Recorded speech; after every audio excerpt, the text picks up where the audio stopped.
Hello. It is time. It is time. It's time to edit again.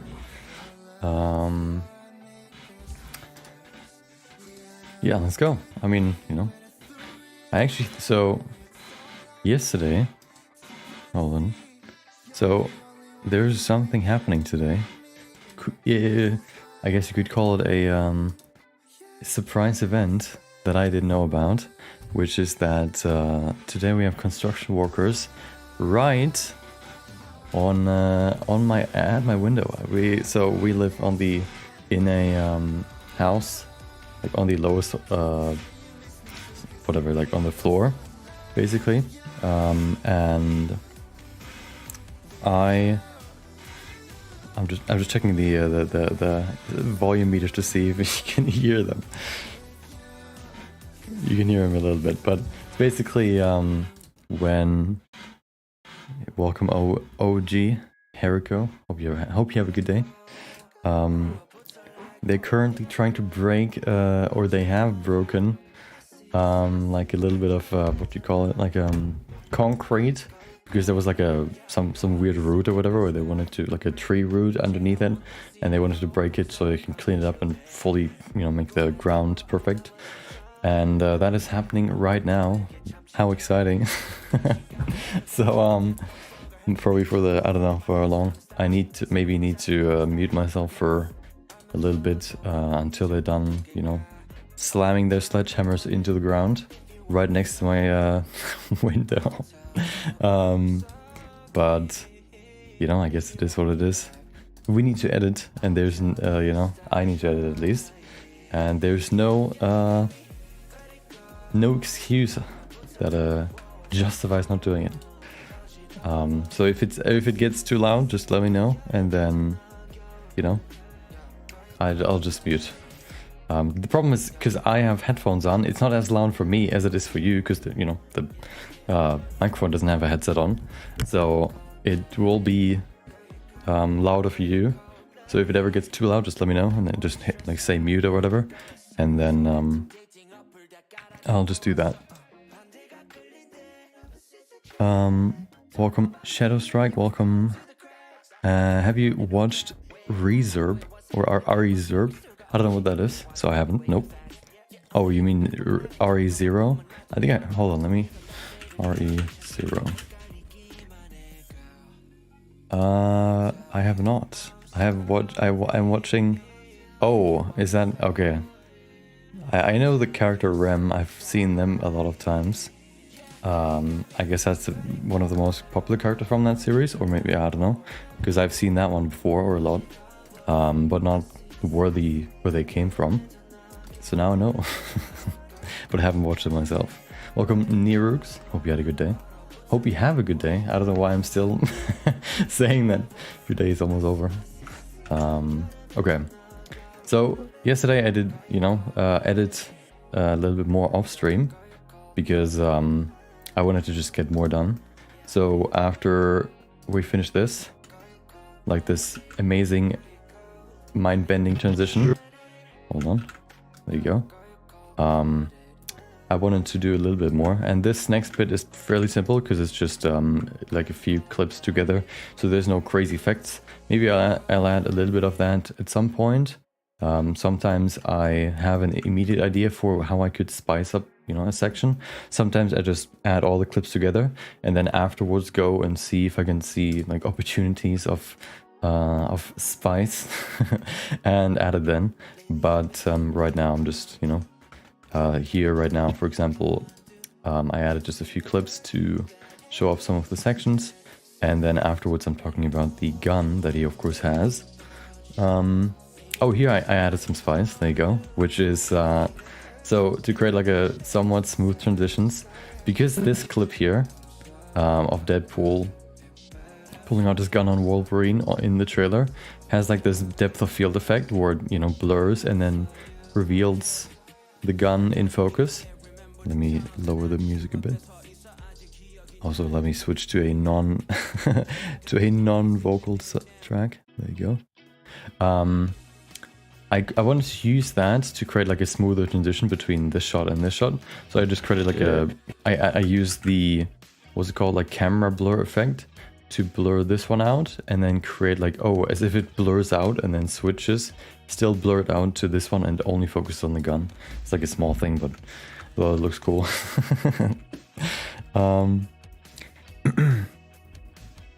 Welcome Kensei, hope you have a good day.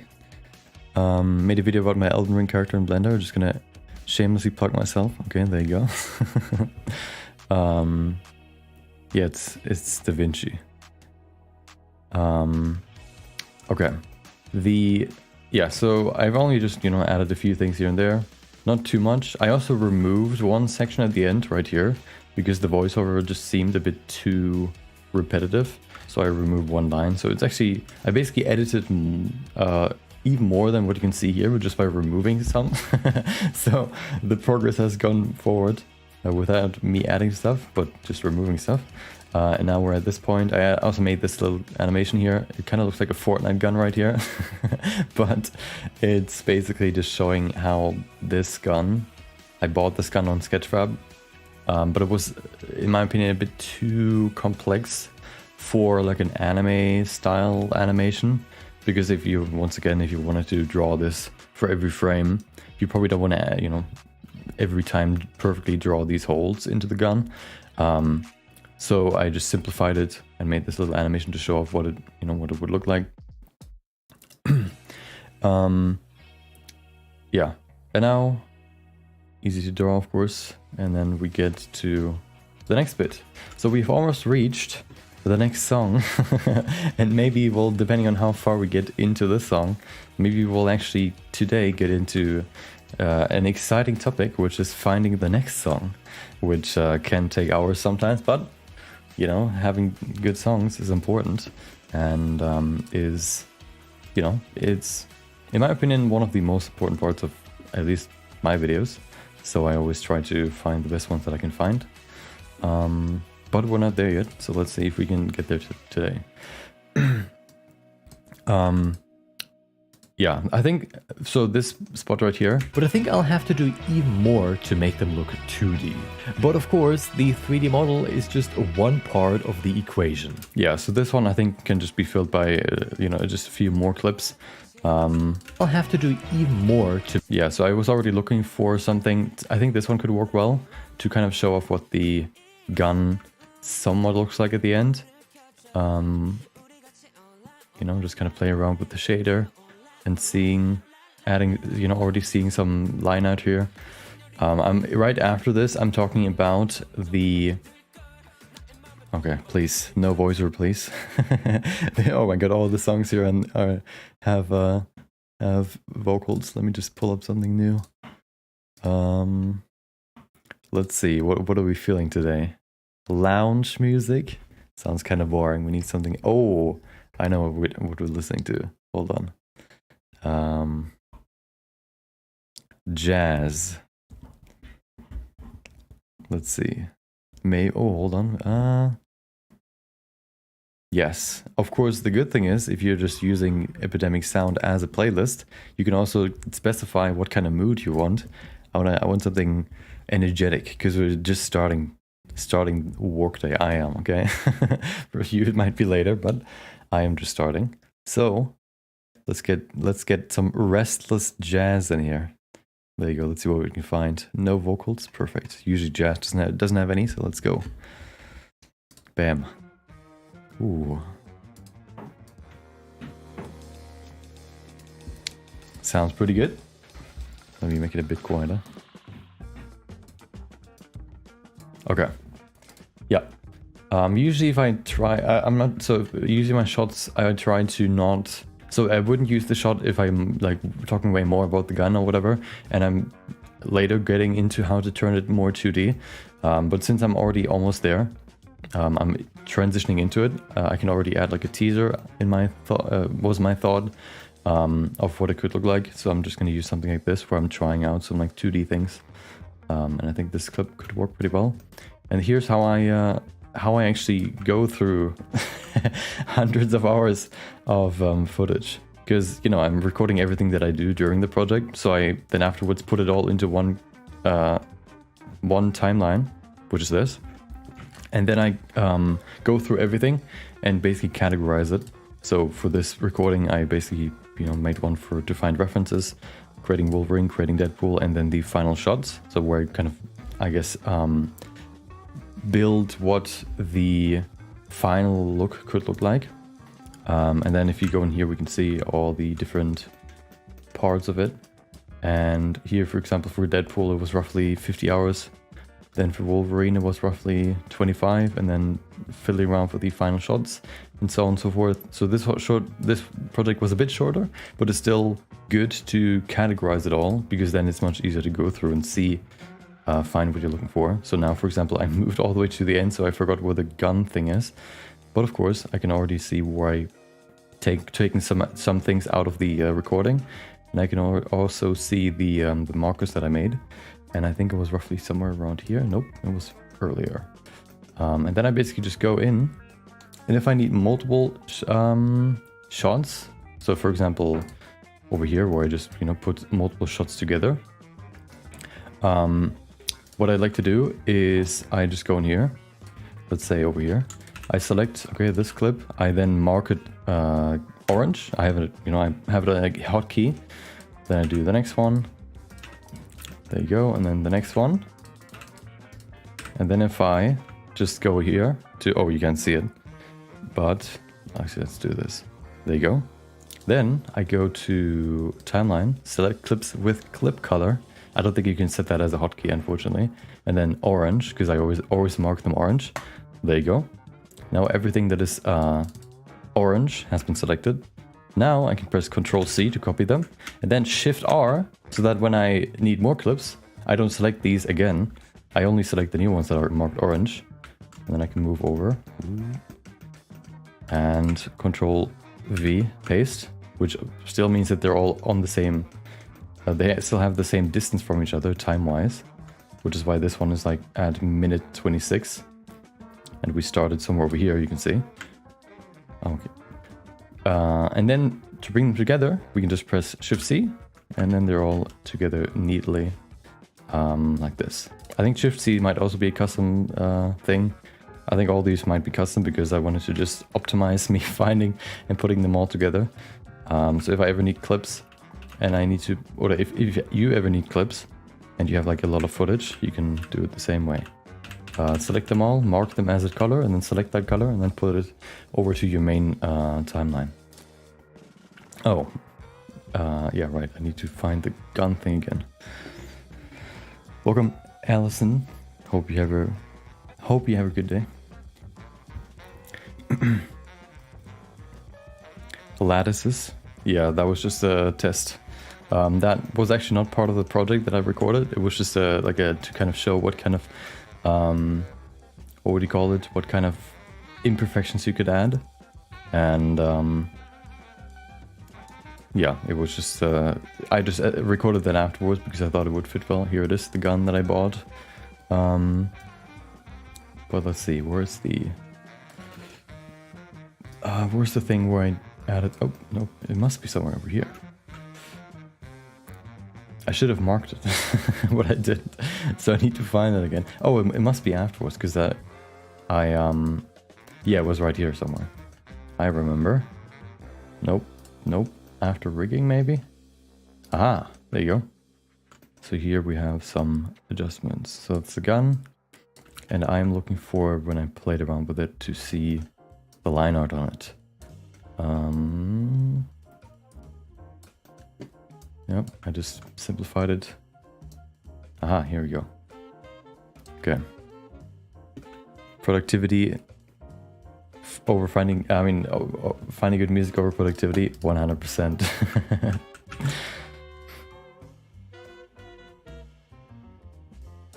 Music is everything. Let's see. Oh, here it is, I think, somewhere. Where's the line art section that I wanted? I saw it before. There it is. Haha. Okay.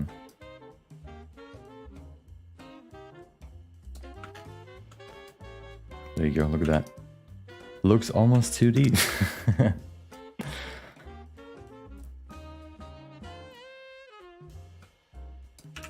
you go. Okay. Oops. Yeah, I feel like, so streaming this, like my editing thing, like streaming me editing, feels, I don't know, I haven't really made a, you know, made my mind up yet, because you know, since I'm not 100% focused on just editing, but also, you know, explaining things or just answering stuff, it's not as efficient in that regard. But what I found yesterday is that I could actually work for like 6 hours without needing a break. And usually when I edit, you know, offline, maybe because I'm so concentrated only on this thing, I need like a 5-minute or 10-minute break in between sometimes. So maybe it kind of evens out in that way, in that, you know, somehow by also talking about what I do or like, you know, other stuff, it helps me work longer, I guess. Let's see. Yeah. I don't know. I'm gonna do it more, so I can make a proper conclusion. But there you go. That's also a nice clip. But you know, maybe if this is a better way to work, I might do this more. I should have probably done this from the beginning, so I can see how much time it takes in total, so I can compare it to previous videos. But you know, whatever. Welcome, Sakawi, I guess. The age is tripping me up. Hope you have a good day. Okay, so we're almost at the next song. I think I don't even need that many clips. These two, I don't know why they got selected. Probably because they were still orange. There you go. Okay. Let's see what we can use here. So what am I talking about? I think this one is nice because it shows you like this is what it could look like, and also kind of introduces the next step in the process. So I think I want to definitely use this one. Something that I also tried doing now more is sometimes you go through these, you go through the voiceover and you try to imagine what the how you could visualize the voiceover or what you could show during the voiceover, and you find these moments where you just don't exactly know what you want to add. And what I did is I went from beginning to end and tried to fill it step by step. Something that I try to do more now is that if I find myself struggling somewhere, I just go a little bit further and see if I find a section that, you know, I immediately know what I can add there. Like, oh, in this section I can just add some clips. And then I do that first, and maybe in that time where I do that, I can still think about what I want to add before that. And maybe that way I can, instead of just, you know, wasting, in quotation marks, waste some time there, I can actually still work while still thinking about what I want to add in that previous section. And so, for example, here, I know that this shot right here should be somewhere at the end. So I'm just going to add it to the end before I kind of figure out what I want to do with the other clips in the between section. Yeah, to hopefully waste less time. It's just one part of the equation. Oh, I remember. So for this shot where I say, well, it's just... But of course, the 3D model is just one part of the equation. I think there I actually want to show the full 3D model, just kind of just looking around it to kind of show the full thing, because I haven't really done that yet. To show this is now what the full 3D model looks like. Because before I have like, oh, look at this part of the model, look at this part of the model, look at this. But I've never shown the full thing when it was finalized. And I think that's important when you're showing a progress thing. Like when you're showing progression, especially if you set it up into like multiple steps, because then you have like these small wins in a video that people, that are like exciting for people because they know that there's like progress in the video. Let's see. This might be nice.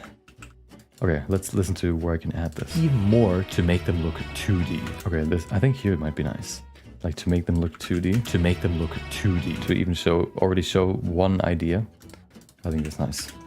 or to make them look 2D. But of Okay. Oops.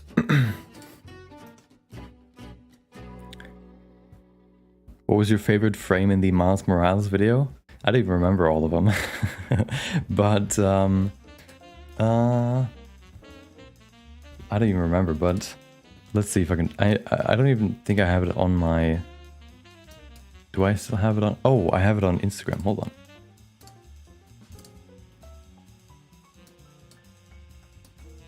Let's see. Let's see if I can find it. Oops. It must be after this. Here it is. Let's see all the frames. Wait. Have I not? Oh, no. I thought I uploaded all the frames here. I guess I didn't. I thought I did. That's weird. Wait. What did I even upload here? What is this? What is this supposed to be? It doesn't tell me anything. It doesn't even show the animation. What happened here? I guess I didn't upload it. I don't... Have I uploaded to Twitter? Let's see. I don't think I... Let's see. Yeah, let's see. Also, by the way, I started using Twitter. If you're curious about... I don't know, what I do there, feel free to follow me. I think it's... What is it? The handle? Noggy3D. There you go. If you're curious. I share some cool stuff that I find. Or post some stuff that I'm doing myself. Usually more of the first bit, but look at this. Old Blender logos, the oldest designs for the Blender logo. Oh my god, how exciting. That's like the things that I found during my research of my video where I created Blender donuts in every every Blender version, every major Blender version. Here it is. So if you're curious about that, there you go. Let's see if I can find... That's the Spirited Away, so it can't be that far away. That's that. It must be somewhere here. The sun. Oh, here it is. Perfect. Okay. Let's see. 7. Okay.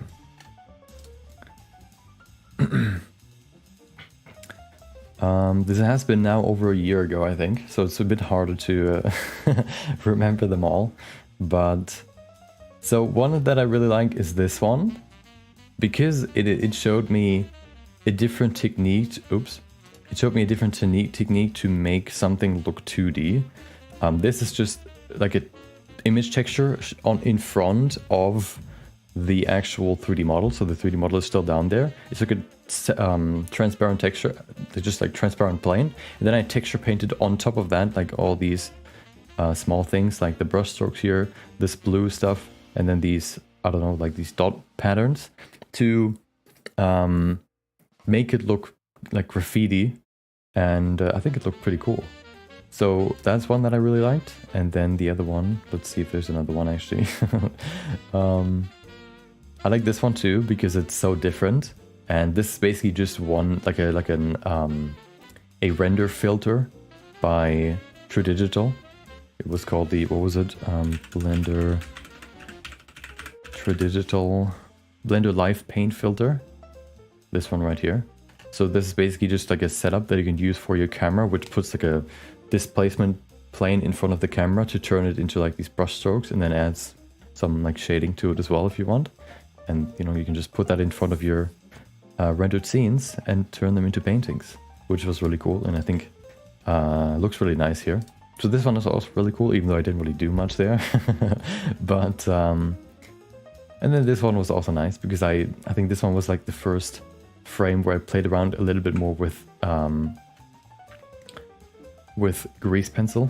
Oh. So I added some lines right here, added some lines around the feet and stuff. So this one was also nice, just to kind of see how you can spice up a basic render even more. Okay. Back to editing. We've made progress 1 second, so let's see if we can add more. This is DaVinci Resolve. There you go. It's the editing program that I have used for 2 years, 1 year now.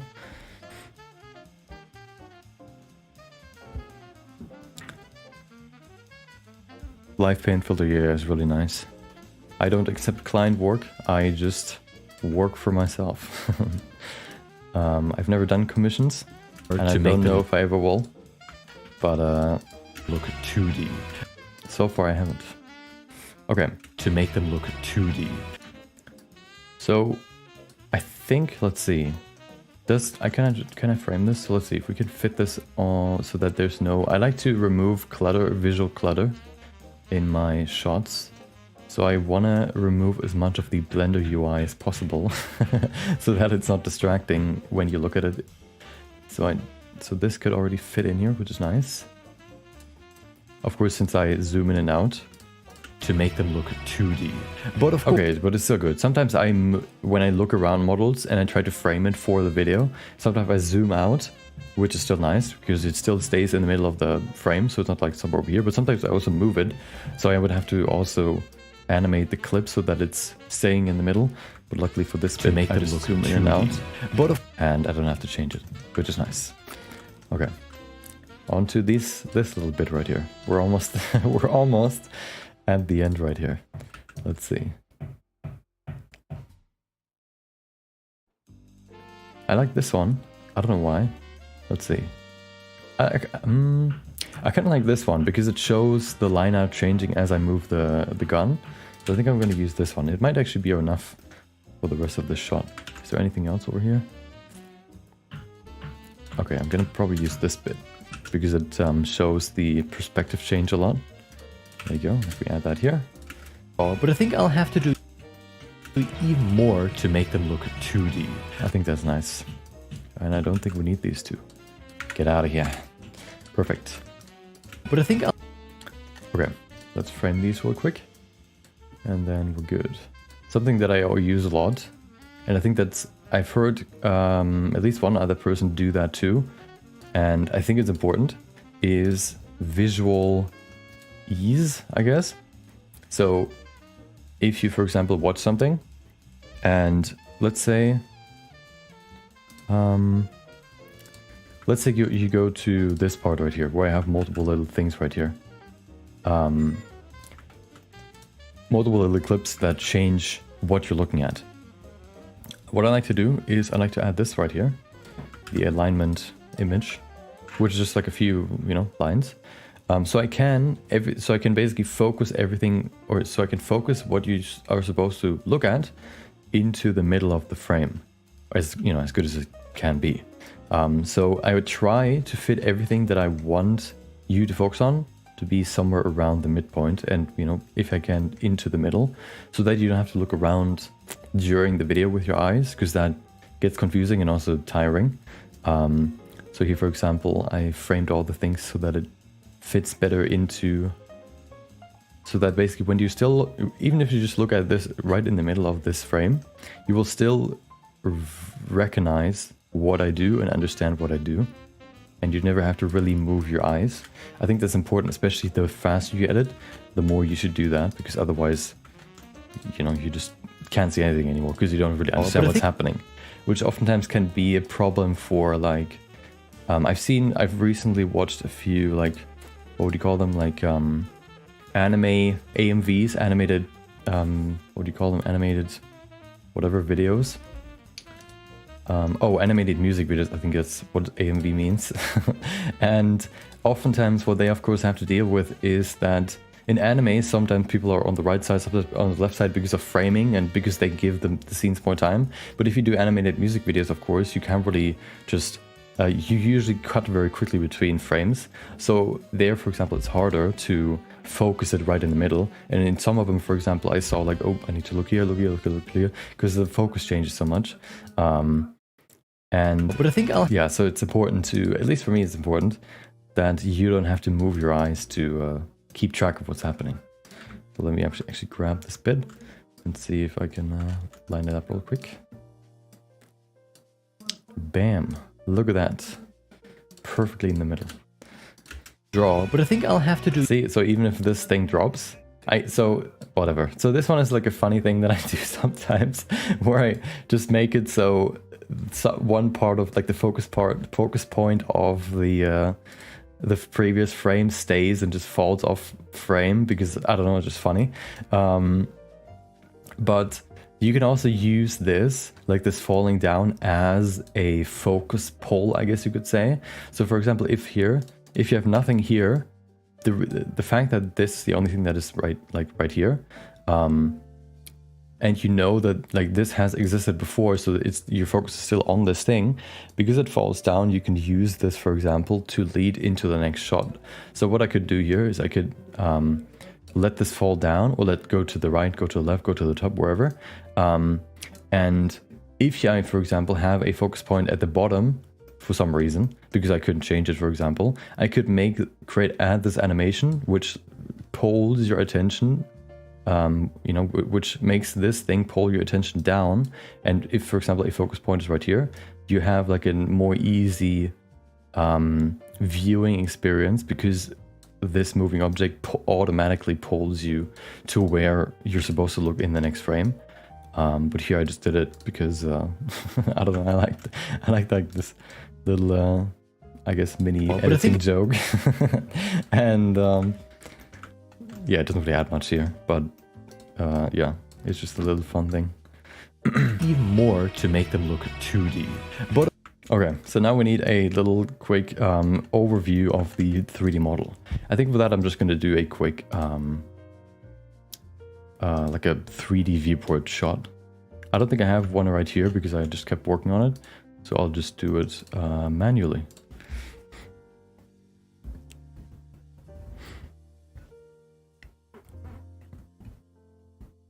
Oh, and I was wondering why there are not many people on Twitch, YouTube streaming Blender. Yeah, I've recently, when I did some editing, I wanted to have like just like a stream on, you know, just to listen to someone talk about whatever, and everybody was just, you know, drawing, painting or whatever, but nobody was really doing 3D. I've seen like 1 or 2 people out of like hundreds, which is weird, but yeah, it's interesting. And I've never seen somebody do, you know, like editing, for example. I've looked it up, like just looked on Twitch, like editing video or whatever. I've seen like a few 1 or 2 streams that have, or videos of streams, but I've never seen somebody do that on Twitch. Maybe because it's not that interesting, I don't know. Or maybe not because not more people do just art instead of actually YouTube as well. But yeah, here we are. Now I am the one that does that. I will fill that void, okay? So if you ever were in need, anybody that is in need of somebody, of watching somebody edit, you can come to me. I will be that person. Yeah. Hello. Is it Qverse or Quivers? Probably not, but let's just call it Qverse. Hello. Hope you had a good day. Hope you have a good day.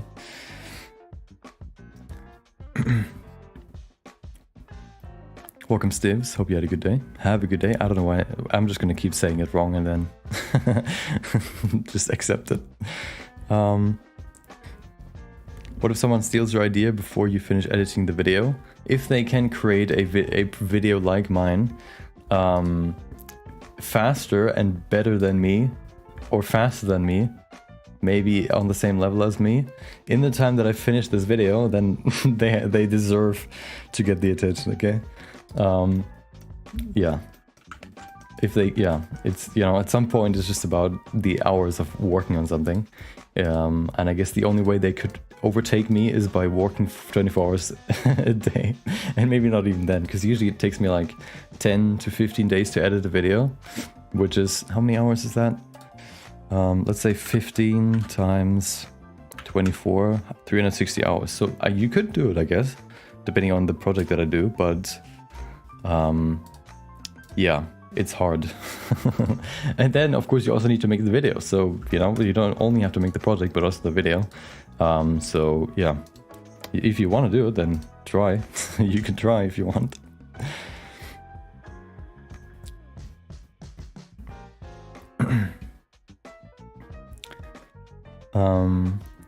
Oh, the process can get ugly for you working with Blender? Maybe. I can imagine it can get pretty boring because it's so it can be very, like the progress can visibly be very slow. So if you're retopologizing, as somebody that maybe doesn't know about retopology, or even just looking at somebody retopologizing, you're basically just redrawing what you've drawn before, so it doesn't really look like you're changing something. So I can imagine that, for example, being not as exciting. But I imagine if you're just watching a stream, for example, you're more, you don't really necessarily watch it to, you don't really necessarily watch it, you put it on the background and just listen to it, and maybe watch it when you're like taking a quick break, for example, just to see what they're up to. But maybe I'm wrong, maybe people actually watch 100% of what the person does, what the streamer does at some point. But I'm not that way. Let's see, okay. Oh yeah, the turnaround. Also, today I have a challenge for myself. I've set a challenge for myself, and that is to not crash my stream once, okay? That is the challenge for today. Can I stream without crashing once? And the reason why that is the challenge is because the reason why it crashed is because my PC just couldn't handle Blender open, DaVinci open, and then also running the stream at the same time. So I just need to be more careful, I guess. And we'll see if I can do that today. Oh yeah, Deadpool. Let's see if I still have it here.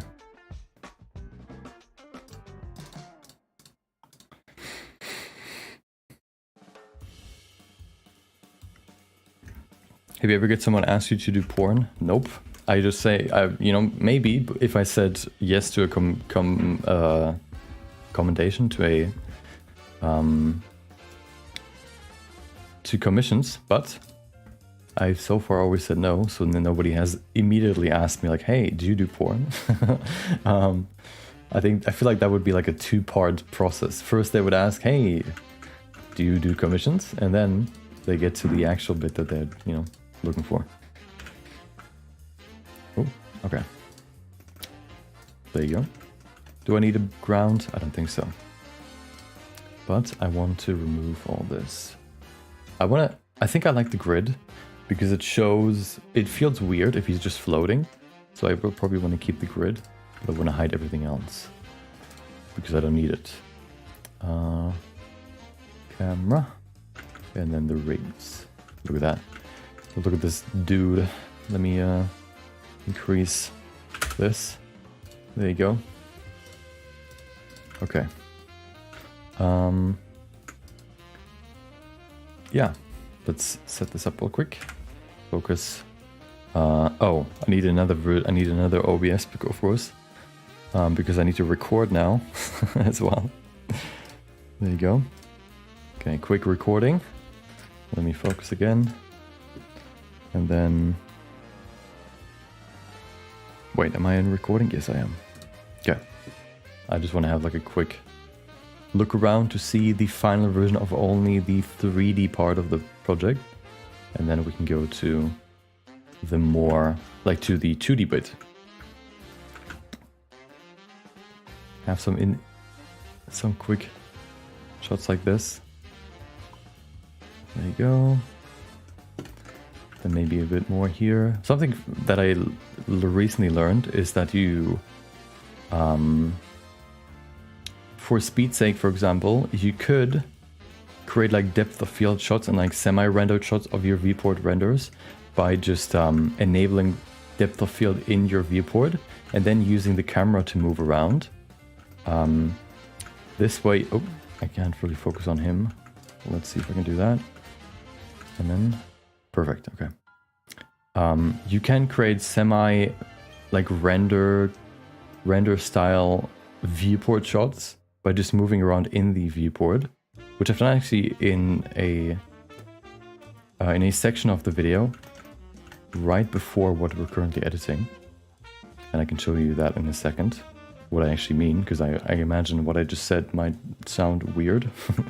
It might not make any sense, but let me show you what I did. That should be enough. There you go. Okay, so, yeah, here. This bit. No, not this bit. This bit. Here you can see it. See how the... Let me make it bigger. I don't need this window anymore. I need to be careful not to close the first OBS window, which has the stream. Okay, so this bit right here. See how like it has depth of field, even though it's just a normal viewport shot. So I just move you can see my mouse moving the camera. You can lock your view. So if you go into camera view, and then you can lock like a little box that says camera follow mouse or whatever, or view follow camera or whatever, which keeps you in the camera even though you just move around normally how you would in a viewport. And then if you have depth of field enabled in that camera, it will also enable that in the viewport, and this way you can create these somewhat cool looking depth of field shots of your viewport without actually having to set up like a camera movement and stuff and just rendering it out. You just use your mouse and save some time that way. Yeah, it's a nice little thing to just, you know, like a nice little thing to just speed up your process just a tiny bit.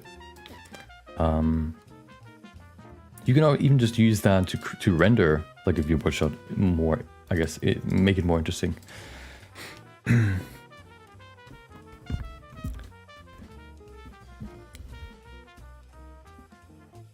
It's because this niche is in its infancy, maybe.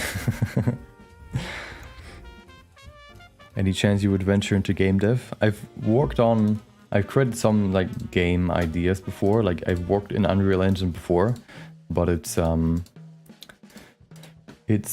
bit more out of my comfort zone, I guess. So like I can create visually what I have in mind, but when it comes to the systems, setting up like proper, even just like proper animation setups for a character and stuff, that I'm just not informed enough in to create like good videos about it, I think.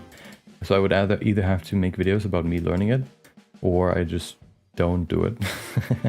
And so far I just choose the second option. Maybe at some point I'll get back to it. Last year I did like turning Legend, like the what was it called? Tears of the Kingdom, Legend of Zelda Tears of the Kingdom, turning it more realistic. But it had a few like faults and stuff that I would have to spend some time learning about and just build a bigger base so I can create some cool stuff in it that I just haven't decided to spend them, I guess, time on yet. Okay. Oh. Did I copy the thing already? Yeah. Let's copy this to the folder. There you go.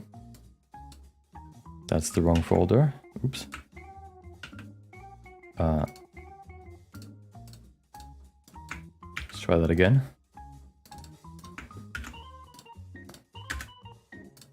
Okay. Bam.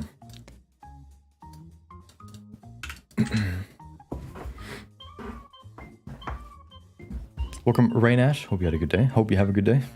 It's high time to get into Godot or Unreal. Yeah, Unreal I've done a little bit.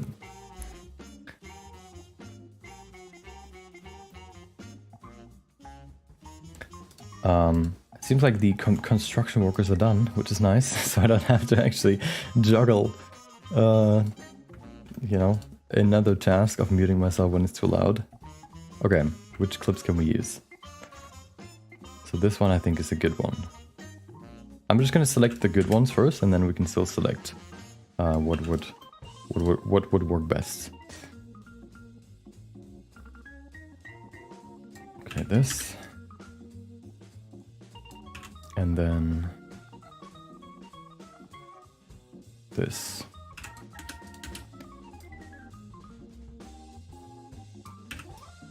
And this one too. Okay.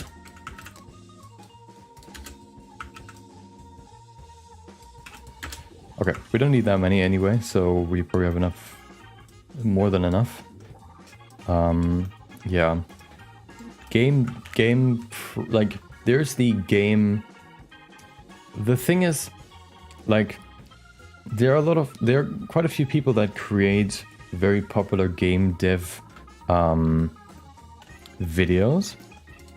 But the problem is, well, not the problem, but the thing is they're all starting from the programmer side. So there you can either in game dev start from the programmer side or from the, I guess, like artist side. And all the ones that I've seen so far, they all started from the programmer side. So they can program a cool game, but the visuals might not be the best. But if you start from the other side, you can create cool visuals, but you can't really create a good game because you don't know how to program this stuff. So if you're starting from the programming side, I think it's easier to create a cool game because you can actually create the, what would you call it? The systems, which I think oftentimes are more important than the actual visuals. Which is why, so many games are popular that don't really necessarily look the best, but they're popular because they're so fun. But of course, the 3D model is... let's see. I think I need to record it again, because I think I thought, I don't know, I want to have other shots now. I actually don't want to have focus shots. But of course, because the time is so short where I actually look at, where I talk about this. 3D model is just one part of the equation. I think I want to have full body shots. Let me do one more recording real quick. And then we should be good. Like this. There you go. Can I get rid of this dot? I can't. Okay, well, whatever. Let's get this out of here. Okay. Okay.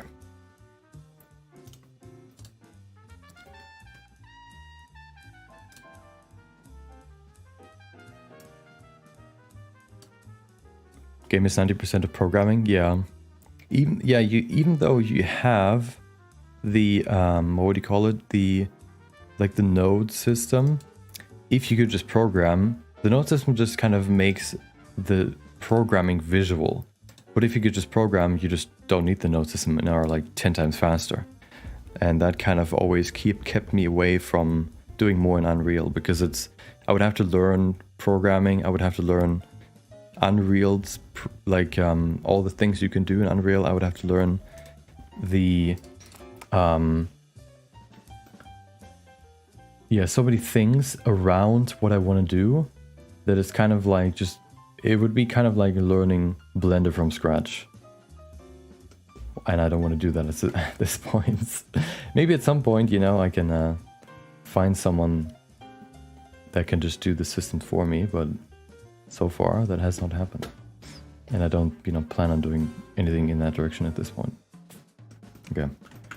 I think let's do this as well. Some different shots, so I have some selections. There you go.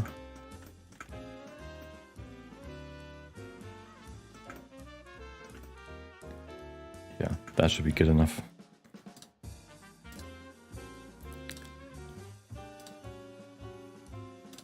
Open. Okay. Getting pretty warm in my room. Let me open my... what? Open? Open my window, I guess, and then also start my fan. Hopefully it's not, if it's blowing in the microphone and you hear anything from it, let me know.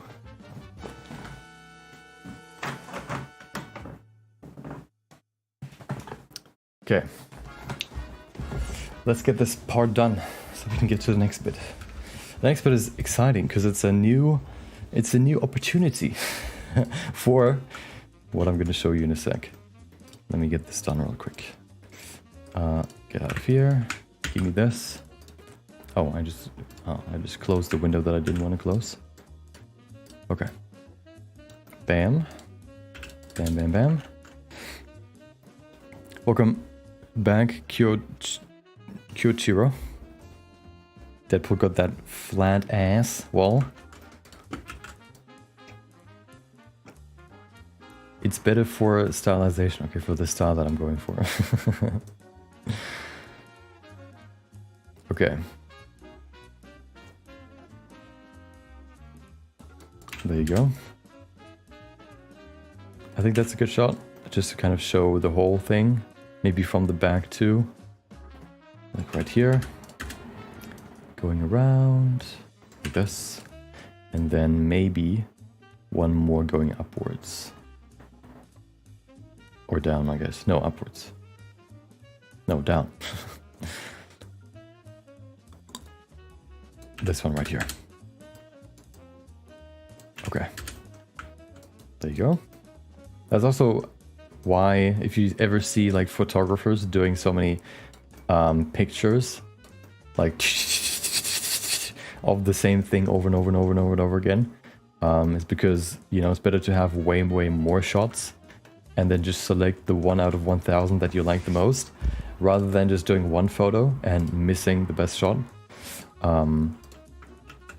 A lot of people also do that in like selfies and stuff.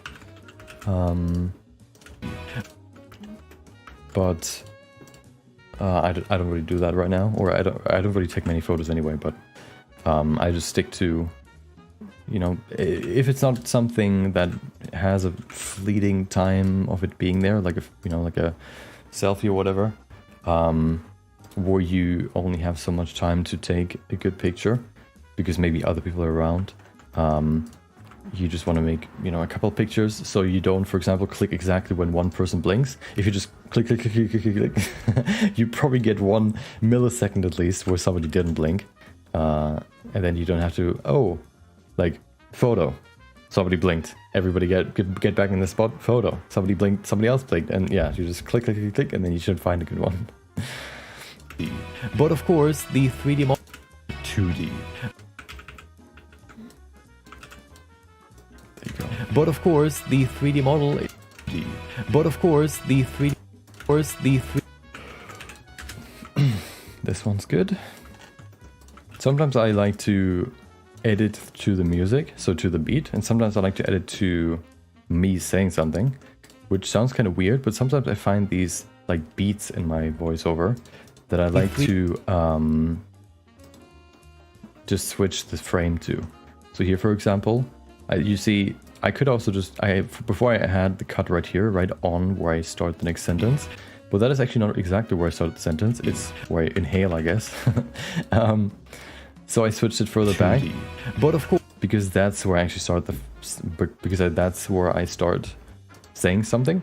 And then here, for example, for this shot, I already felt like this is a good time to switch to a new shot, and I just try to find a new, I guess, it's kind of like a beat in a voiceover. The 3D model seems very significant, I guess, in the voiceover. So I thought I would set, you know, the cut right there. 3D model is just one part, and then one. You can add the third one by 1. You can also go with the music, but I thought here it would fit quite well to just go with the voiceover. Just one part of the equation. Okay.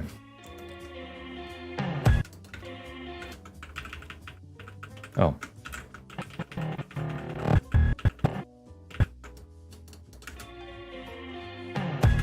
Okay.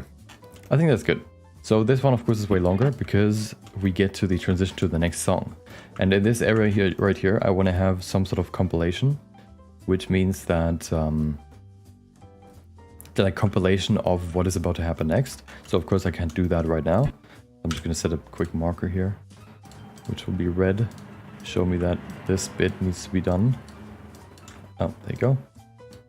Still needs to be done. I have that previously at some point too over here. So there are like these bits, like these compilation bits, which I oftentimes also have in the intro, that I want to show what is about to happen, and I can't really do that before I have edited these bits. So I just add these gaps here, and then once I finish the whole part that I want to tease, I guess, I just, you know, select some cool clips and then put them in those gaps. Just one part of the equation. Okay. Something we need to do before we can go further is the framing. I'm so jealous of people who can do both art and programming. Some of them can even compose their own music, yeah. Some people can just do everything. I learned music for like a few days. It's still cool to me, but I still like I really like I think what I like more is this kind of music editing, I guess, where there's already a cool song and then I can fit that song onto my I can change that song to fit into what I have in mind for the video rather than completely learning, you know, my own music, because then once again you go into, oh, what are all the scales and, you know, like music theory and stuff. And I don't want to do all that just to then at some point be able to, you know, create my own music. So I just, you know, maybe I'll dabble in some music at some point, or like, you know, dabble in music a little bit by just doing this, but I don't want to, you know, go into that topic fully. Oh, right, I want to get my alignment. So here you can see is an issue. Because he's so long, I can't fully remove this bit right here. And you can see this jumps out of in your eyes, probably because it's white on gray. So it's very bright and it's, you know, it's like this little spot right here, which can draw your attention away from him. So what I like to do sometimes, the same happens if there's like something over here and you can see some part of this UI, for example, just to fully focus on him and make everything kind of, you know, the same color, I guess. I add a good old solid color. And this solid color allows me to just remove these static bits by just cropping it out, or just putting a solid color over it. So I just do this. There you go. And then I grab the color that I need, and it's gone. Look at that. And then there's nothing that can distract you. Look, distracting, non-distracting, distracting, non-distracting. And you know, that's a simple way to just fully focus on this thing. Oh, and then another trick, which is really fun. You can press Ctrl+C, and then I set it to E, the hotkey, to copy all the transforms from one clip to the next. So I don't want to have any of these, which are like retiming and speeding up clips and stuff, or effects. I only want to copy the transformations.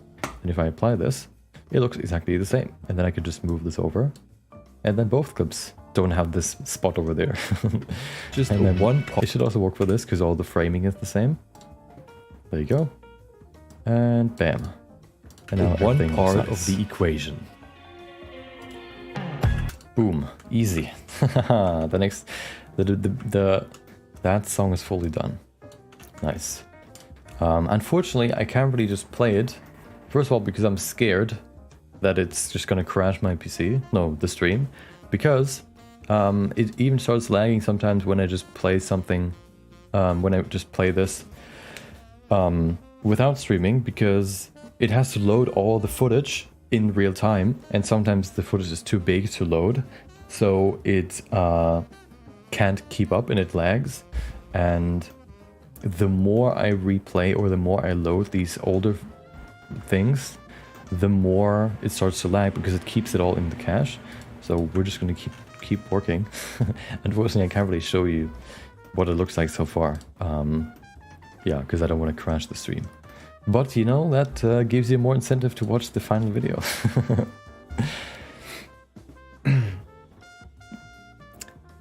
Welcome, Miranda. Love these videos. Have a good stream. You too. Well, have a good day, I guess. Not stream. I gotta go and play with my friends. Okay, there you go. Fortnite again. Have fun.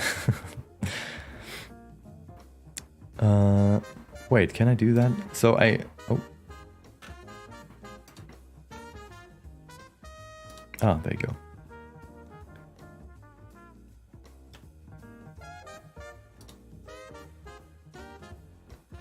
Okay. What does that what does that mean? Oh. No. Oh yeah. Oh nice. Okay. I was just figuring out how to delete comments in chat. Because somebody posted like a botting service. Okay, perfect. Welcome Sub-Zero, hope you have a good day. Does DaVinci not have built-in center safe zone markers? Maybe. If so, I haven't found them. So I just made my own. I think so. So one thing that I miss from Premiere Pro is like the alignment lines that you can add. I don't think they exist in DaVinci. So you can add like a ruler so you can see the width of your frame. And then you can also pull, I can show it to you in Photoshop. You could pull like these lines, these guiding lines into your frame that, you know, just help you to frame stuff and, or to just, you know, align stuff. And so it looks like this, like these grids right here. You can enable them or disable them. There you go. Da-da-da. And if you just pull on them, you can pull out these alignment things. And if you press shift, sometimes, oh no, you don't even have to press shift. If you get close enough to the middle, it also snaps right into the middle. And then you can just set this up as temporary lines, and then you can just, you know, work with them. You can enable it, enable elements to snap to it. You can enable it to not do that. Like these temporary lines are something that I would like to be in DaVinci, but I don't think they exist, which is one thing that I miss, but you know, it's just a small thing. I just made my little image right there, and then that's also enough. Okay, now we get to a new song, and also a new section of the video, which means something exciting. I think what I want to do is, what is this marker? I don't know what it is. So this section, the way to turn now talks about turning the 3D model, this one, into the 2D style. So, you know, first we talked about 3D stuff, and now we talk about turning the 3D into 2D. And I think what I want to do is I want to give this section its own style that looks like 2D. I want to give it a different style compared to the previous section. I don't think I've given the previous section like a very specific style, but I think I want to give this one a specific 2D style with like 2D transitions, maybe 2D, I don't know, graphics or whatever, just to, you know, make it a bit more interesting. And yeah, that's the idea. First of all, we need to figure out what we want to add to the beginning here.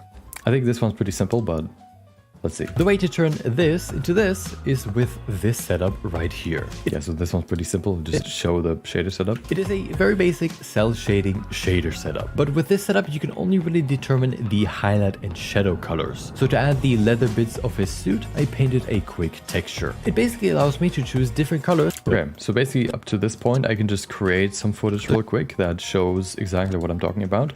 Like the shader setup, and then showing how you can only change the light and dark color, and then I can just add clips from right here for the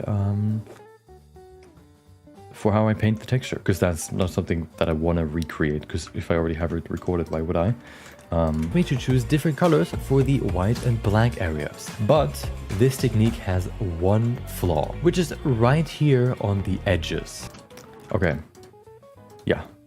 I already have an idea how we can create a 2D style. But I think I want to do some research. Oops.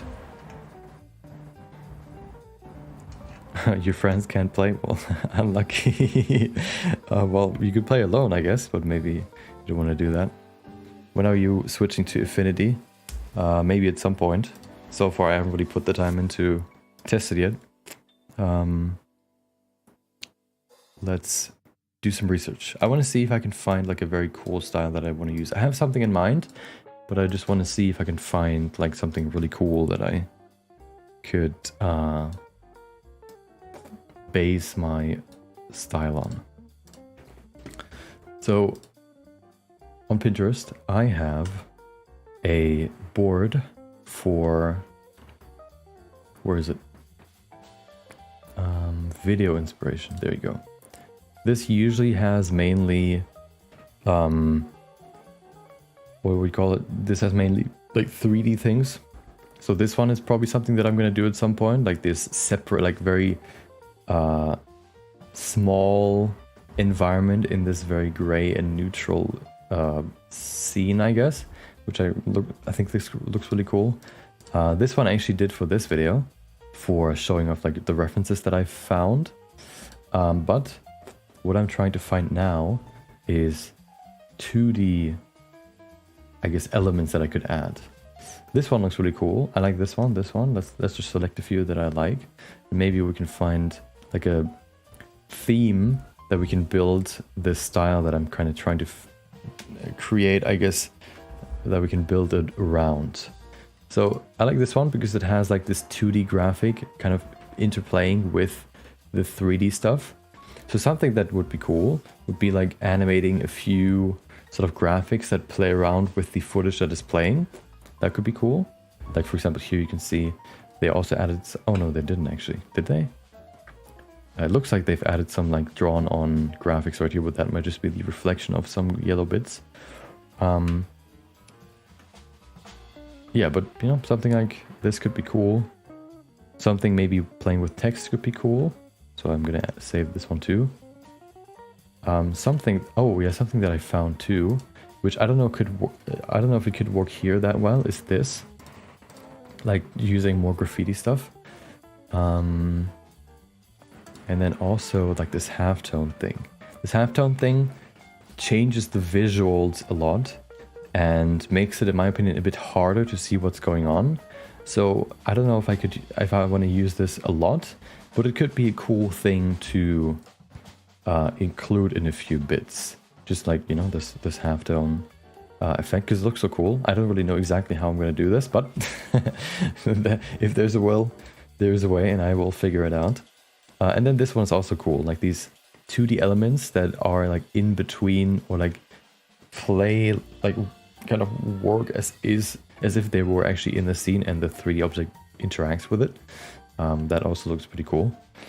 But I want to get some more inspiration, so I'm just going to look through some of these suggestions and see if there's something else cool that catches my eye. Or if you have any ideas, then let me know. If you find something cool on Pinterest, you can link it in the chat.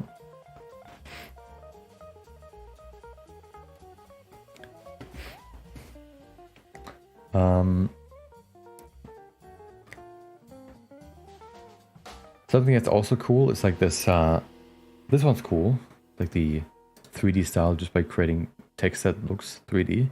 But oh, this one's also cool.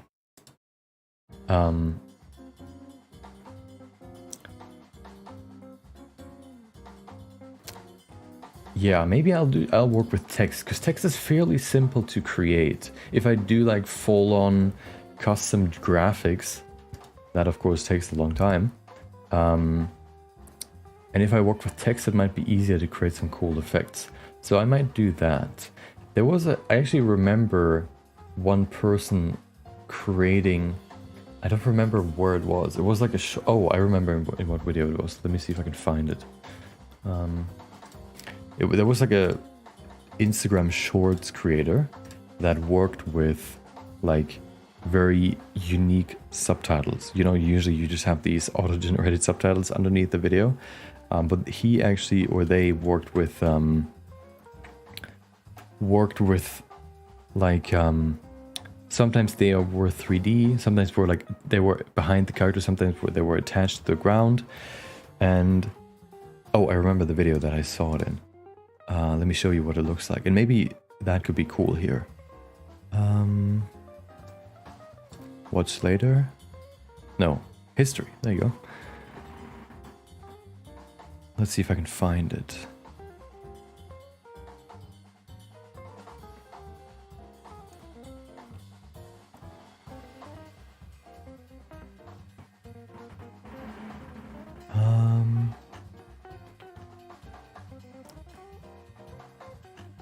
Has it been that long since I watched it? Oh, there it is. We actually... Oops. Okay, now I need to find the spot where it talks about that dude.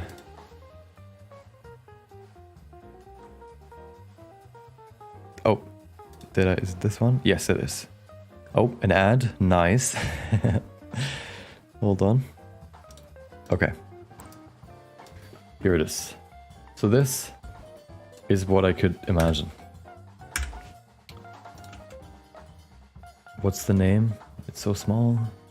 I don't know what it says. By maximize?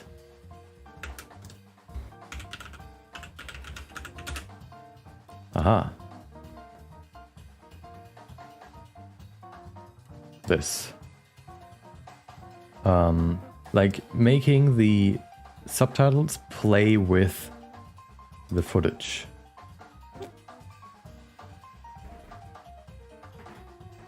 Of course, this makes it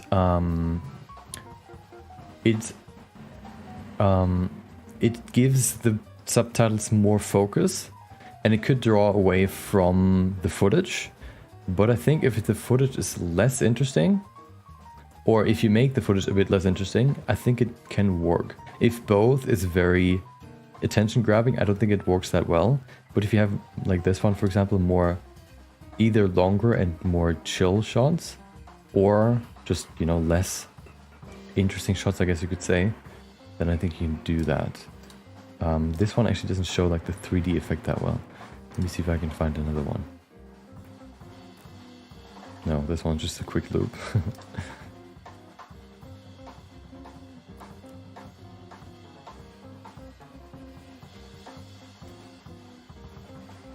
Yeah, this one's also fairly simple. It's just putting the text on top, of course.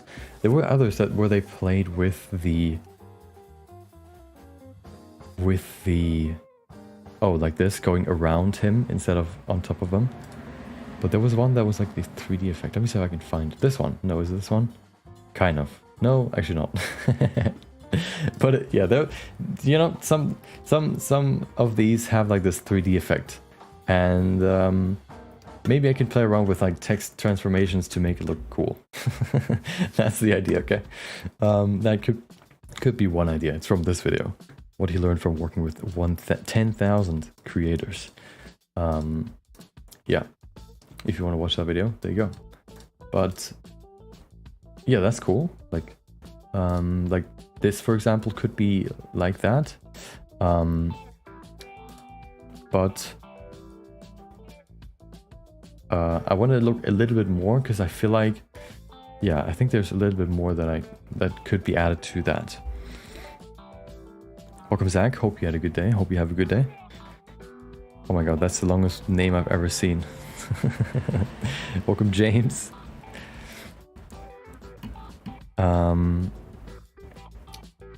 Yeah, so I want to see a little bit more. I'm not really an expert in graphic design, so this is not really 100% in my wheelhouse, but I think I can still do something with this. Like this looks really cool. Like for this really leads to the 2, and maybe you can use that, for example, to create like a focus point on an image, or like on a shot. This is also cool. So I think I want to kind of go in that direction, like this 2D text focused style. This one I think is too much, because, you know, there's nothing else but the text. But if you would have this on top of the footage as well, I think that would be way too much. So I wouldn't want to go in this direction. But it's cool, like, you know, how you could animate text to see that. This one is just literally 3D text. But yeah, this one's also cool. Okay.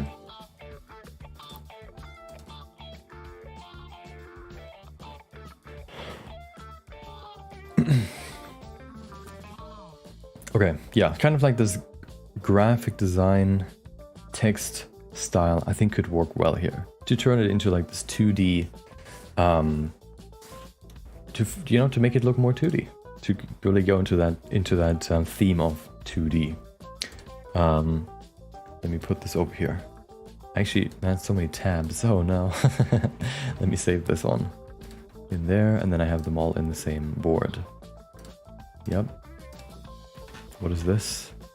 Why not? This one? Yep. I already have this one. Already have that one. Halftone 2. Yeah, halftone, I don't really know fully yet how I would introduce that, but you never know. This one's also cool. Okay. Let me put that over here. Oh. Okay, the style has been found. So now it's all about execution.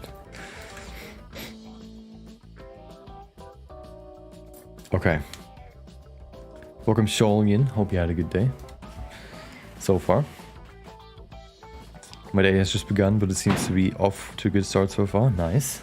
Yeah, you're from Australia, right? As you said yesterday. So, when I start is probably when you're... Wait. I guess it depends on where you are in Australia, but if you're like in the main area, you're like 8 hours ahead. So when I... Wait. When you're about to sleep, I'm about to wake up, I guess. No, whatever. 8 hours. There you go. No, when you wake up when I'm almost going to sleep? No, whatever. It's 8 hours apart, okay? Time zones are hard. But yeah, let's get into this. So, first thing first, we need clips so we can work with something here. The way to turn this into this is with this setup right here. Okay. Yeah, I mean, that's pretty easy. I might actually have that in here, but I think I want to recreate it because the footage is not optimized for cool shots in the recording. So even if I find, where's the shading thing? Just in gun, rigging, random messing around. Shading, there you go. Even though I have the full setup in here, it's not, you know, it doesn't really show much. It's not really well framed. So I'm just going to recreate that real quick in this window right here. I need this. Oh. Wait, never mind. Okay. I am from Germany. Yes, I am. Oops. Okay. Shader editor. So, wait, there you go. Object. Let me just duplicate this. Okay. I only need, what do I need? I'm just gonna recreate it from scratch. I think it's easier than fiddling around with all this. So we need a emission. We don't actually need it necessarily, but I'll just keep it here. Did I use it here just to keep it intact with my... I didn't, so I'm gonna not go use it here.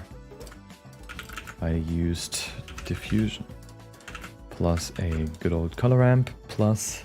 Oh, another tip, okay. Quick add. If you see this, da-da, da-da, da-da, and da-da, this, you know, these quick, you know, how you can quickly add nodes to your node editor with just a quick hotkey. That is something I shared in my newsletter, where I share little tips and tricks that I found during my projects. Let me post it in here.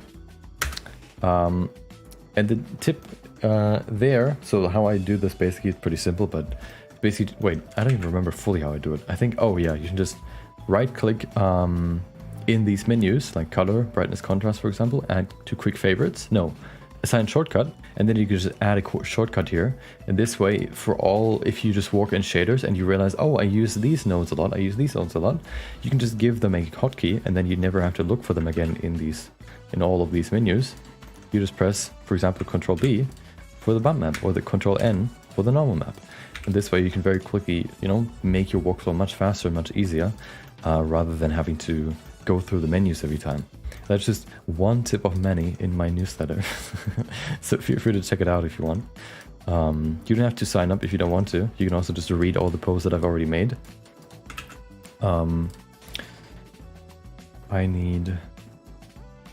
I need a mix RGB node. Shift, Control, yeah, Alt, Shift, A. There you go. Also tip, instead of the color ramp, you can also use math node and set it to greater than. Kind of just the same, similar to less than. So if I set this to 0.5, for example, and then set it to constant, which you want to use for your, what do you call it, for your cell shading shader. If you plug it in here. No, we need one more node, which is called the shader to RGB. There you go. And then if we plug it in here, you can see nothing, because there's no sun. Now you can see something. No, you cannot. Oh, you can see it here. So if you go to like, I don't know, 0.1, there you go. Looks like this, okay? But now, if you do the same with this one, greater than. So if this is greater than 0.1, I guess, it should look exactly the same if I'm right. There you go. So if you want to not use this, just use a greater than, but use a, I don't know, if you don't like this node for some reason, for example, if you want to save some space, or you don't want to adjust the colors in here, which is what I will not do, you can just use the greater than as well and put that in here, and then this way you can also adjust the colors like this. Yeah, quick tip. And then if you want to switch it, you can just say less than. There you go. But I will just use the color ramp in here because you can still adjust. I guess it's a more visual way of seeing it, which some people like more, I guess. Let me adjust the settings so that it looks more like what I have in mind, or what it looked like in the original. Does it say? Oh no. Can I open this? Oh. It must be like 0.1 or whatever. I don't need to make it perfect. I'm just give it at 0.1. There you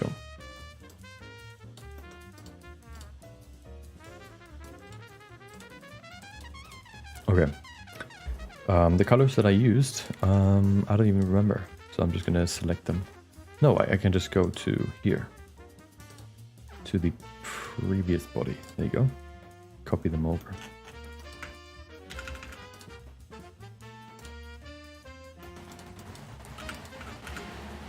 Perfect. There you go.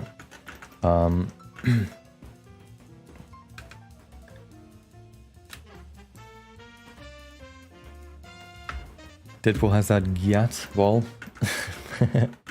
Somebody before said that it's flat. Somebody likes it. I guess it's all about your preferences. Okay. Yes. So this is the basic setup that I need. Let's frame it perfectly. Also, quick tip, you can scale them in the node editor as well. Scale them on the y-axis, for example, by 0, and now they're all aligned. Which, I don't know, I don't like this alignment that much, but actually I like this quite a lot, so let's keep it. The thing you can't do is you cannot spread them out evenly with a command as far as I know. But you can just enable the grid and just do it that way. There you go. This one I had, yeah, I don't know, sometimes the grid, because of how wide or how big the nodes are, this gap is bigger than the others, but I'm not going to change it. Okay, I will change it, never mind. There you go. And now everything's perfect.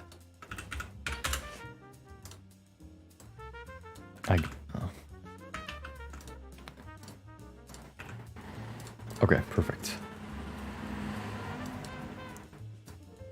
All we need is this. I want to have this as big as possible so that I could play around with the environment. This should be good. Yeah, this is good. There you go.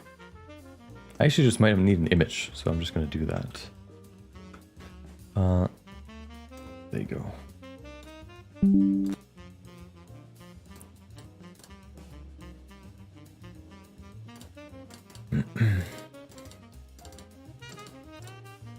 Let's call it basic cell shading nodes. Perfect. Always keep in mind to name your files, otherwise after 10 minutes you will not remember what the files were for. Okay. I know someone in the Blender space, okay, that saves all the files that they use, like that they download from the internet to use in their videos.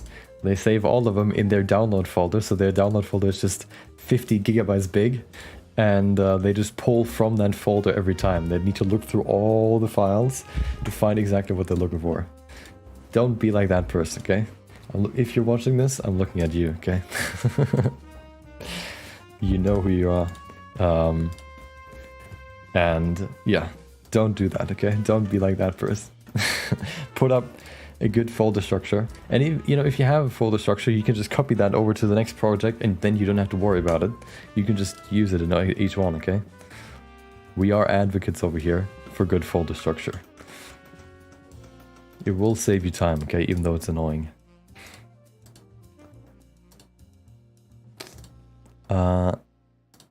I need to go to images. There you go.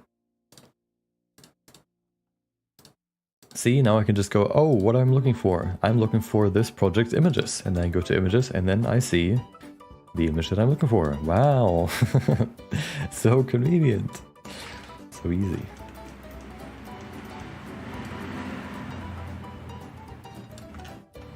There you go. What am I looking at right now? Oh.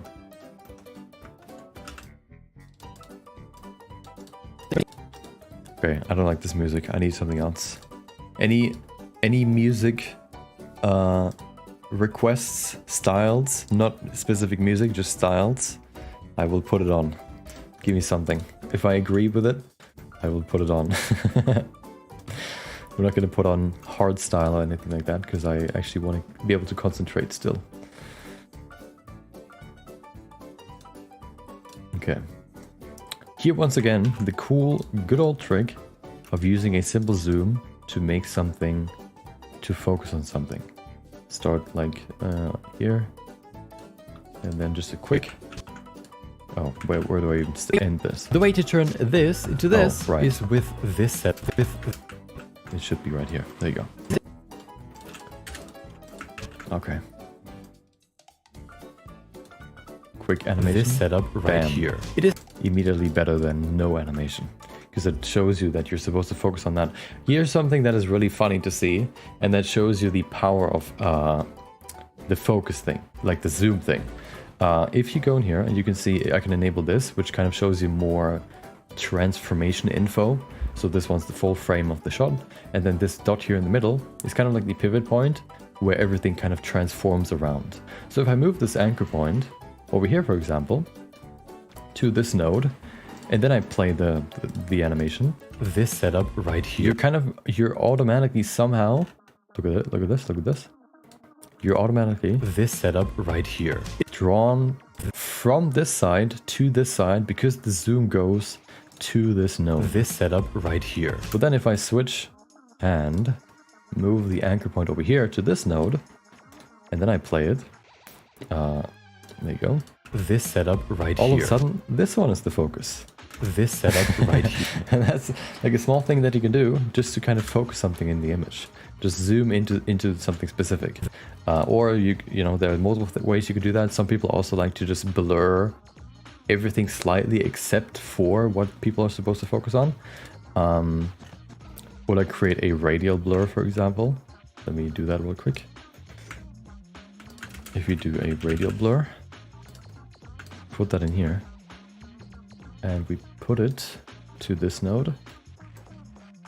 This one might not be the best, but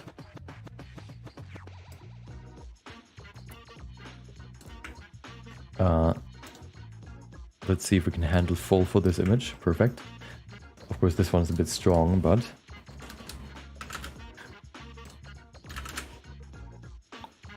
because this part here gets blurrier and blurrier, this node here, which is in the main focus and has no blur, just gets a whole lot more interesting for the eye. So that's another way you can do it. Lo-fi music, okay. Lo-fi music is not really a genre, but I think I know kind of what you mean. Let's go for Norteño. I don't know what that is, but where's we had jazz before, so let's do hip hop, and then mood, laid back. Perfect. Let's see what we get here. Filter, no, sort by popular. There you go. Aha. Look at that. Perfect. Okay.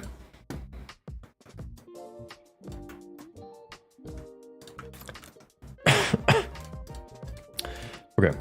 This part here needs a different shot. The way to turn this into this is with this setup right here. With this setup. Okay. Yeah, that's not too bad. The way to turn We just need 2 images, I this guess. into this is with...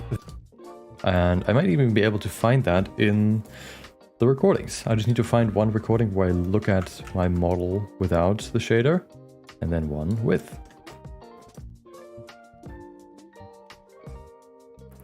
And I think I can find that. Probably over here. This looks pretty good, but no movement. I like to have a little bit of movement. That's a bit too much movement. Oh. This one's good. Let's take this bit.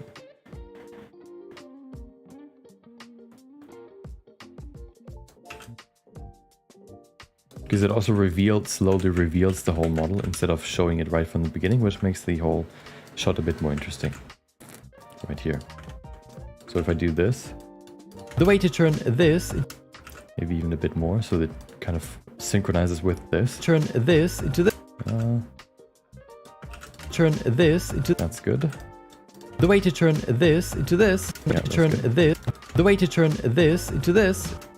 This into this. Then turn this into this. And then because the movement is kind of erratic and quick, and the full body is kind of hard to... Or it's just there for a short second. I want to find a shot that is very similar to this, but shows off the shader. I don't know if I can actually find that, but because I think I immediately go into playing around with line art and stuff, which might be... Yeah, might not be the best. Also... No, never mind. Yeah, let's see if I can find one of those. Your hands are very fast. You mean my mouse? Oh, I'm already painting this. So I think I just need to create my own shot of this, which shouldn't be too bad. Oh, but let me do this real quick, set this up. So I need to just set up the shader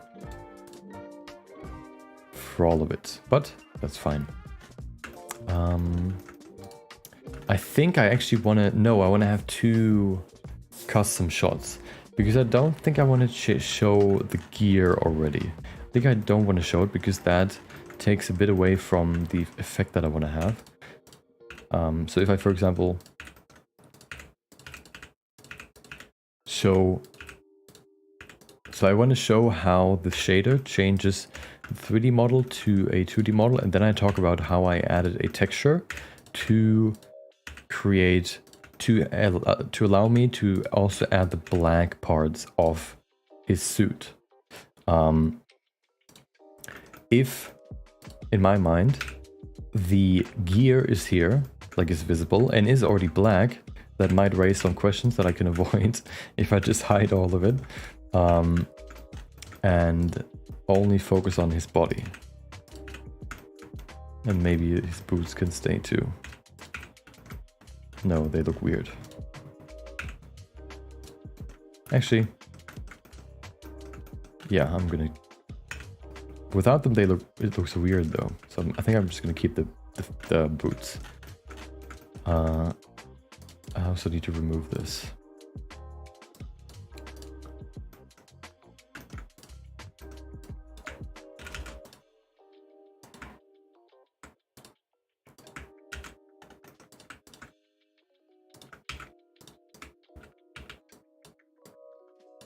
Okay. And then I need to link these. There you go. And then we have blank boots, which is fine. Now we have naked Deadpool, naked pool, which we, which, you know, makes it easier to focus only on him. I also want to change the background because he's almost invisible right now.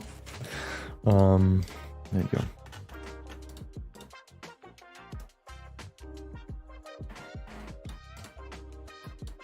Perfect.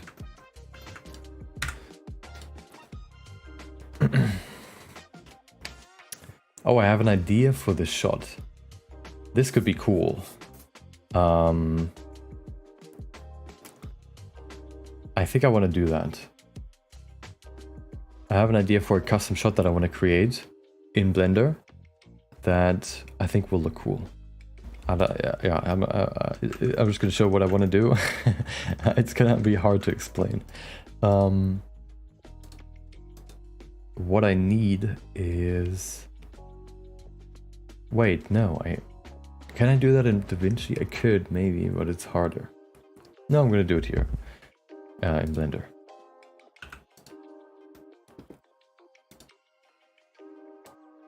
It's custom shot time again. Which can be a risk, because if I need to render something complex, it will crash my stream, but we can at least set it up, and then I can render it off stream, I guess, if it comes to that. Yeah.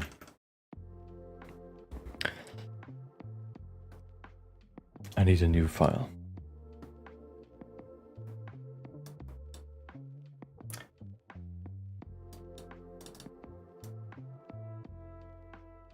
Also, let me eat some of my breakfast real quick while I set this up.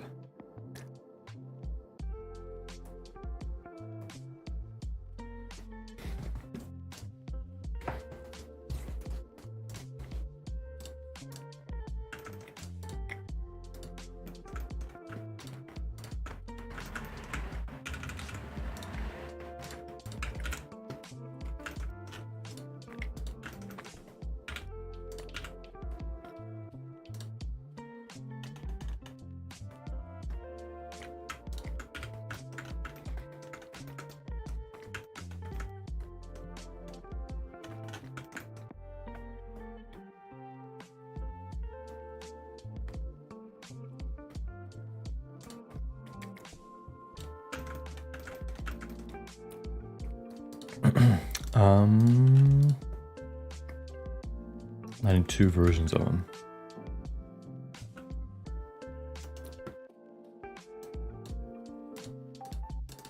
It is after and before.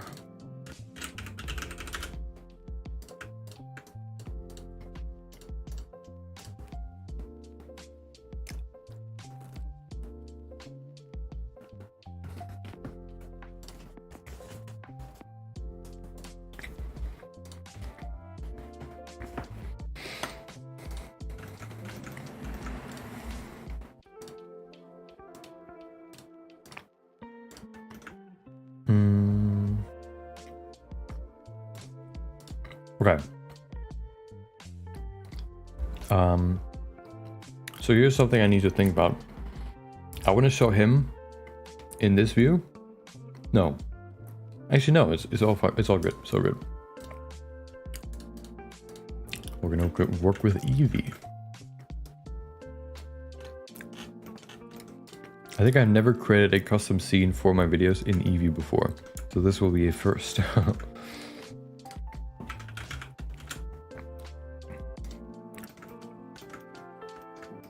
Deadpool's shoes are very nice. They're pretty simple, but that is the name of the game for this project. Let's see. So the idea is, oops. The idea will be because I say it goes from this to this, what I want to have is a kind of movement of the camera where it focuses on Deadpool, like right here. Okay. Goes from, I don't know. And then the text is kind of like 3D where it says like goes from this. And then the camera moves forward to another version, which then looks cool and 2D to this. The text says it right here. It's going to be clearer once I get to it, okay? Right now, it doesn't really make that much sense, but we'll get there. First of all, I need to parent this.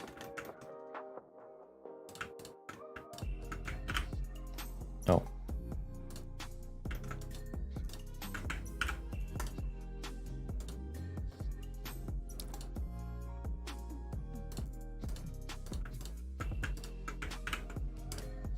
Okay.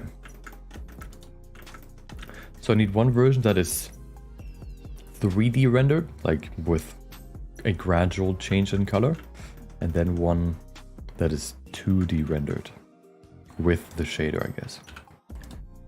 This one's before, so this one needs to be the one without the shader.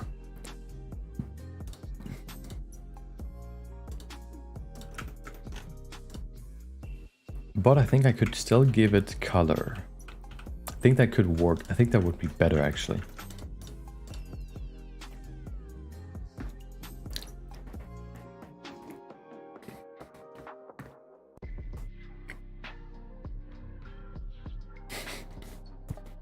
Red man. Imagine like a character that just looks like this. Not even shading. Just straight up a silhouette with eyes. Oh, you know, I guess we could just do this. Oh, we need a light, of course. I think what I want to do is use a sunlight.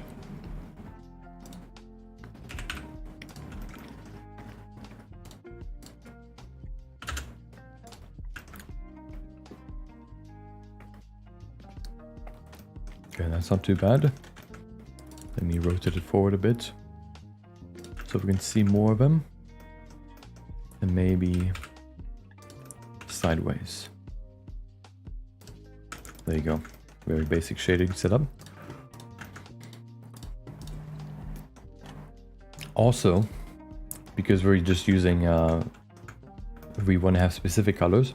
If you're ever want to create an anime, for example, in Blender, or like an anime style in Blender, make sure to switch back from, hold on, let me show you, from color management AGX to standard.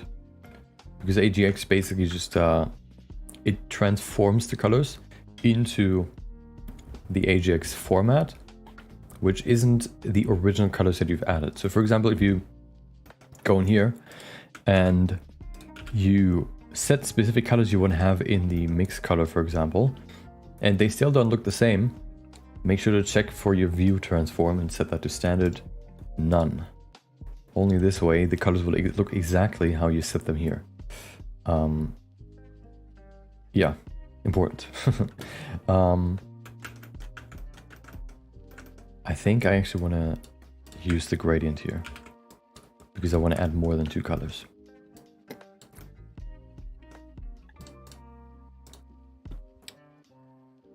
Oh, there you go. Yeah, so, oh, we need to do the shoes too, but I'm going to do shoes afterwards. I forgot to keep the colors though. Ah, God. Okay, well, let me copy them over again. Gosh darn it. Unfortunately, you can copy models over from one blend file to the other, but you cannot copy shader, like node setups, which is really annoying, but I guess I'll just copy the the hex code.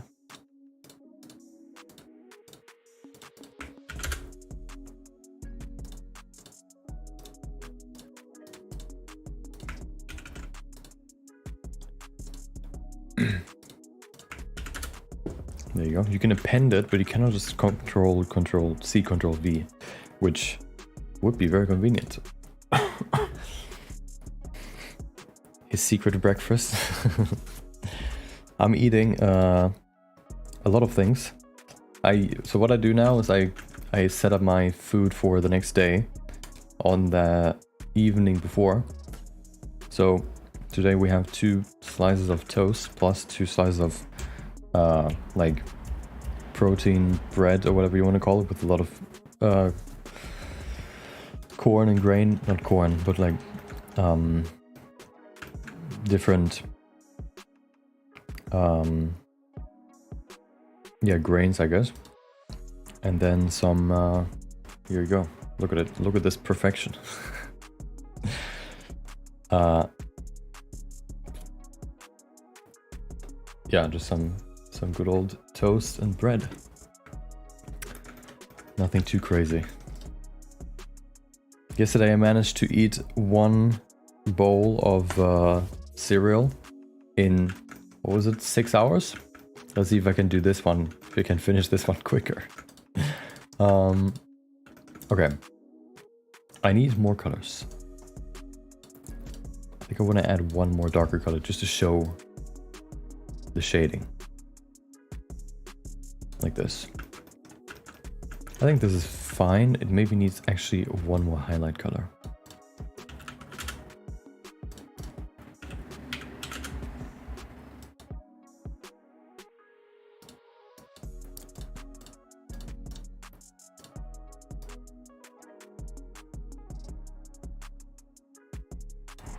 Okay.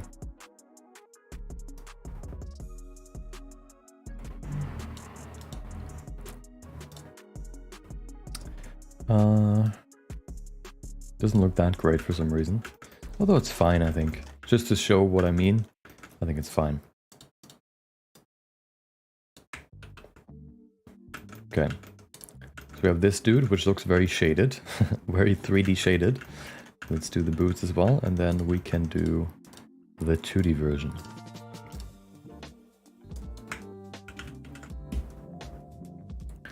Which is here.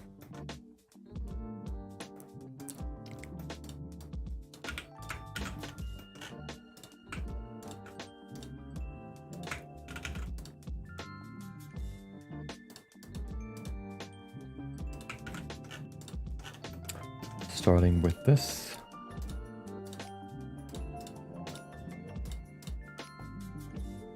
Why do the oh. Wait, why do the shoes have no shading?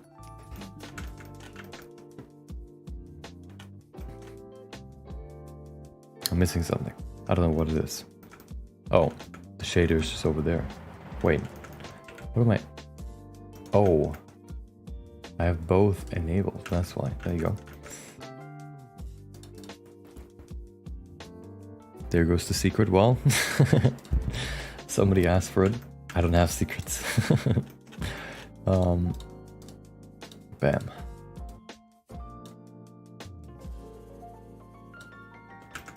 Look at that. Perfect shading. Flawless. Okay. Bam, bam. Link it. Okay, so we have the shaded version, and then we have the cell shaded version, which I messed up because I didn't duplicate the shader, the body shader. So let me set this up real quick. Oops.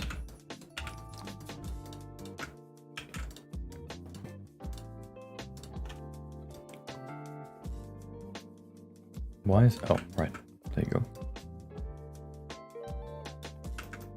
Is this one already maxed out in terms of multi-resolution? It is, okay.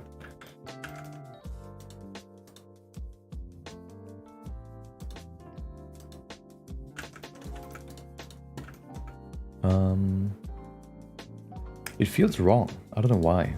It feels like there's something missing.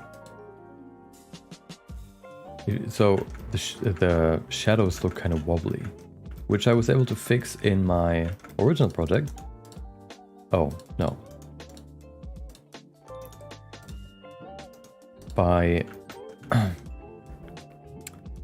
changing, like adding this shader settings menu with geometry nodes, which kind of blurs the normals and makes them smoother, but somehow that doesn't work here.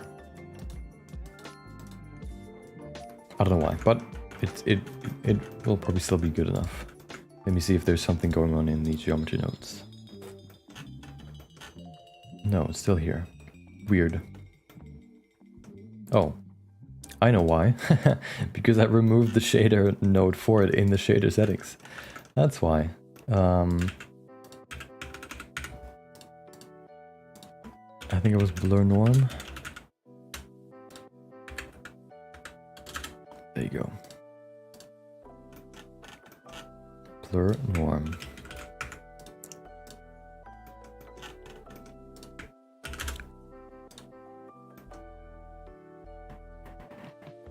Welcome, Asiel. Hope you have a good day. Why do you hate me?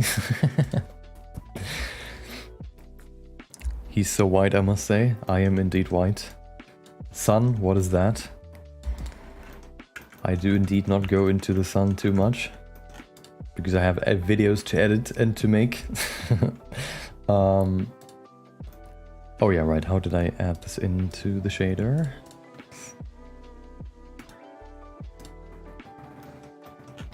Oh, I just plugged it in. Okay. Look at this magic. Boom. Ooh. Look how smooth it is. And if I reduce the normal blur, we can bring some of those muscles back.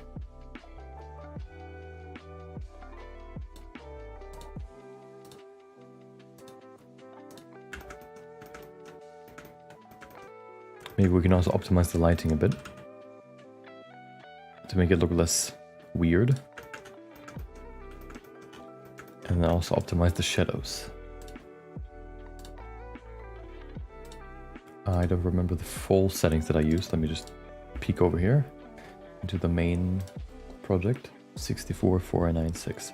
These settings, for me at least, haven't changed too much. Oh, well, actually, it does quite make a big difference. But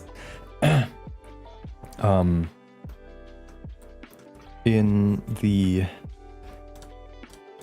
when I played around with them, they haven't really changed that much. But I think these settings, I guess they're pretty good. I always had the impression that they didn't change much, but I think I just maybe played around with them like in a weird way. So if you have set one correctly, the other one doesn't change much. Like the first one doesn't do much, but the second one does a lot for some reason. Oh, right. And then we also have the shadow settings. Contact shadows are important. Look at this. How much it changes, just because we see the contact shadows now. And then also there's some little glitch that if you go too close to the shadows, I think it's this one, like the main shadows, they become very like splotchy. And you can change. It might be the contact shadows where that happens, but sometimes they get very glitchy or very blocky. And you can change that with the distance and bias, I think. I've played around with those in the actual projects, but I don't remember exactly what the settings were. So in case you ever see splotchy shaders for you, that might be what you need to adjust. That looks better. Good old Rembrandt lighting with that little triangle here on the left side.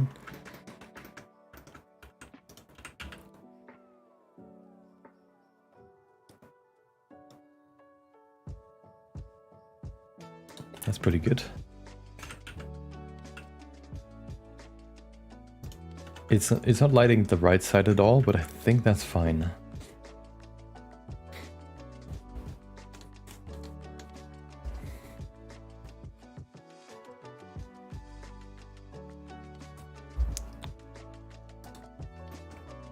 Oh, you mean he? Okay, never mind. I thought with he's quite white you mean me, but you mean Deadpool, I think. Yeah, I need to change this color still. I haven't done that yet. Hold on. Let me do that real quick.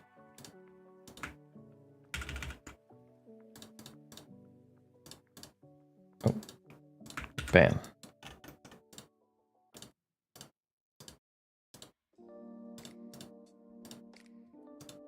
There you go. To visualize it, I probably want to make it a bit darker. Like that. That's better. Okay. Let me still... I want to adjust the... Oh, I can also adjust the light size. The angle. To adjust the shadows. Which could help here. Because I'm not 100% happy with it yet. But... maybe I'll just stick with this. It's not horrendous.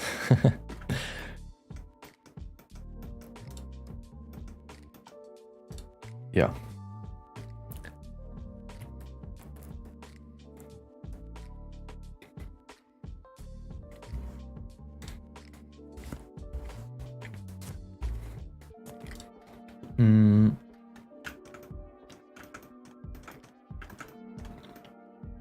Okay. Shoes. Need to... do they need to be adjusted?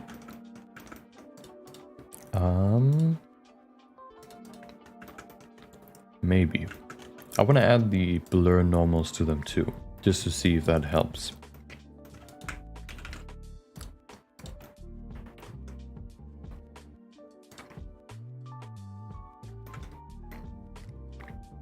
Wait.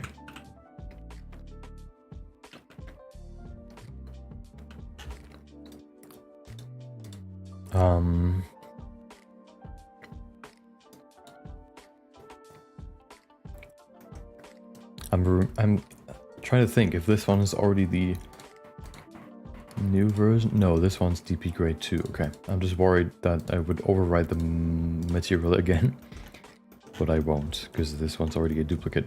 Perfect.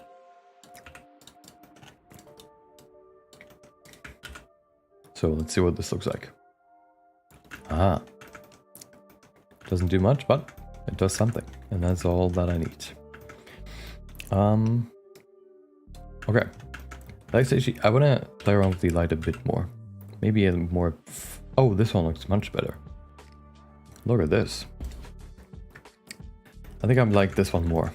Because it makes the structure way easier to see. And it also looks kind of cool. So I'm going to stick with this.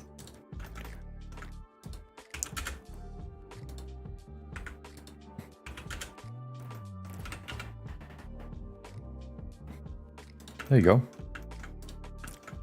Perfect.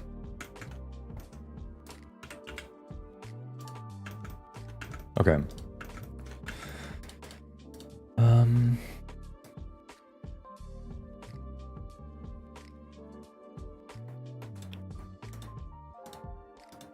Blurring the normal just a tiny bit to make them a bit smoother. Okay. Okay. Oh, the boots of... oh, of course you can't really see the shadows on the boots, but that's fine. I think that's fine. Let me set up the scene now. Yeah, so let me set up what I have in mind for the camera. First of all, we need the before Deadpool, the before pool. There you go. Oh. Should check my stream preview a bit more so I can see whether it crashes or not. Let me save this real quick.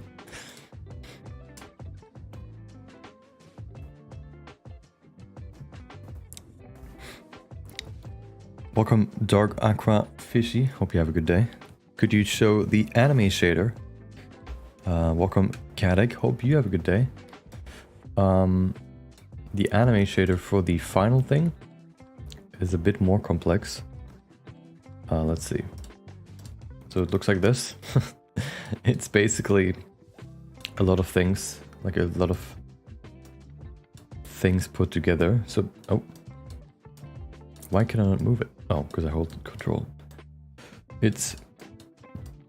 so the basics is just a basic cell shaded, like cell shading setup, using greater than instead of a constant,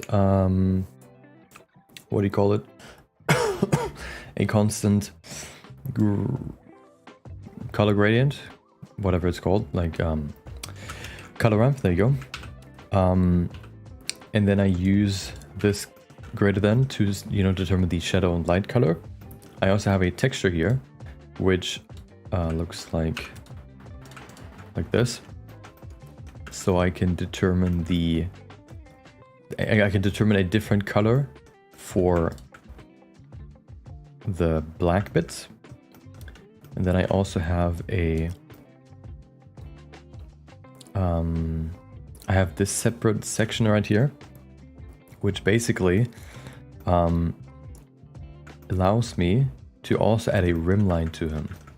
The rim light, I don't know if you can see it. Let's see. Yeah, the rim light is right here. It's white right now, so it's hard to see. But let me adjust the rim light. Oh, wait, what? Okay, you can't really see the rim light right now, but the rim light is basically just adds even more flair to it. And the way you can add that is with a shader to RGB. No, with a separate color. So I have two lights in my scene. One of them is red. One of them is green. I think the green light is for the basic shading, which is the the basic shadows.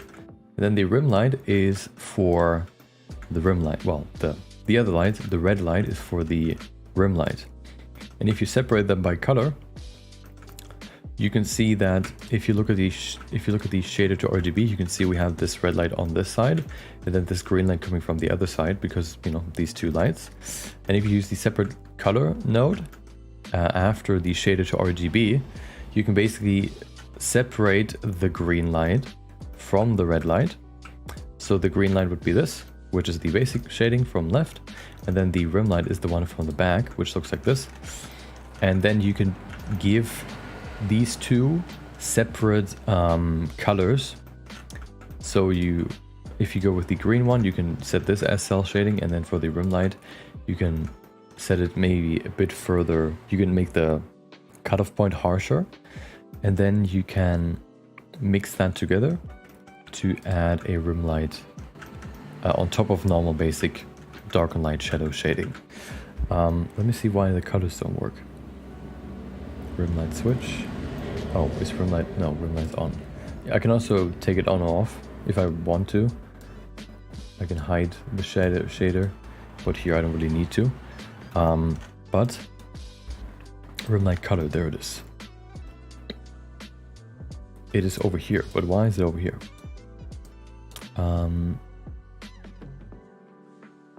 No, it's not.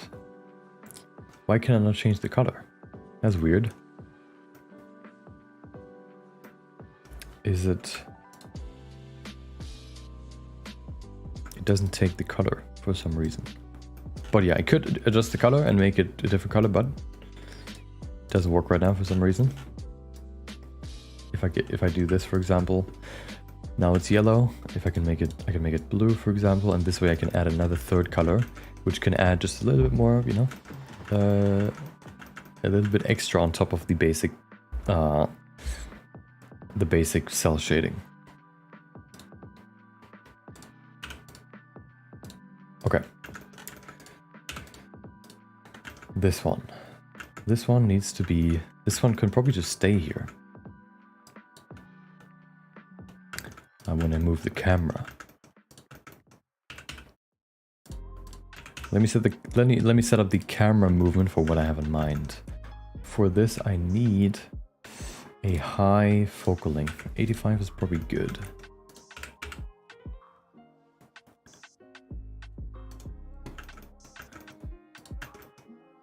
If you want to see like a more in-depth explanation in how this rim light thing works, I saw that trick.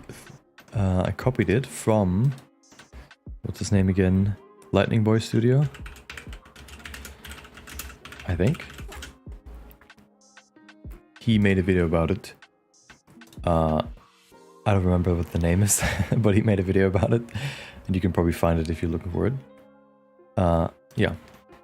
So if you want to see a more in-depth explanation, then you can check that out. Okay. First of all, framing him.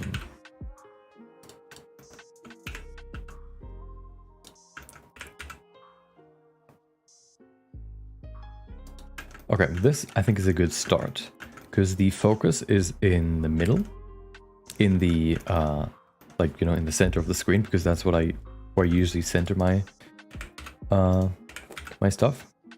Do I want to give him a rotation is the question. Let's see what that would look like. I think I don't. I don't think I want to.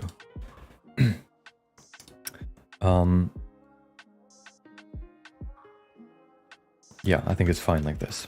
But the background looks horrendous. It's too bright. Let's make it darker. Okay, that's good. And then I want to have text on his left side saying what I'm saying here, which is, oops, what am I saying? Turn this, the way to turn this into this. Yes. I want to have this, that, whatever. Sitting right here. Let me actually write it down so I can frame it perfectly. New collection, text. Okay. We talked about folder structure before. Same is the case for Blender. Okay. Make your collections and put everything in where it's supposed to be. So you don't have to look for it through 500 objects to find the one that you're looking for. Also name them. There you go. The way to turn this into this, right? Okay. Oh, I haven't. No, that's weird. So the thing is, I'm speaking quite quickly here. The way to turn this into this is this. Can I make it longer?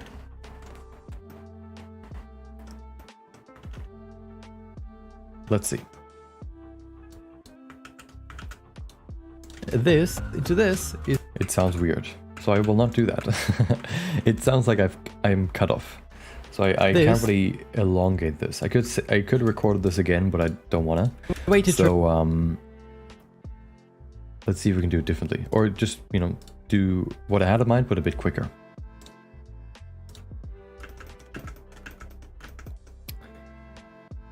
Okay, first of all, what do we need? We need the way to turn this.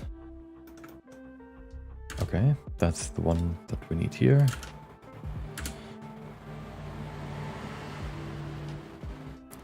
Let's see how we can put this in here. So one way we could do this, first of all, we need a different font. The worst part about the text editor in Blender is the font selection. It doesn't just give you a list with like a icon to show you what it looks like. It just gives you this. I guess it's kind of the same, but I would like to just have a list here that I can select from, rather than going into the actual folder and having to select them here. I like black, Arial black, or this one, Arial narrow bold. I think this one could work well. You know about lens distortion? I do. I use it sometimes. For some effects I use it. In DaVinci. And also, you know, in Blender, but I don't want to overdo it. So I don't use it too much. But it actually could work well here. But I haven't... Yeah, I want to set this up first, and then maybe we can play around with the camera a bit more. So one idea that I had was to use... to place the text kind of like this. Where it's kind of 3D. But...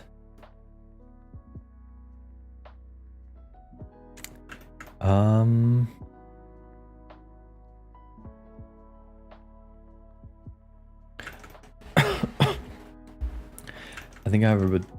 I'm kind of trying to picture what it could look like.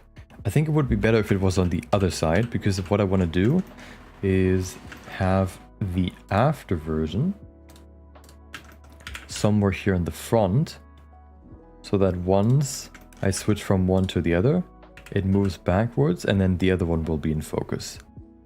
So what could work is to use the text to lead the way. The way that what that would look like is I would have to duplicate this and make these words individuals. The way, might also want to make them bold because they look a bit weird right now. The way, oh,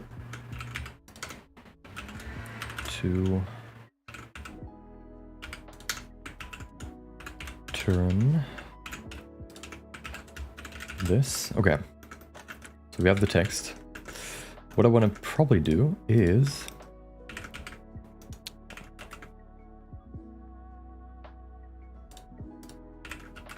this,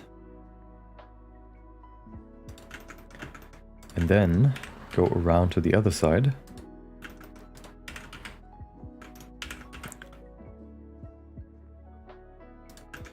And then make the this 3D. We'll see if that looks good or not. I have doubts so far, but you never know.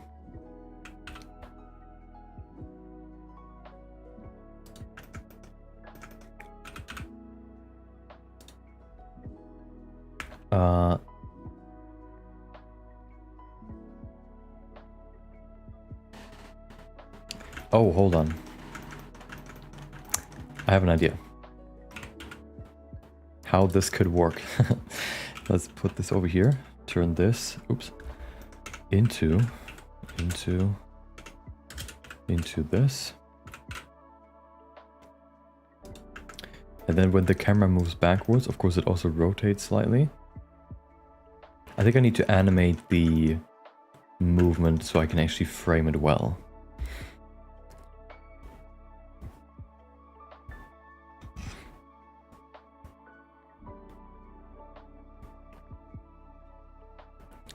Do you know about... Yeah, I do. My favorite color.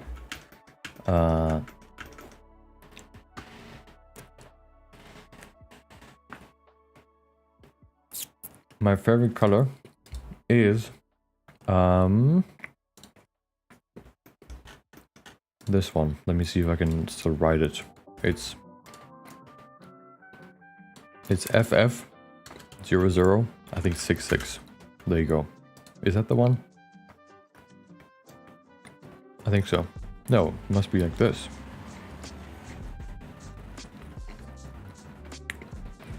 It's like this slight pinkish red. Kind of like this. Oh, it's, I think, FF0099? No, I don't know what it was, but was it 33? There you go, FF0033, there you go. Not perfectly red, just slightly pinkish.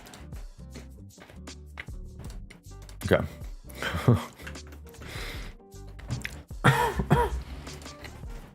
Excuse me. Okay. Oh, is it raining? It is indeed raining. Okay. Let's get into animating. So the idea is to have the main shot like this. The focus first over here. And then I want to have the focus slightly in a different spot. Which means I need to move it backwards and also to the side.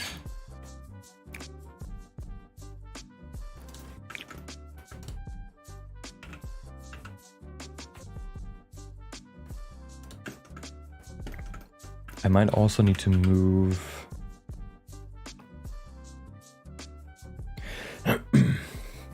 I'm trying to visualize what it could look like.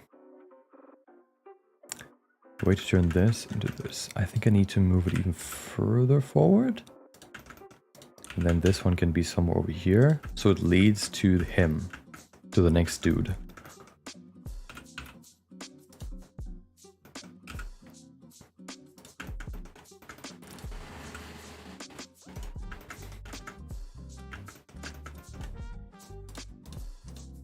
And then this could be... Try to see if I can frame all of this well.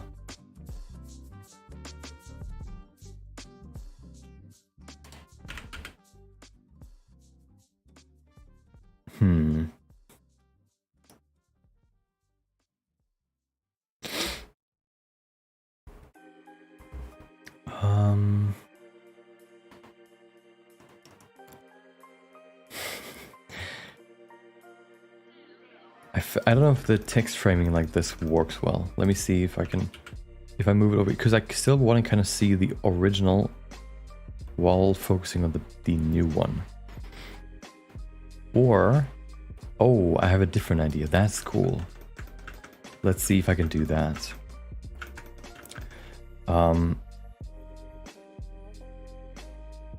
Okay, this will be weird. I don't know. So, okay. But I think it can work. Okay, yeah. This, yeah, okay. I need to start again. This will be weird, okay? But it will work. It will work. Get this out of here. Oops. Way. So new idea is we have Deadpool in the middle. Okay. So the text forms around Deadpool. So we have him right here. Okay, Amogus pool. There you go. And we have the text forming around him. The way to turn this, okay? It creates a perfect square, okay? A mathematically, visually perfect square, okay? And then it rotates to reveal the second text and version. So this 3D rotates into, yeah, the second version. I think that might be better. Let's figure that out. How do you manage multiple shots in the scene? Do you start each shot with a copy of a blend file, or do you do everything in a single file? I don't think I found the perfect way to do that yet, but I think it's kind of similar to how I did it in the Berserk project, where I had the main file, where I created all the assets, and then I marked all those assets as assets, so they show up in the asset browser. And then if you open a new blend file, you can append or link those assets from the asset browser into that new file, and then create the shot there. That might be the best way to do it. It is not, I haven't really found the 100% best way to do it that way, because some things are still wacky when you do that, but it's probably the best way. I probably just haven't found the 100% best way to do it that way. But that would probably be my guess how you could do it the most efficient way. Okay. I think I want to change the font. I need something bold to really fill up the space. And I think this would work better. The way...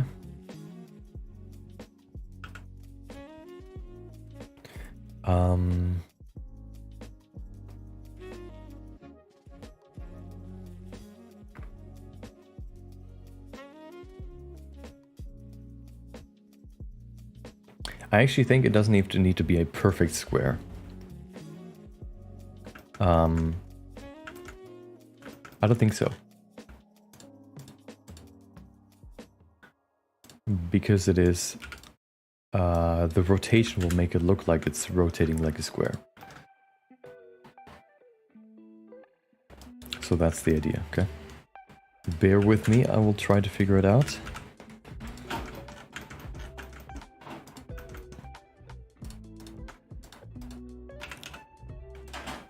Okay. So, the way to turn this, I think I need to separate these again. The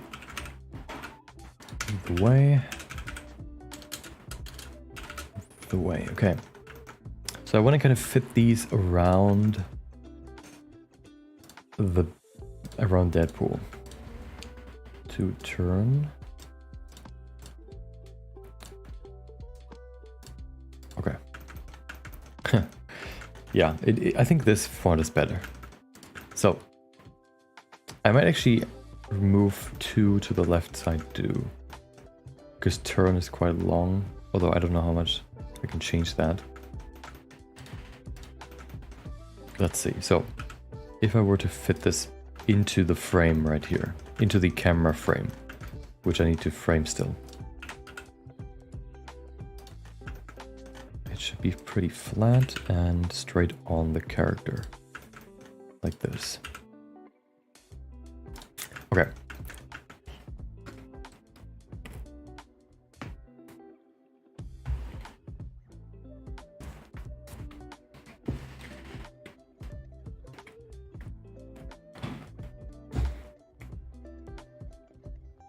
Welcome. Yeah, Kisli. Maybe that's the right pronunciation, probably not. Welcome, hope you have a good day. Do you think modeling in Unreal is easier than entering Blender and make something and transferring to the file to Blender?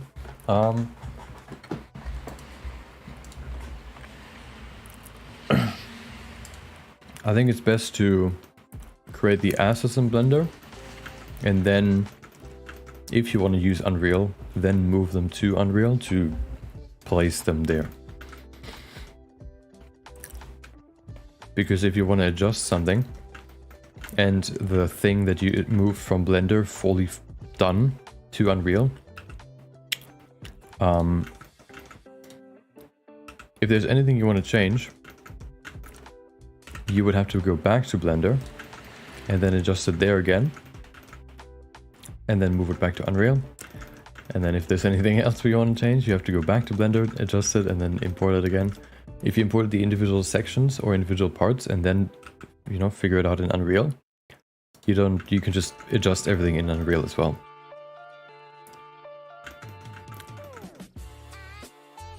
Okay.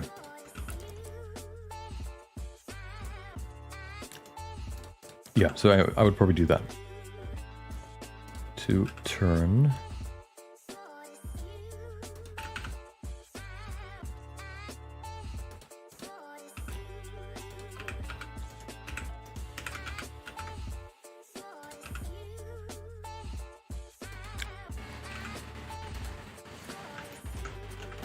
Okay, let's see if I can align the S with the N.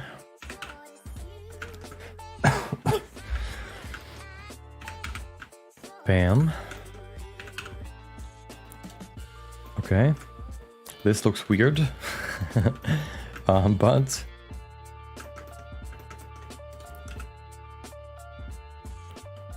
let's see if I can adjust it. I like the way, I like how the way looks.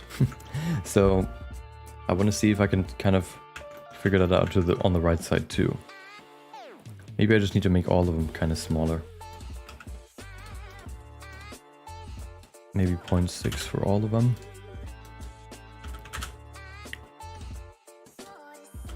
As I said, I'm not the best in graphic design, so this is not my strong point.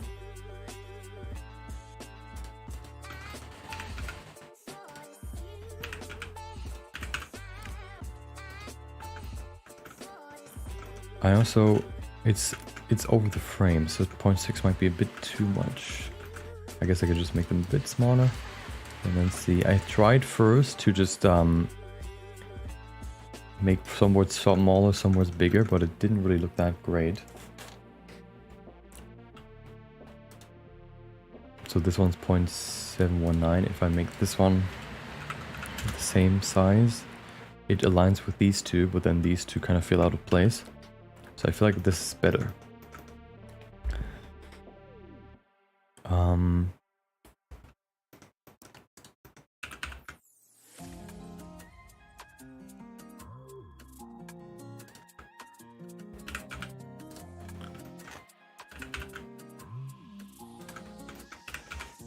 Okay. I think we're slowly getting there. What I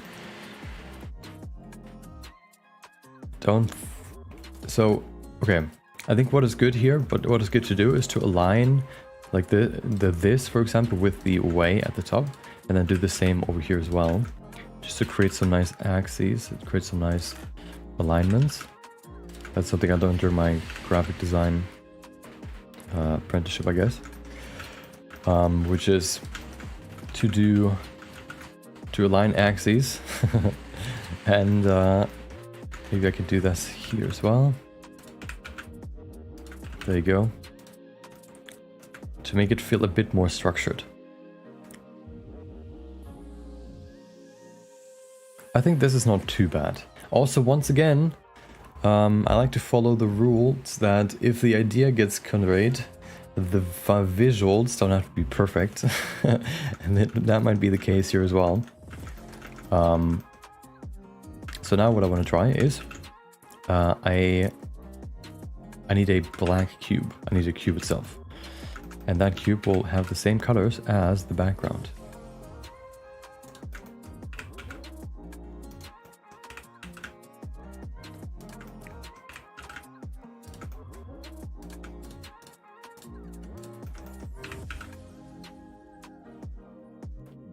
There you go. Then scale it up so it fits the entire screen. Oh, I wish there was a way to... Oh, is there a way? No, there's no way. I wish there was a way to align these cube perfectly with the camera center point.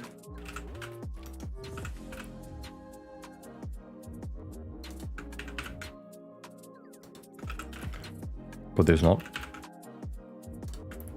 So I'll just have to do it by hand.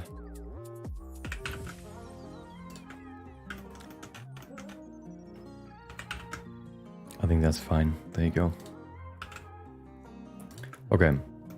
Now the width, and it needs to be the same width as the length. So I guess I could... I know how I'm going to do this. I'm going to move it all the way over to the right side. And then just select this as the 3D point. Once again, setting up hotkeys. Selecting the edge, pressing whatever that button is next to the 1, left of 1. And then I have the 3D cursor there, and then I can scale all the rest from that 3D cursor. And go all the way over here. Perfect. Now, if I make this the same color as the background with an emission shader. There you go. It is gone. And now the effect will be... oh, hold on. I think I want the text to be... Do I actually? I don't know. I need to think about the rotation, but the idea will be, you know, parent this to the box, and then parent all this to the box as well, so that for the transition to the second, you know, to this dude, it would just kind of go into geometry. It would just do... Oh, hold on. There you go. Origin, and then rotate like this to the next bit. But I would have to move him. I would have to change the cube a bit. I actually don't... I think I need to... I think I need to change the cube to a different shape. So it looks like a cube, but it's actually not a cube. Let me show you what I have in mind. we cannot use a cube for this because the rotation won't work, as you have seen there in a bit.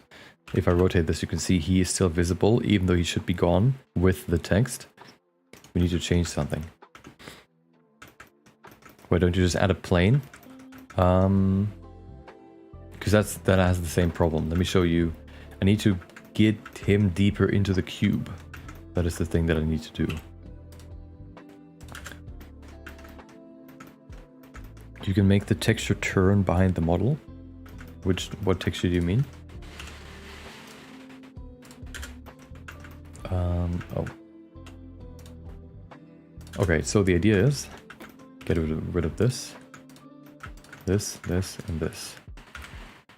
And then add walls like this. Looks like the most horrendous 3D model ever, but this should do what I have in mind. Now I just need to align it so that he is in the weird cube. Non-cube cube. And now he should, if I rotate this, if you look down here. Okay. Perfectly be removed. Ha ha ha. Perfect. Now the only thing is, I think the text needs to be perfectly on height of the edge. So I need to do that real quick. Shouldn't be too hard. Another cool add-on that is very, very useful is the alignment add-on. I don't know what it's exactly called, but what you can do is you can select all these things, and then select the box, and then you have the align tools here. I think that's what it's called. And then you can align them to the y-axis, and now they're all on the exact same axis coordinate as this box, which is really, really neat. There you go. You could do the same, like if you select all of these, you can move them all to the position of the V by just aligning them on all axes, for example. Yeah, it's a really, really useful add-on. Okay. The only problem I have now is the top creates a shadow. But do I need the top? Do I even need the bottom? I don't even know. I think I don't. I think I only need the X. So if I remove all this, I think it should still work. Let's see. Yeah, there you go. So we don't need anything but this weird, I don't know, like this carousel. And now we can just go over here and do the same for this side. And then we have the perfect rotation. The perfect cube-like rotation. So this will be over here. 90 minus. And we can do the same rotation here. The same. Oh. The same style right here.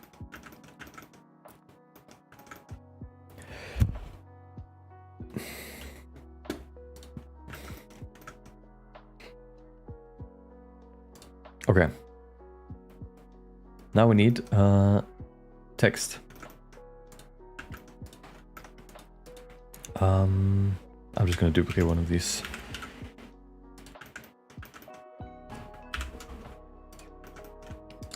This one will be... What is the second part that I say?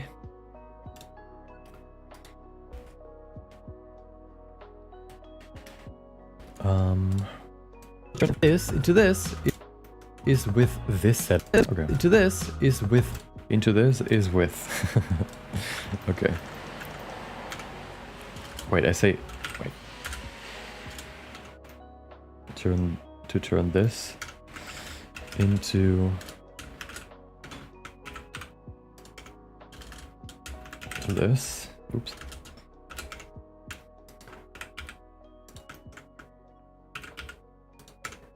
Oh, we can do edit both. That's interesting.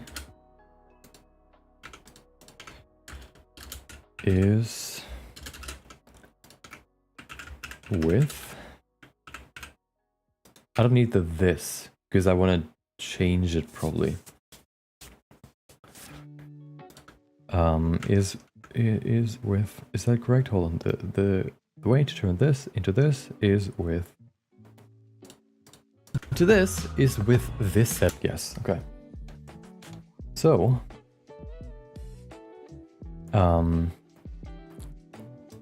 let's align these text bits.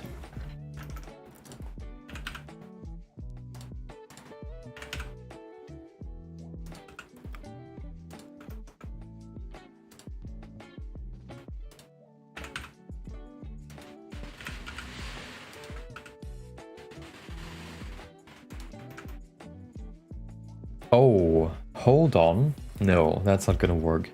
I'm thinking right now. So, the thing is, here's the thing. Okay, here's the gigabrain editing strat. Okay, here's the big brain strat. If this rotates, okay, and you read from left, top left to bottom right, okay. Oh, hold on. I can align this even better. Hold on. No. So, okay. First of all, this will be at the top left. Okay, the way. And then this will be down at the bottom right.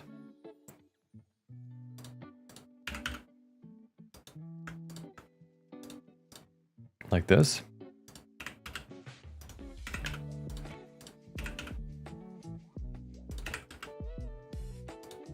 Okay. And then, that's now the question is, doesn't look perfect yet, but we'll get there, okay? Now the question is, if this rotates, okay? If this rotates, the ending is here at the bottom right. If it rotates now, does it move?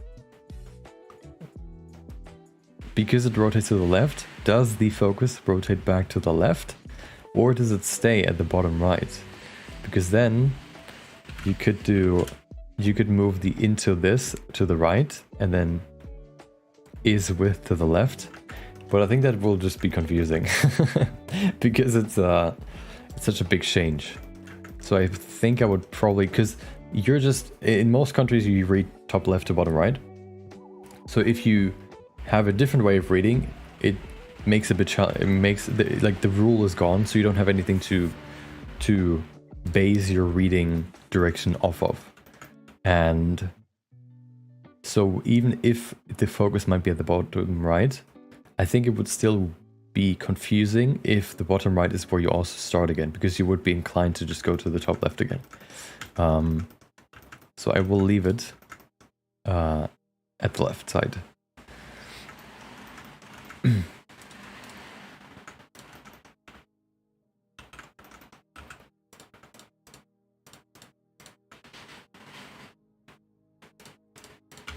Okay. I also need to move Deadpool in again.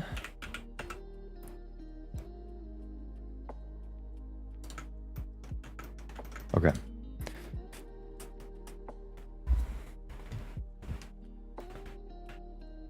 Welcome, Alex. Hope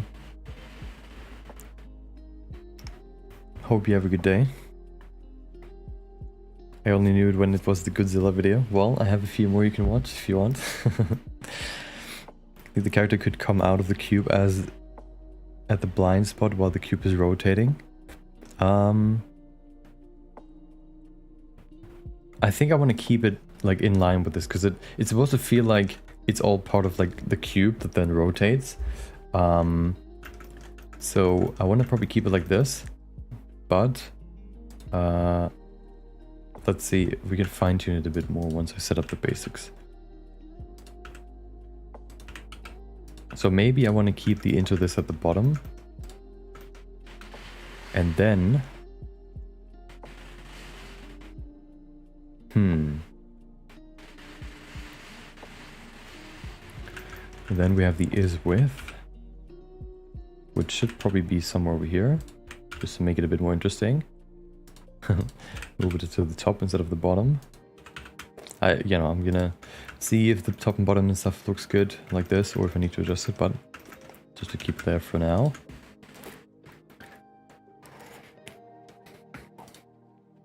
Because I'm thinking how I want to then just move over to the to the new shot, which is this one right here. I have the idea of just creating like another rotation and then showing this shot, but I would have to think about it.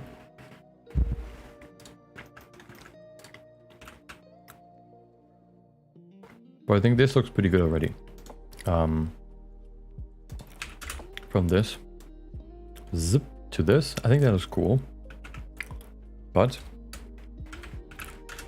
I want to see if I can optimize the text a bit. I think what would also help is just like a few little like bits and bobs to add some more like details, because right now we have the main object, we have the main graphics, and I think a small details could help give it a bit more spice, I guess.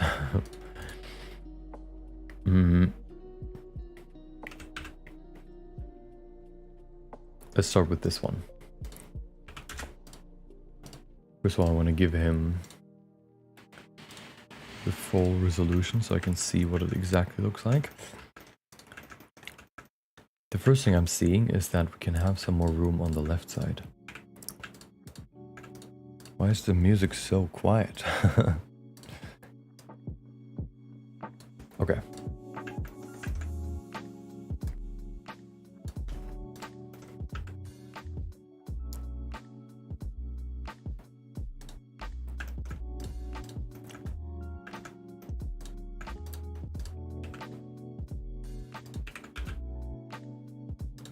Okay.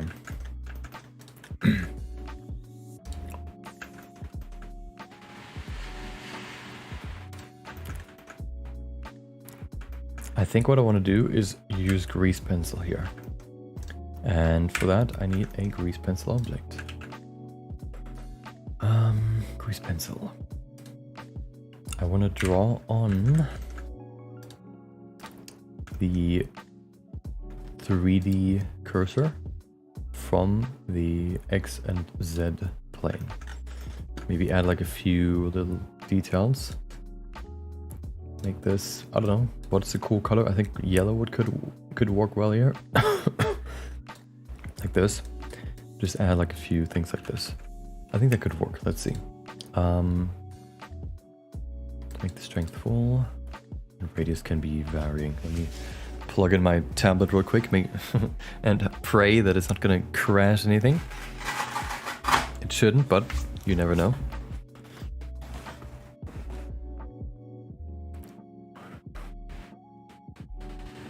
Oh.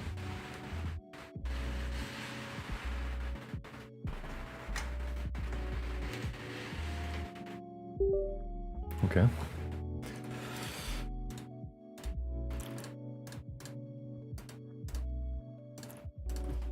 Let's see. Where's my pen? Oh, right. Okay. Okay, perfect. So let's see if we can spice this up a bit.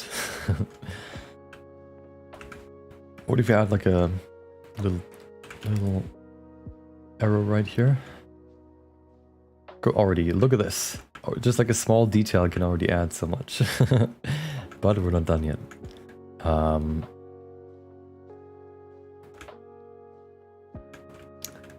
What if I would probably also want to animate this a bit, but that's fine. Oh, we could also use these to animate the rotation. Create like speed lines. Let's see. Yeah, we'll get into that, okay? Not right now. I want to sketch it out first.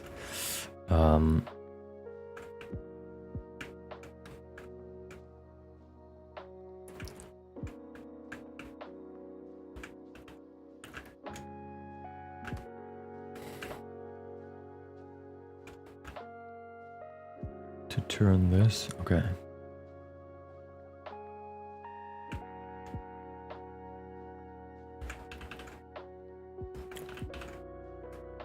Oops.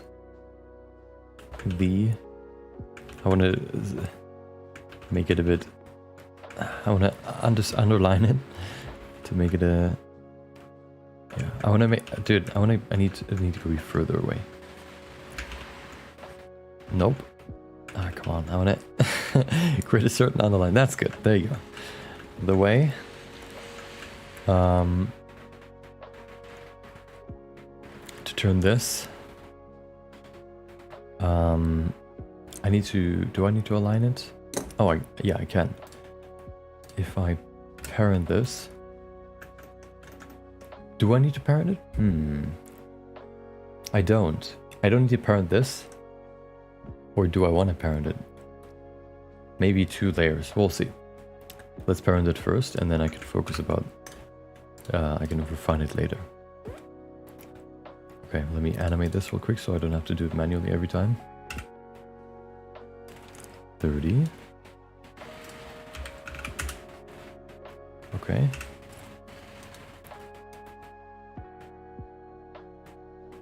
This also creates a cool 3D effect because Deadpool is a bit deeper into the cube than the rest.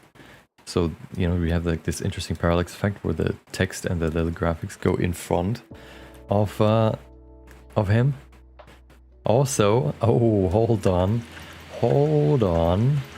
What about this? What about if we do some more depth shenanigans?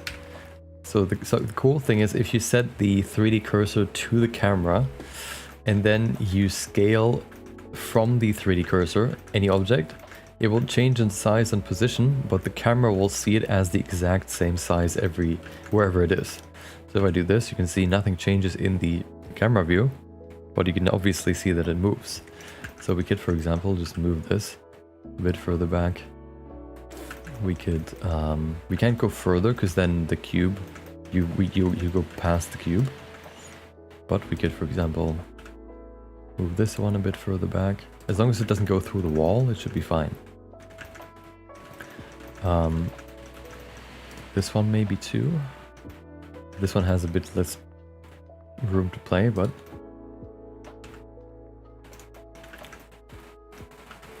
it's hard to see. Let me set it to random. Yeah, this one is a bit harder to do. But now, if we rotate it, see how we have this 3D effect. It's kind of faint, or it's kind of, you know, not that easy to see, but I think it helps. We also should probably give these letters an emission shader so that they're not affected by shadows.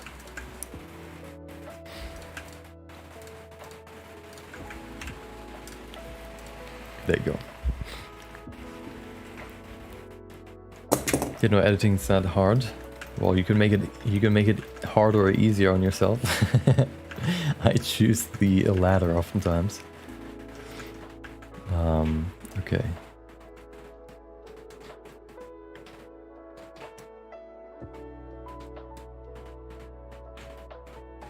I don't know if that actually helps or makes it look better. I think it's better if only Deadpool has the same, has the depth effect. I think that looks better. So I'm gonna remove everything but, yeah, go back to what it was before. Okay.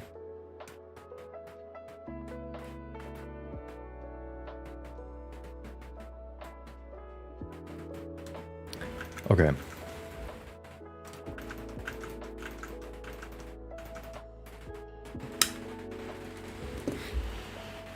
Are the letters scale connected to the, camera's focal length? No, the scale is just, they have a scale and then the focal length, once you set the focal length, you can adjust everything so that it looks good. And that means, oh, I removed the material. And that means you can't really change the focal length anymore, but in that focal length, everything looks how you want it to look.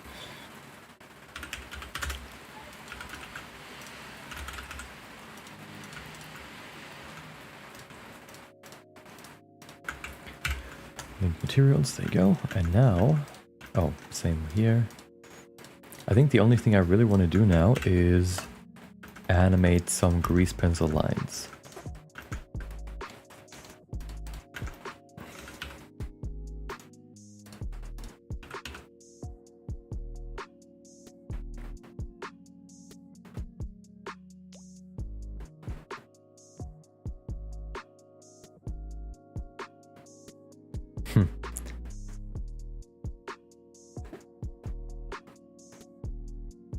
So, I'm thinking if there's anything else I would like to add. Maybe like a visible edge of the cube, but I feel like that's already solved by the text. Like the text already creates this 3D effect. So if I set it to this, for example, 45%, you can see it already looks 3D because just of how the text is aligned. It creates like this depth effect by itself. So I don't think I want to add a line here. I think I want to add motion blur though, which I don't think is already enabled. There you go. So that's important. I want to save this file, which is also important.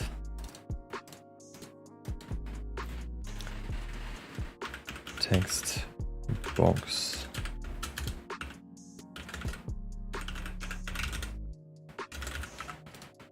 Okay. And then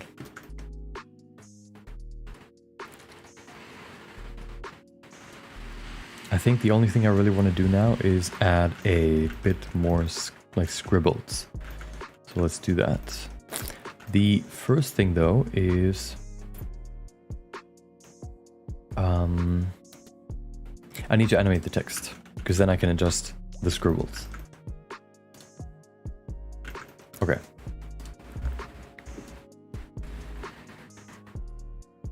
Looks like the text was scaling in size when you were moving them back and forth.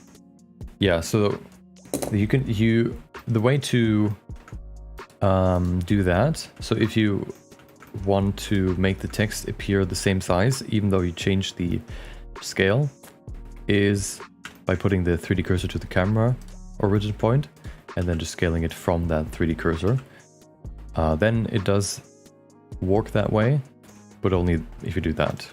If you, for example, you like the size of something in the shot, but you want to change the position, like for example changing the depth to move it further into the cube, you can use this technique to do that. But it's, you know, that's the only way you can achieve that effect, I guess.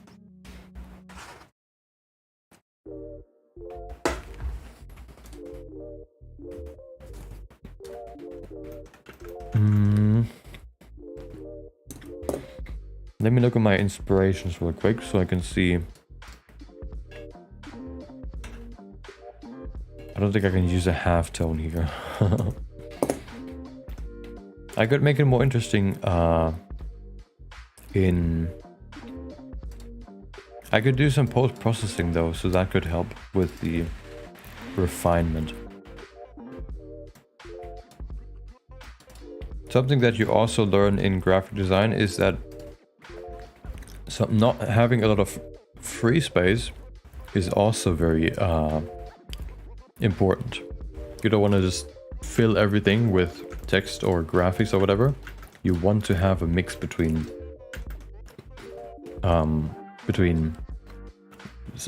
where there is something and where there isn't something.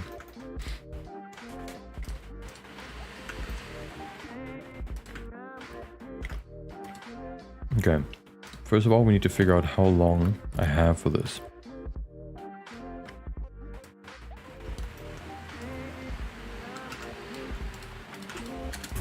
This setup is with this.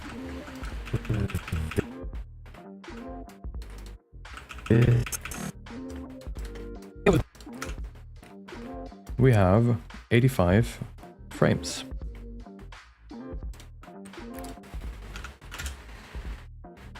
Okay. So now we need to figure out at which frame which piece of text needs to pop up. Shouldn't be too hard, but It's, you know, a little bit of fiddling around. So, let's see. Okay. The way thing needs to spawn, needs to appear at frame 3. So what I like to do is I like to just go to my timeline and just go to 3. And I hit a marker. Way. Set this to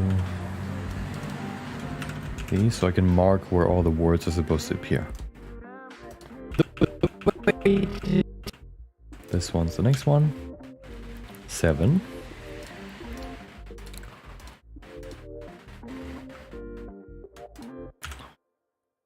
The way 2.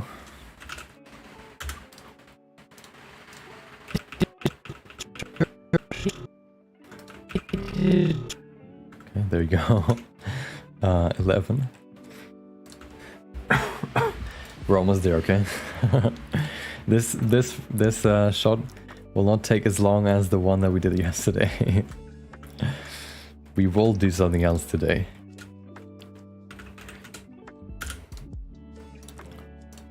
We will finish more than 13 seconds.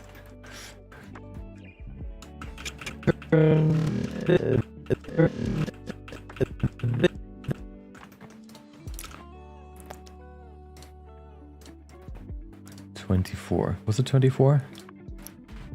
Yes.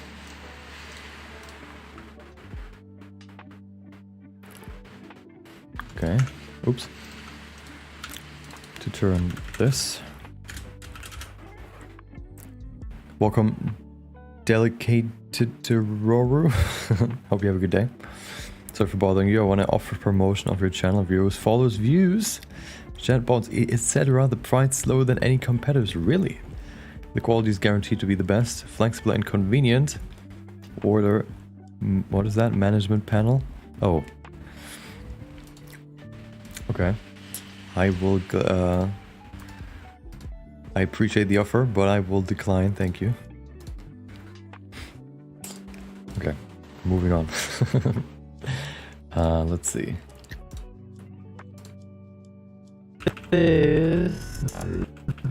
So now I need to also figure out when I want to rotate it. I think I want to do that.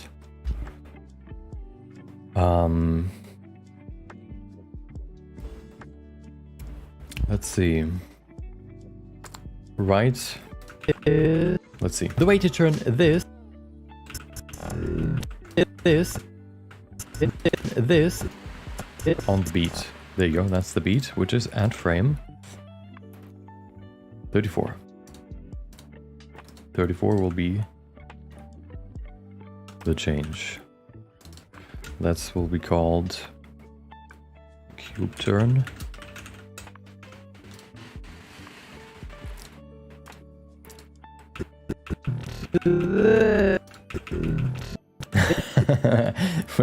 When you've never heard this before, this must sound so weird. Okay, this one's into. Into can probably just already be there because it is during the turn will already be there, so it doesn't need to, you know, appear. But this one, 42.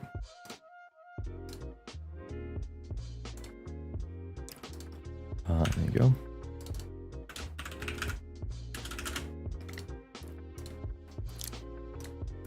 This is 57.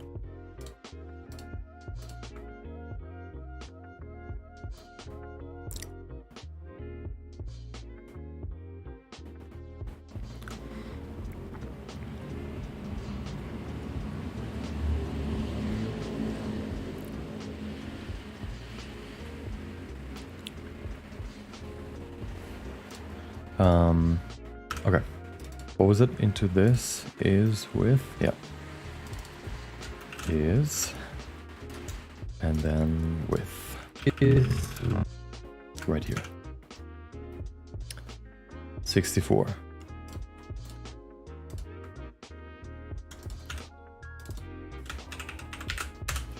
Okay. Everything is mapped. It's animated. The cube turn is right here.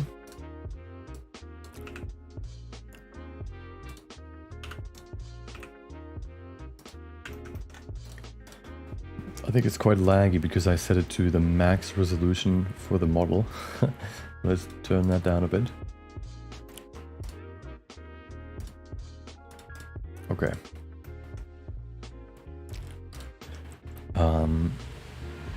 This should be animated, but it's not fully done. This one, how many? So usually I give rotations or like movements of big movements during a like a big movement on the screen, like 10 to 15 seconds. 4, 5, 6, 7, 8, 9, 10. Oh, yeah.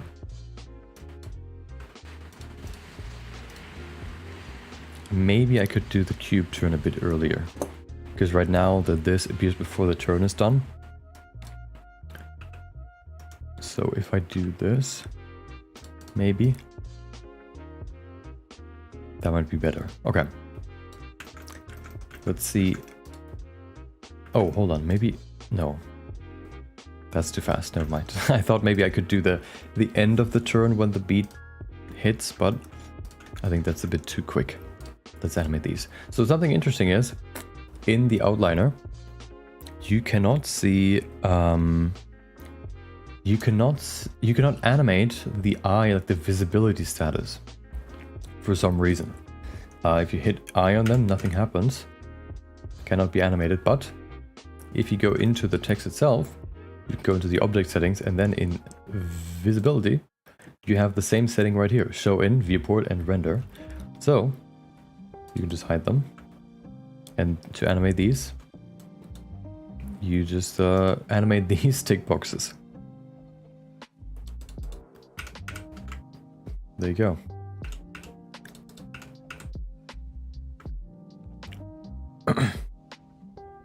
And for some reason, it doesn't show up. Why is it just gone now? What happened? Something happened. I don't know what happened.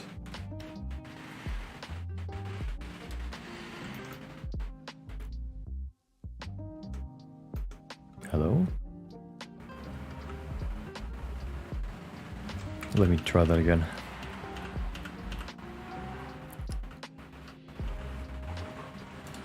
Okay, let's try the other way around. Animate, viewport render, off. Okay. Aha, there you go. The way to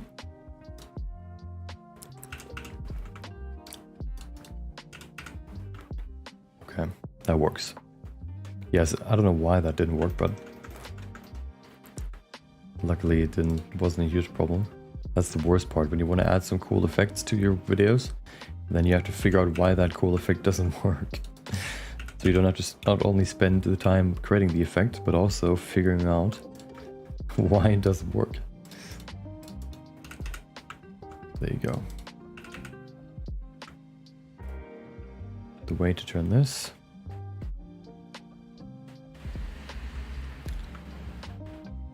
And then cube turn this.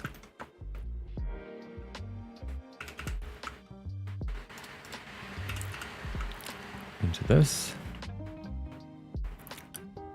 is, of course I could animate this text too, but that takes even more time. And I would like to finish this video at some point. I wanted to finish this in 2 days from now or 3, but that might be a bit too ambitious. We'll see.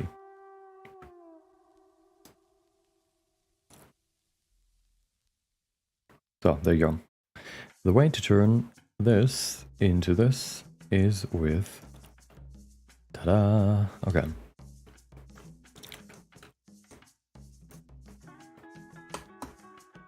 Welcome Carb Pants, hope you have a good day.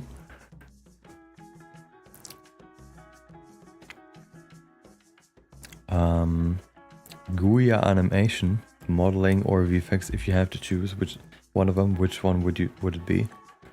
What is GUI animation? I would definitely use modeling, because I like the creation more than the animation. Okay. Let's see. Oh, last thing that's missing. First things first, I want to see if the motion blur looks fine. So let's render one frame. Let's pray first of all that it's not gonna crash my PC. I mean my OBS. And let's render one. Actually, whatever.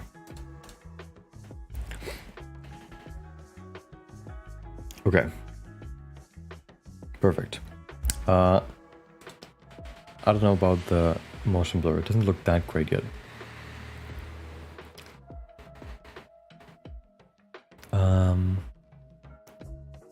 Maybe I want to reduce the blur. I don't think the blur needs to look that great to work, to serve its purpose.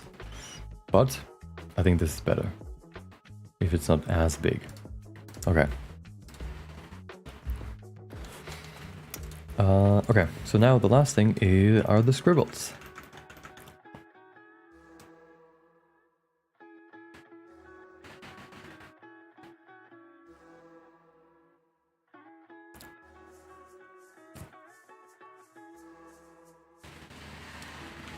Okay, so I want to... Yeah, let's animate some scribbles here. I want to probably be in rendered view.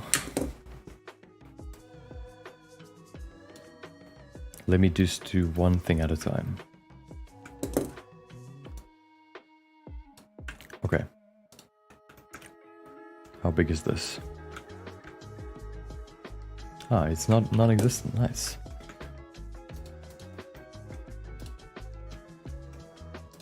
Let me do this. Okay. So now, hopefully if I draw... Ah, perfect. Okay. So basically what I want to do for this is just create a few different... It's supposed to be like this kind of stop motion effect where it changes slightly in its shape. So I just need to redraw this probably every second frame. Let's see what that would look like. Oops. Nope. Nope. Takes a few tries. I'm not an underlining expert, unfortunately. Look at that, that's perfect. Okay, and then one more. And then I can just loop this. Maybe 4, we'll see how well I can do these. Oh god. Maybe a bit slower helps. Ah, there you go.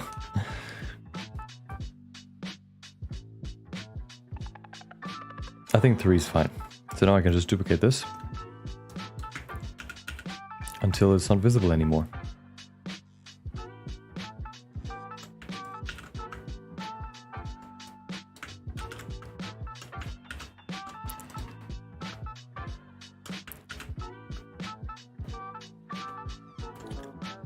And then I also need to remove the lights from the source, from the grease pencil. There you go.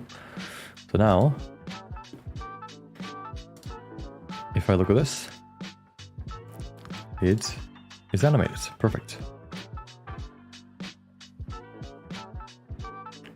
And now I want to do the same for here, for this. I think I'm just going to do, this one will be the underline. I don't think that's the right word, but I'll just use it. And then I'm going to make a new layer so I have them separated so I can adjust the keyframes a bit easier. This will be arrow.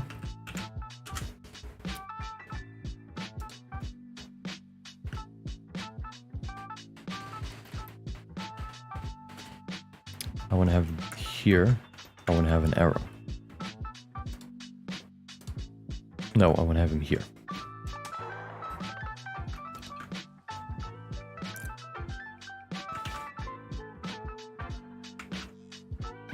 Perfect. Animate a kick. Well, I don't know how I would animate a kick here. Do you mean Deadpool kicking? That will be when I will actually animate them. Right now we're just doing the video. for the preparation. Okay, another version.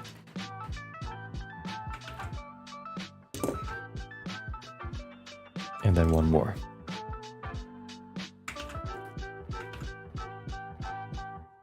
Okay. Let's see what that looks like if we add that here too.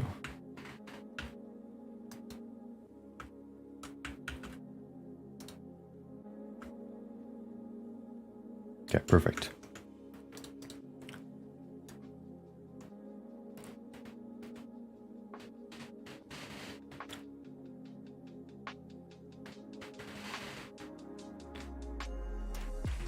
Okay, now I want to see if I can add speed lines to the rotation. But then I would probably not want to have the motion blur.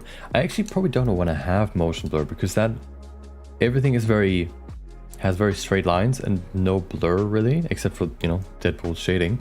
So I think I want to actually remove the motion blur and actually just add some by scribbling them on. Let's see what that would look like.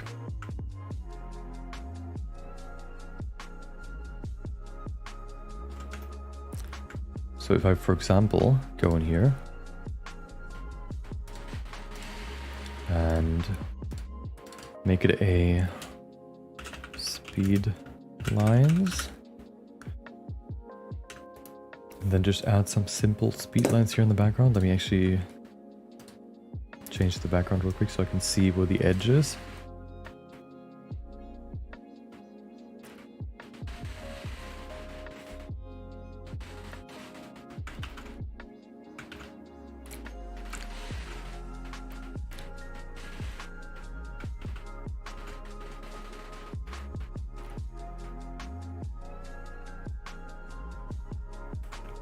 Okay. Actually, no, I'm gonna do bigger ones. Radius of 30 maybe? Yeah. Okay. Oh, it actually moves with it because it's parented to it. So I need to make a new grease pencil object.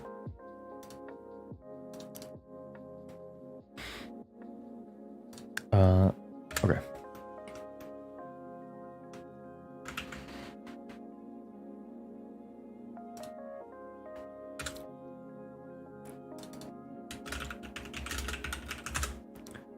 Should use the same shader. There you go. Okay. So, bam. Okay, this one doesn't work. There you go.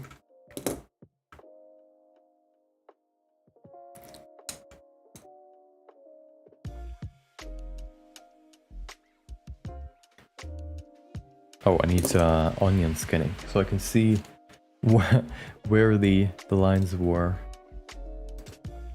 Oh, I think there are so many weird settings that you need to enable for onion skinning to work. I just don't know exactly where they all are. It's really annoying. Grease pencil is so convoluted in some areas. It's here too, I think. Here it is. Custom colors, display, view and render. There you go, now I can see it.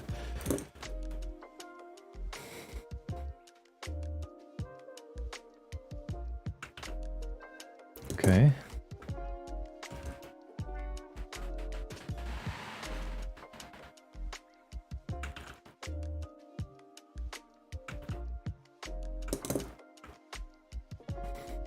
Oh, I don't know where it is now. I think it's right here.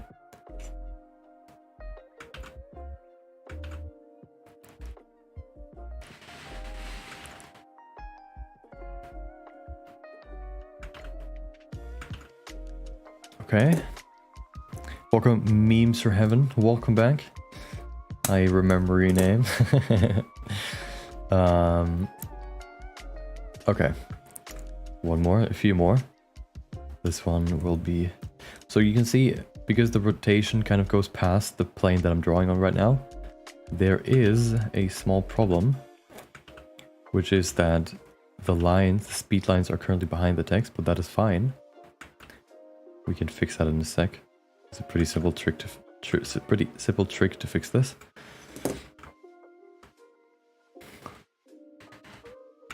Oh.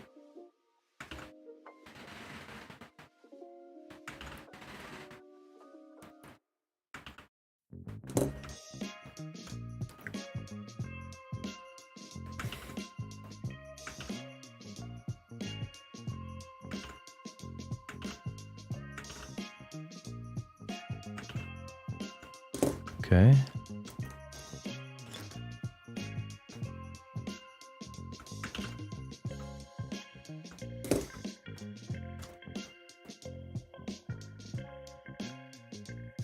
So, we have drawn the lines. Now, to make them visible in front of everything, we can just select Viewport Display in front. There you go. And now everything is there. Now all I need to do is... I want to see what it looks like. So I need to hide onion skinning again. And then look at it.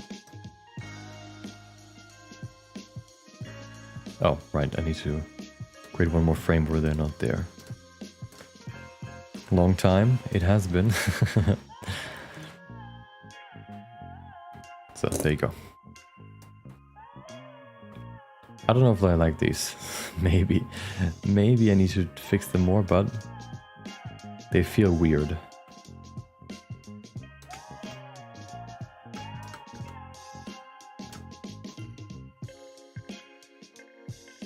Yeah, I don't like the speed lines. I'm just gonna remove them. Not needed, but we can add some more scribbles over here.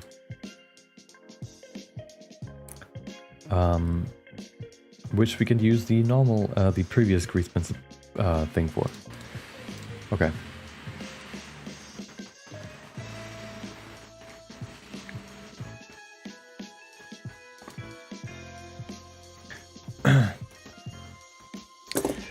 Okay.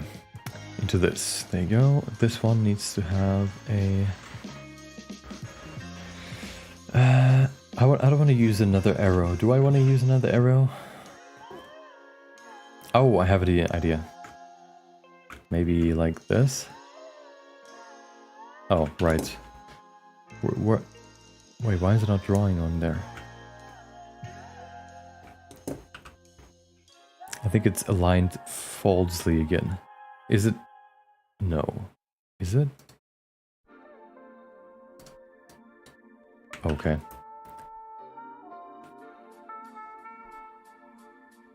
I think it is aligned, like the, what is it called? Front X and Z axis is dependent on the object, grease pencil object rotation. And because it is getting rotated in the animation, it is also changing that alignment, or like that plane. And I can't use that for after the rotation. Okay, this might be cool.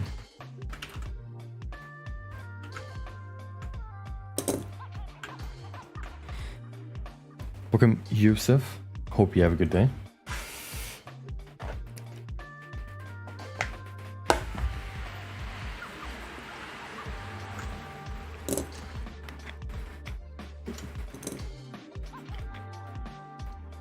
Oh no.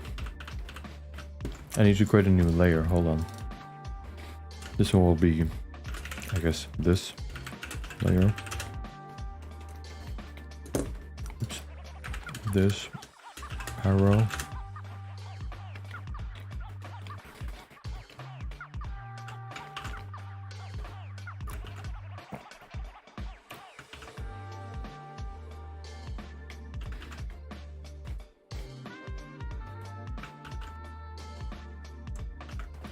Okay.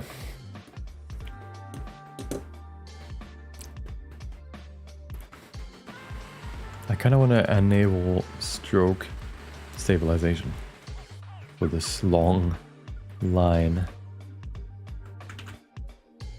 Makes it a bit smoother.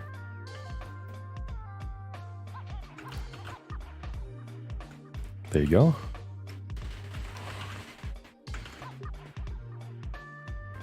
Also, I need onion skinning again, okay. And then one more. Oops.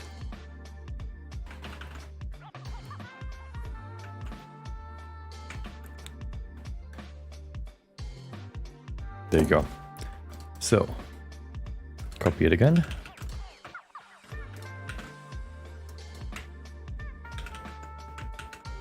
Why can I not copy it? What is happening? I'm copying the wrong thing.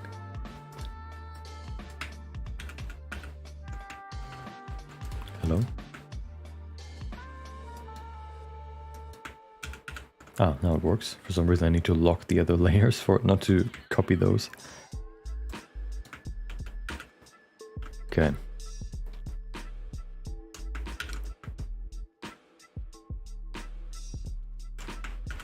That should be fine.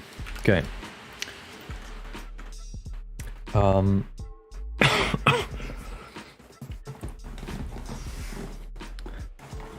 So I think I want to have one more scribble somewhere.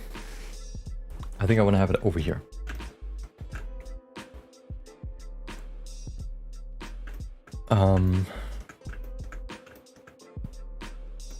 Like over here.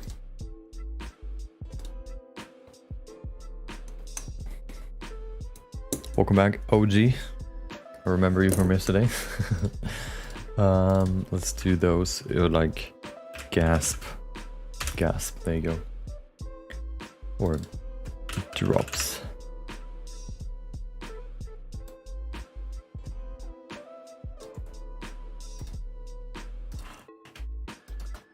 I want to have them over here. Just like small zip. Oops. No, I didn't need stabilization anymore. Like this.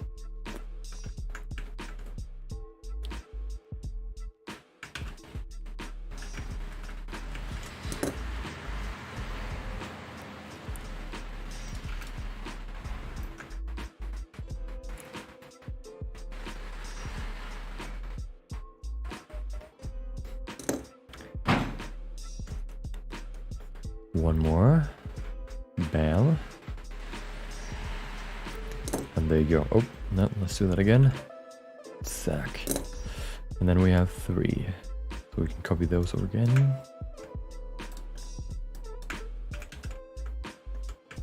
And that should be enough. Just like a small few scribbles that add just a tiny bit of detail. And you can't really use too many of these. But if you just use a few, it's the perfect amount to add just a little bit more spice into it. There you go. Now the background need to change. Okay. So now we have this. The way to turn this. Oh, what is the... Never mind. That's just the onion skinning.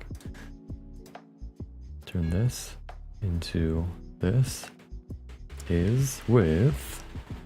And then something happens. I don't really know the transition yet, but I will figure it out in DaVinci. Let's render this. Just to see if there's anything that I can't see right here that we need to adjust. Welcome, Mustafa. Hope you have a good day. Over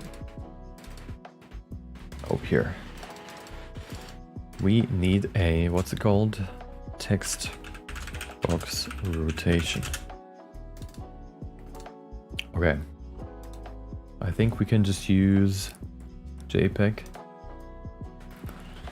I think for this one actually, I actually want to render it in 150% resolution because it will create better anti-aliasing.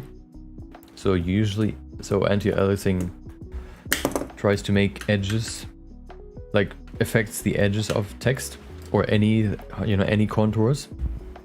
And if you render something in 150% and then scale it down to 100%, that can oftentimes appear sharper even though the resolution is the same, because you started with a higher resolution and then brought it down to a lower resolution. So I want to see if that helps with the text here. Okay.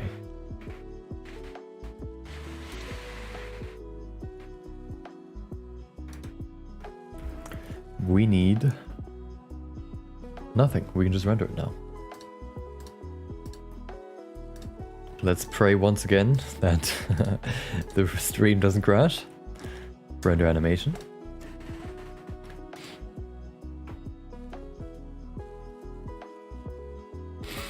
Godzilla animation was a huge W. Thank you.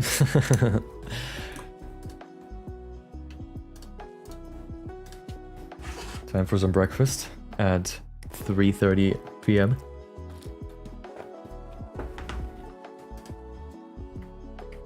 Oh. Do I want to add a glow? No, I don't think so. Oh no, hold on. I see a mistake.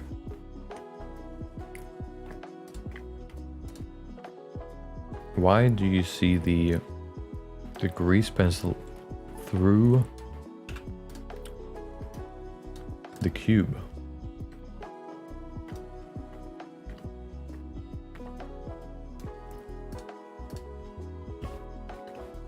Or why is the line there? It shouldn't be visible. I guess I could just delete it. No, yeah, I could. Hold on. Is that even the line that is visible? I think so. Yeah, it is. Okay. I wonder why.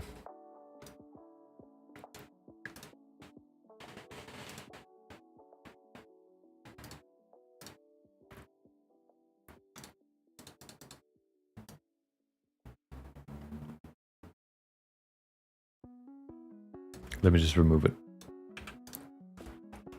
If I just draw like a dot on the outside here, it should completely remove that bit. So if you see it's there and then it's gone. Perfect. Do the same with the arrow. Okay. And that should be it. Okay. See what that looks like. Hopefully that fixes it. It does. Perfect. Okay, let's render it again.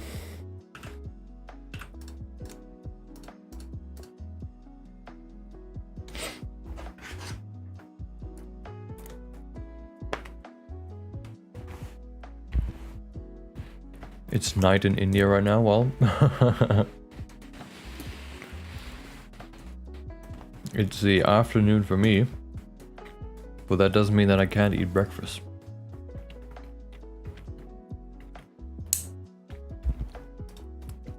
You could eat breakfast right now if you want. You could pre-eat for tomorrow.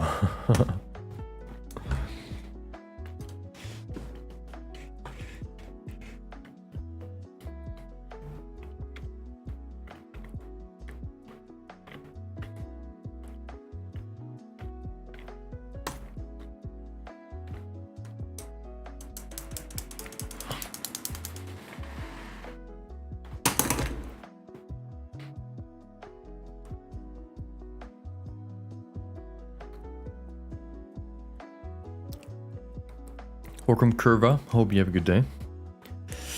As you can see, we've almost finished this shot. Exciting. Which includes a little bit of a optical illusion.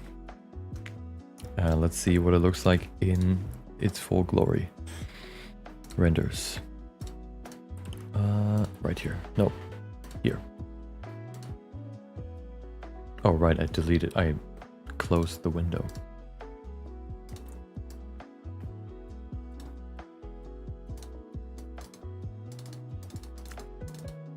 Oops.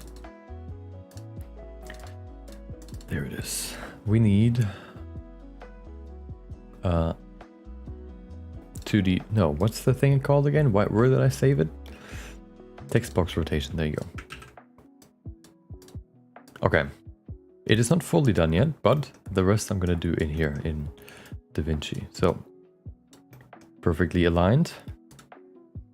Let's see what it looks like. The way to turn this into this is with this setup. Oh no. This I forgot something. I forgot to adjust the curve. The turn is weird. This into this It's too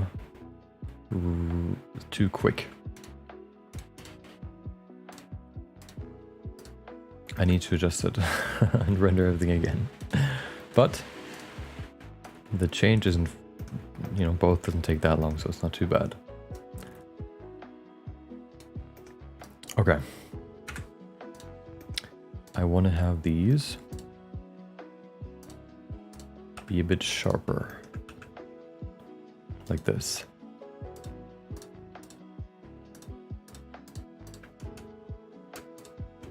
Yeah, that looks better. Let's see what it looks like.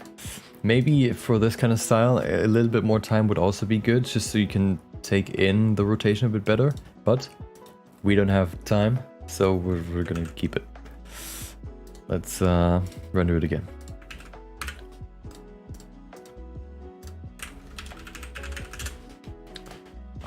Okay, nope, we need to go in here and select this. Now we can render it. And then we can do some post-processing in DaVinci.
How many frames is this?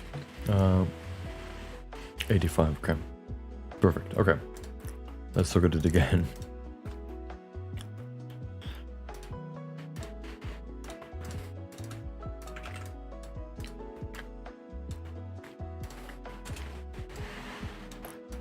The way to turn this into this is with this setup. Okay, that's good. This is with the way to turn this into this is with. It's not perfect, but the way to turn this into this is with this setup. I'll keep it for now. If I do maybe some small adjustments, I'll do that later. But so something, for example, that I see is that the unders, like the lines, are a bit fast. The way to turn this into this is with. So maybe I want to slow down the keyframes a bit, but I'll probably do that. The way to turn later. This into this. The way to turn this into this. But what I want to do before we go further is to add one more thing into it, which is a little bit of a VFX, a small effect, which is a little bit of grain. Is that the right one? Yes.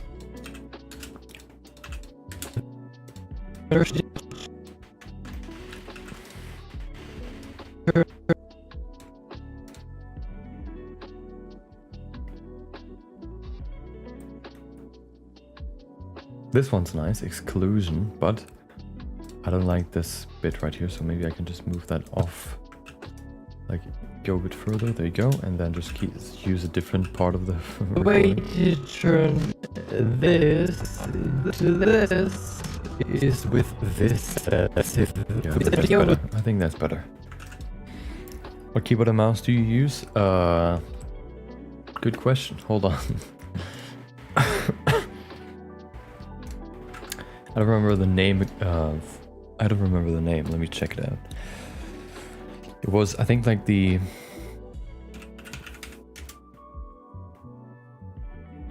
Is it this one?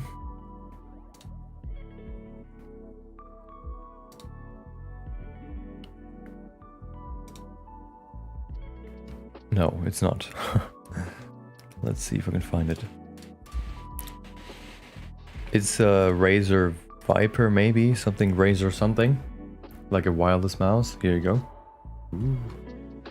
Perfect. And then a Steel Series keyboard. Don't ask me what the model is, but let me see if I can find that one easier.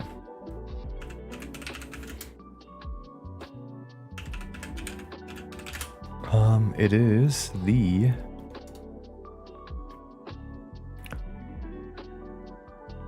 from this into this. It is the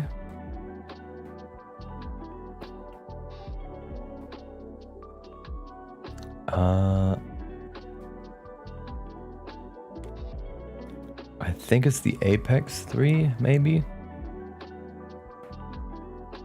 I think it's the Apex. Yeah, Apex 3, I think it is. Looks like it. I could be wrong. They all look very similar, so I can't really tell the difference. But I think it's the Apex 3. Yeah. Okay, let's see if we can create some effects like this. Like the text effects, but in DaVinci, so this process can go a bit faster. So we have this now. The way to turn this, which is nice. The way to turn this into this. What I want to see is if I can turn this into this. Oh, is how I transition from this to the next bit now. I think, let's see.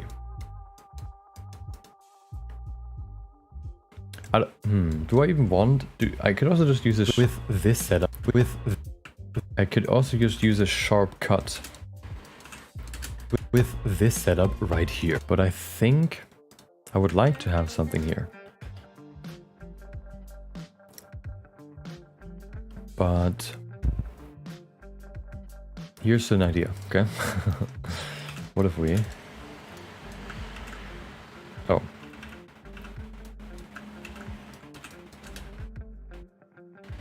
Wait. Okay. What if we just transition this with something like... Nope, nope, nope. Like this. I like this effect, like the non-additive dissolve it's called. With this setup, because it kind of removes some bits but keeps some others, and then it removes the other bits to show the full picture, the full new picture. This setup right here, and I kind of like that. This setup right here. This setup. Also, the way to turn this into this is with this setup right. This setup. I wonder if I could play around with the beat a bit. So what if I add an adjustment clip here, and this setup, add a slight extra zoom for each beat or whatever drum hit. So this could be like 1.1. Let's make it 0.5. Another one right here. And then another one right here.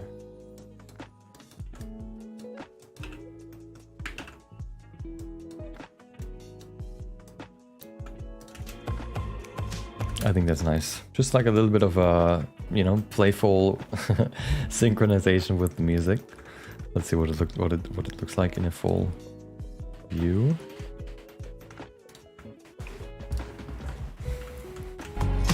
The way to turn this into this is with this setup right here. It is a very... Yeah. Here. It is a very basic... Here. It is a very... It is a very... And then here, when it hits again, I want to switch to a new scene. So we can adjust this even further and add one more. Here. It is a very... Here. It is a...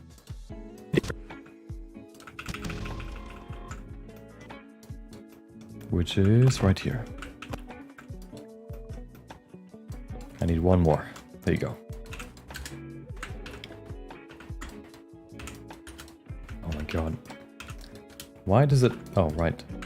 That's why. No, why does it select... cut everything? Oh, because I couldn't cut anything there. Okay, there you go.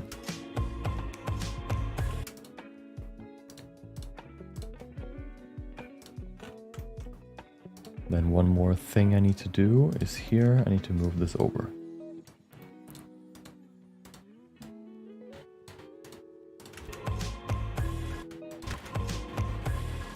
Okay, that's nice.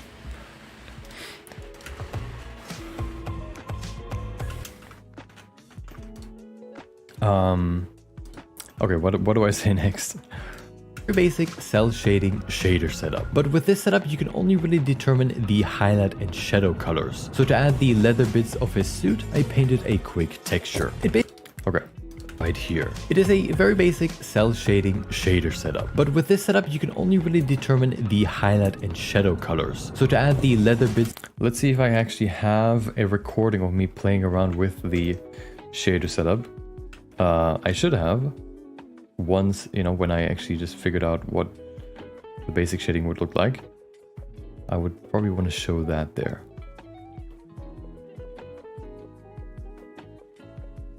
Welcome, Dr. RR. Oh no, DRR. Or DRR.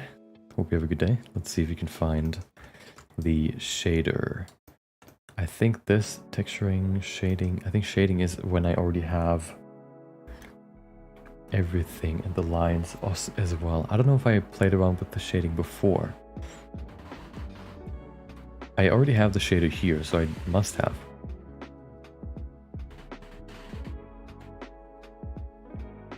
Because I need a shot where I haven't added the texture yet, but I have played around with the shader.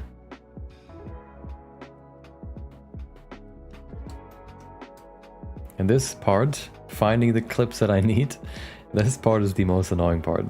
Just because it's so tedious.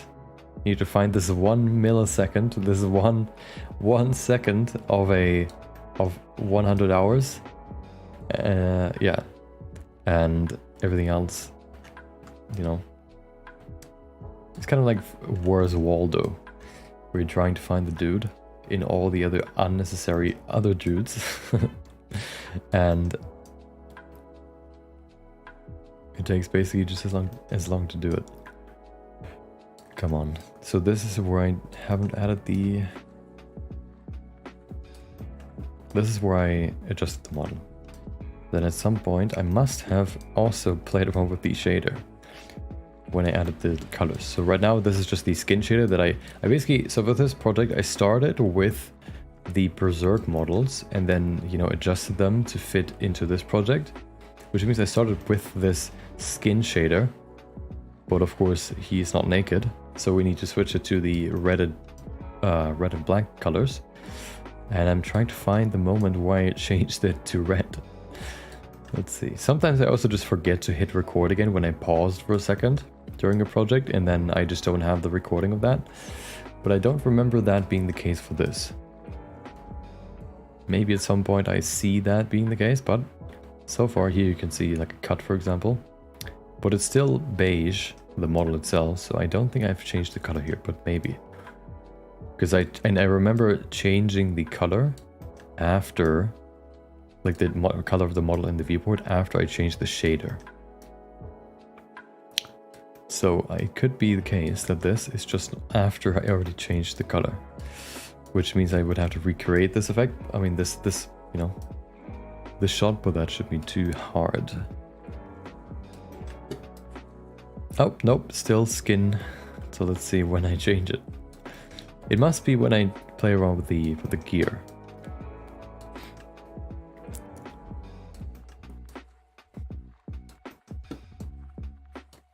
Yeah, here for example, I use the bags from Guts for this project too, and just adjust them a bit.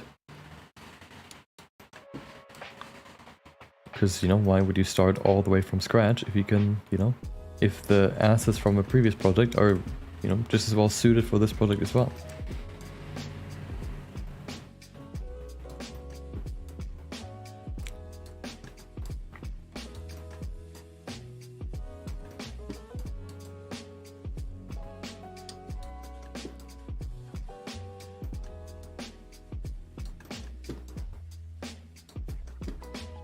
Oh.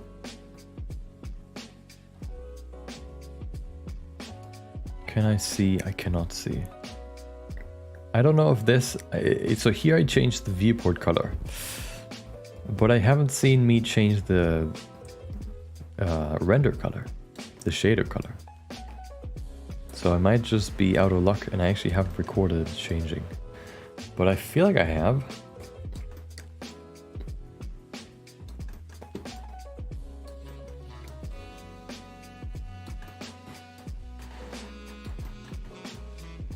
But it seems like I have not. But so I guess I guess I'll just recreate that shot and then we should be good.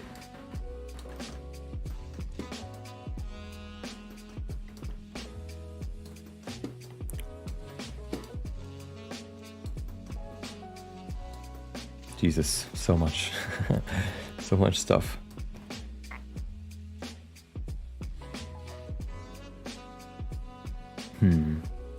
Yeah, it seems like I haven't recorded myself changing the colors, but that's fine. Yeah, here I'm already texture painting. So it is time to recreate the shot. What am I actually looking for here right now? Hold on. A very basic cell shading shader setup, but yeah. So basically just some detailed shots of me showing off what the board looks like, I guess before the texture has been added, which shouldn't be too bad. Pretty easy. We already have the model.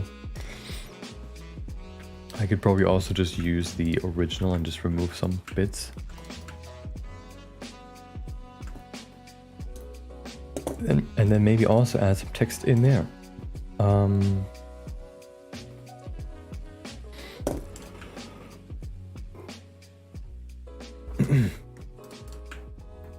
Let's save this and then open the original file.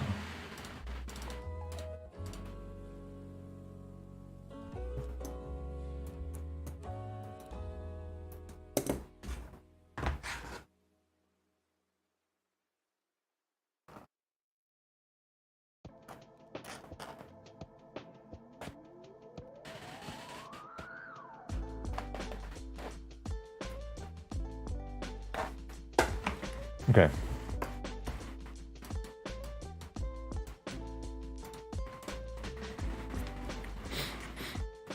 All I need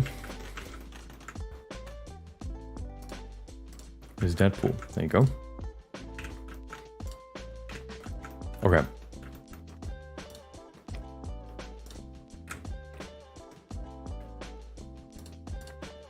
I think for this, I'm just going to go with this view.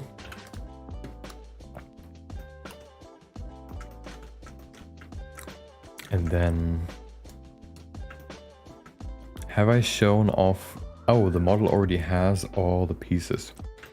So I can already show that off, but I cannot show the texture on his body.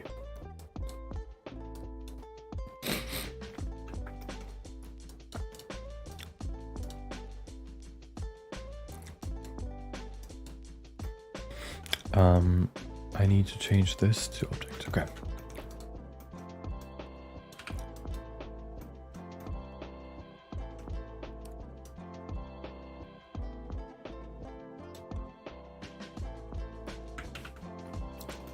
And I need to remove this. Perfect. I need to remove the, what's it called? The rim light too.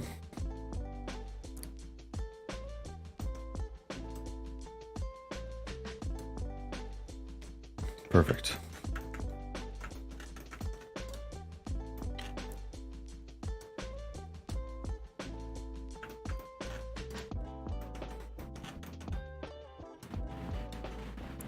And then the guns.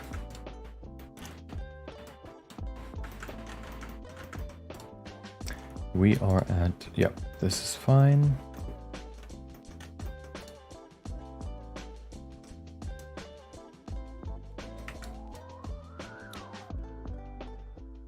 What did I do here? Why do I have two emissions that I have the same? Oh, right. 3 and 10. Okay.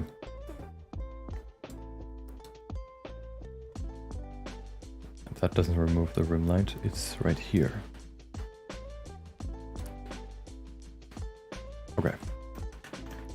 And then one more. The grip.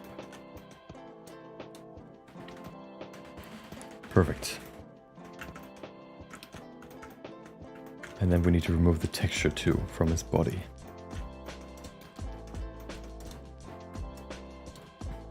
There you go. He looks so weird without it. Look at it before and then after. So better, so much better. He looks like I don't even know what. His face just looks so weird without the black shapes on his eyes. Like this. It looks like he removed his glasses, and that's what he looks like without glasses. Like, oh, so empty. Okay. That's fine. That should be good. Anything else that is double colors? No. Okay, perfect. Oh, background is kind of weird.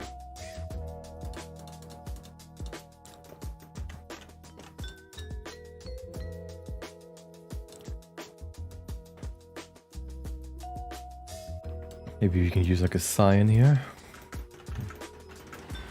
A red man, exactly. Okay. A very basic cell shading shader setup. But with this setup, you can... Okay. This can be pretty simple, I think.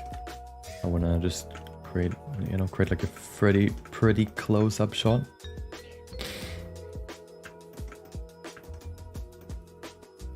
Maybe actually give him a pose, because why not? Makes it a bit more interesting.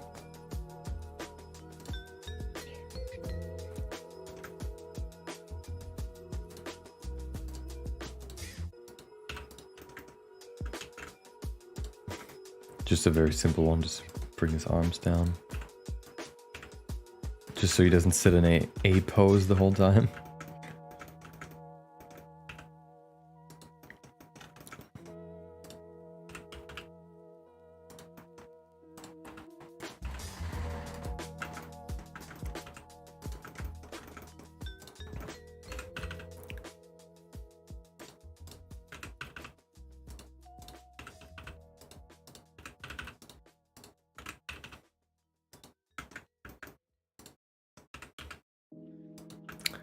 And then here.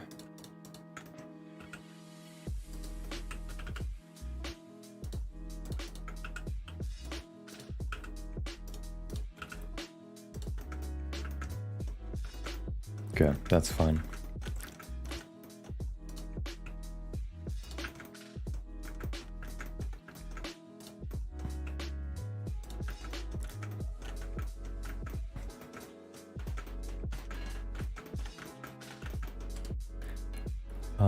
His head, let's see if we can change his head a bit. Give it a bit more of an interesting pose, maybe. Let's see, I'm thinking if I could also give him like a playful pose. Or if that would be too much. Let's see. I need the face. No, I need the torso.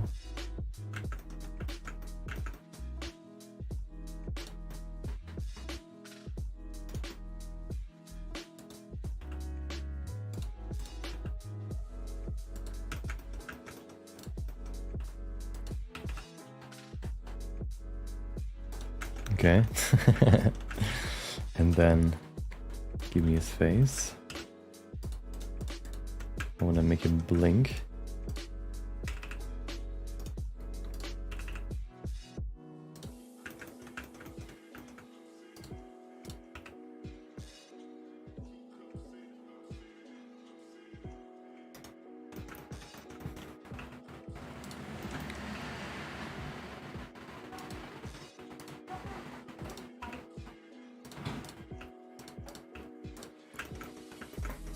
Okay, and then his hand can go over here.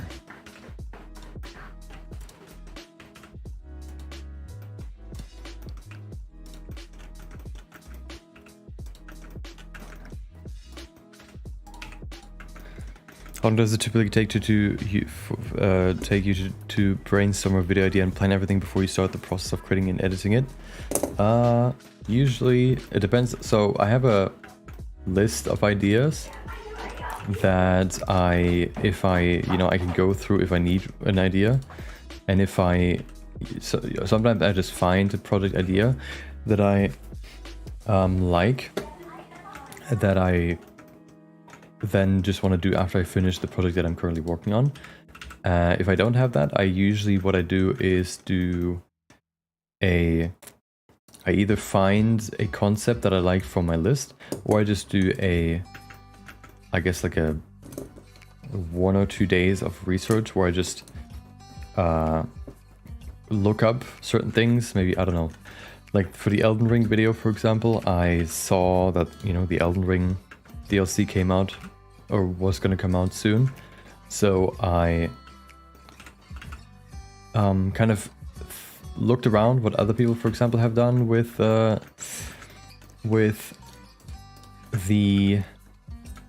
like Elden Ring, like what kind of creative things people have done, and what I could do. And then I got the idea at some point that I could do like a custom etcher set, and I think the whole process of just kind of brainstorming my idea would be probably like 1 or 2 days, maybe 3, and then the video itself is usually then afterwards I do the packaging, so thumbnail and title, which, I don't know, thumbnails, I do like some sketches before I if I can't really create the final thumbnails already because I don't have the project finalized, so I can't really create the final thumbnail. So I create like thumbnail sketches to see if the idea that I have could work well, and if it does, which takes roughly like a day or 2, I start the project. And yeah, I don't know, I think max a week, but that is quite a lot. Usually like 3 or 4 days would probably be max if I really start from nothing.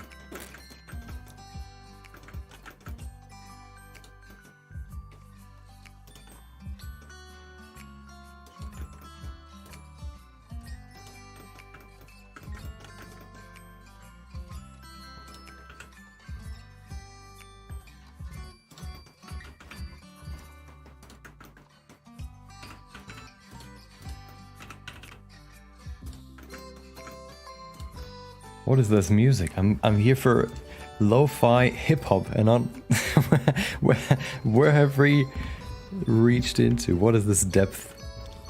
What am I even listening to right now? Flying kites. Let's skip this one. Oh, okay, this one's the exact opposite, I guess. Interesting. Okay.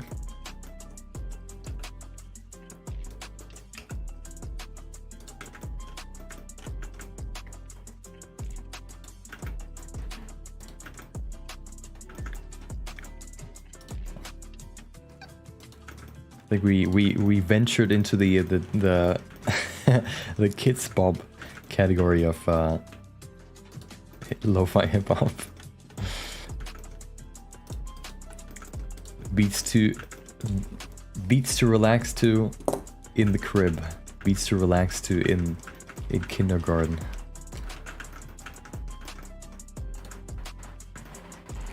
Let me grab this.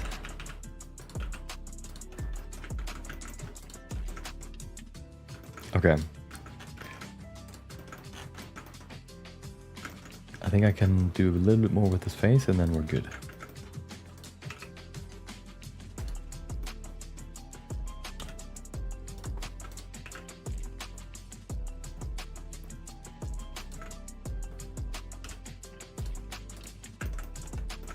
Yeah, that's good.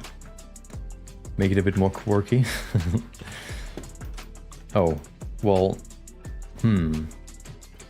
We can't see, there's no line art, so we can't see his other eye. So I feel like we should probably not do this at least. Not close his eye.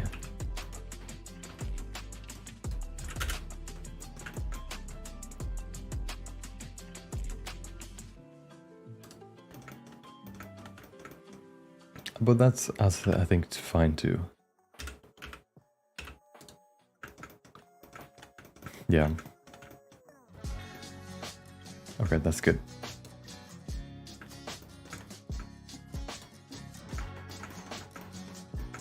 Actually, I think I want to make his eyes bigger.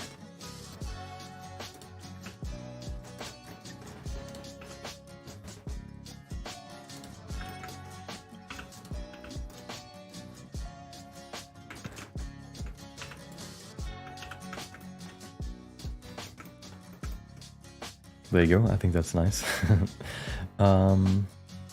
Yeah, let's record this real quick.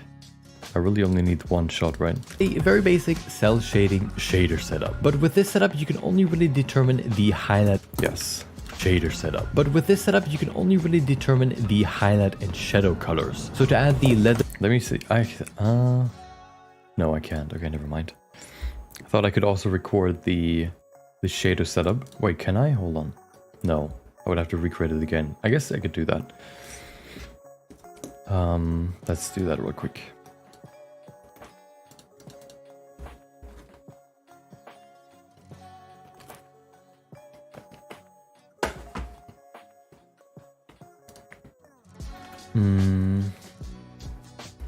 Maybe do it on a different model, so I don't have to adjust this one.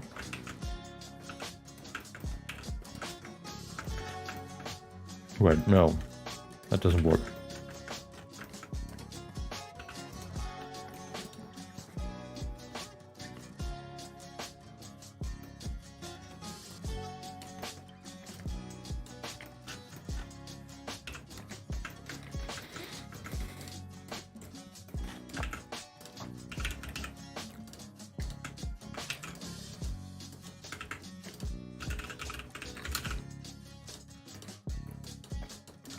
Okay, this is better.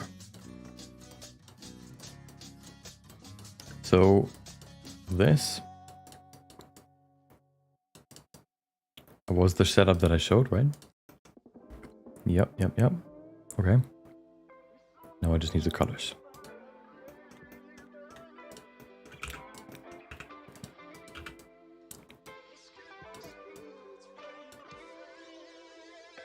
Oh, right.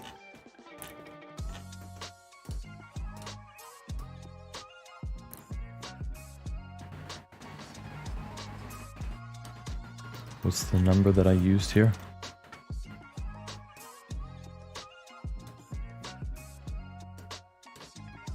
It is... what's it called? Shadow threshold 0.075.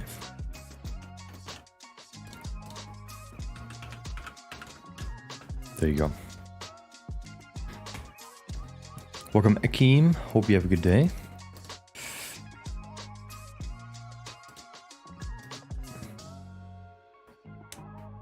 Remember watching your quick animation that you recreate from some anime? You mean Spirited Away? Is it that one? Is that the same look that this one has? Oh, this one has the... Oh, this as well. Okay.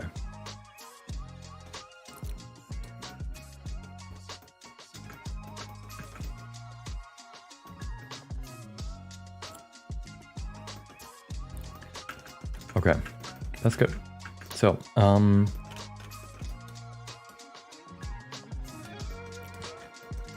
think I just need to remove this once in editing, because this is not in this view, and it's also just like an addition that isn't really necessary for what I'm explaining here. But so I'm gonna remove it probably afterwards. But for this real quick, it is a very basic cell shading shader setup. But with it, yeah. So first of all, what we need is a quick shot of this.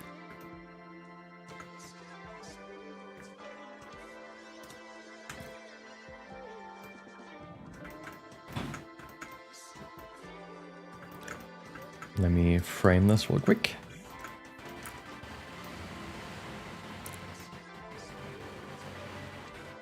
I think I'm gonna go with this. Okay.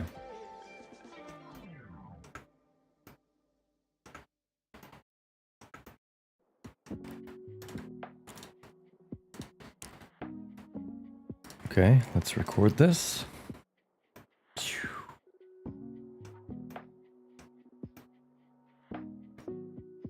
Few different shots of this. So I have some selections.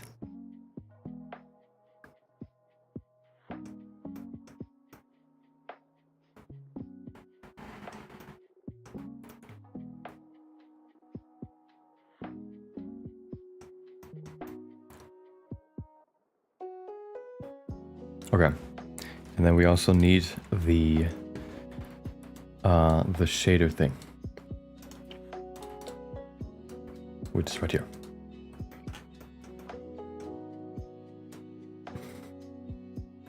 I think, no, that's fine. Okay, let's keep it focused. That's good.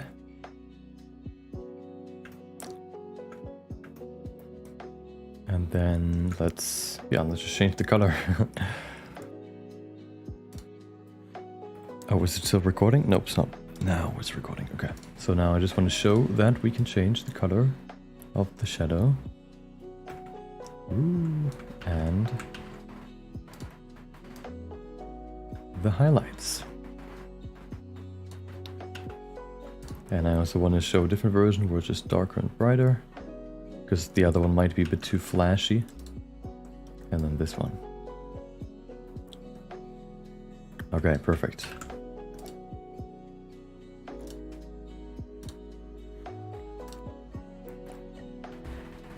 Who would you say is the best modeler to learn from when starting out Blender? What do you mean, just general Blender knowledge, or sculpting, or what kind of modeling do you mean? Oh.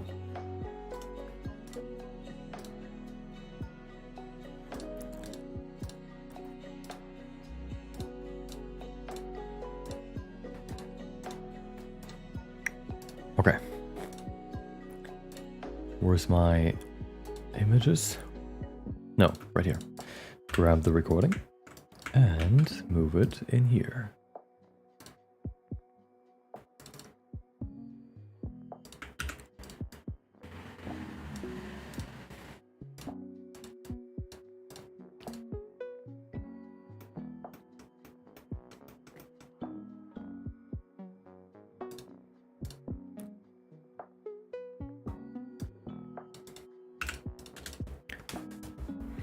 Like environment and objects, for example, like a gaming room. So I think, so I think either if you want to, if you're starting from scratch and don't know anything about Blender, I would probably recommend either the, good old donut tutorial by Blender Guru, just to learn the basics and how to interact in Blender, properly, how to work in Blender, like the basics. Or there's also the beginner tutorial by the Blender Studio, which should be on the Blender channel, I think. I think that's the one that I actually started off with. And then you can go into, into more in depth into specific modeling. So for example, for environment modeling stuff, there are tutorials on how to model, I think, like a gaming room in Blender. So like Blender gaming room tutorial. I think the one that I remember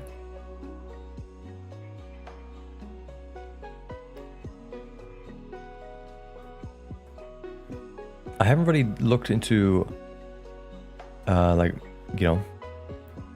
room modeling or stuff like that myself,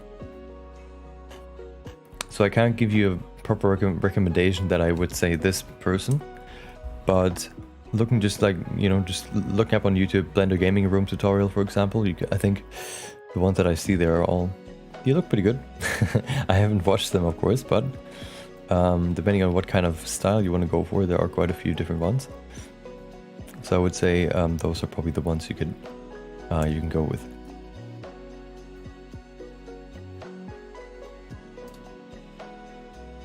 Yeah. It's been a while since I watched Blender tutorials myself, so I don't know if there's new if there are new ones that I would recommend now. And I kind of focused more on sculpting when I started.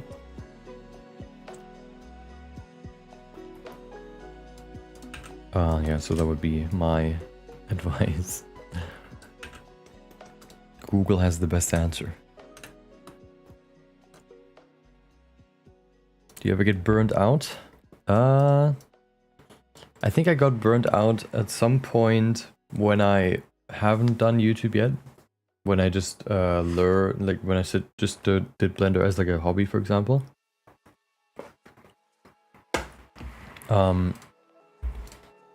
And then I actually stopped using Blender for 3 months or so, which is the worst thing you can do, because then the longer you don't do anything, the harder it is to get back into it.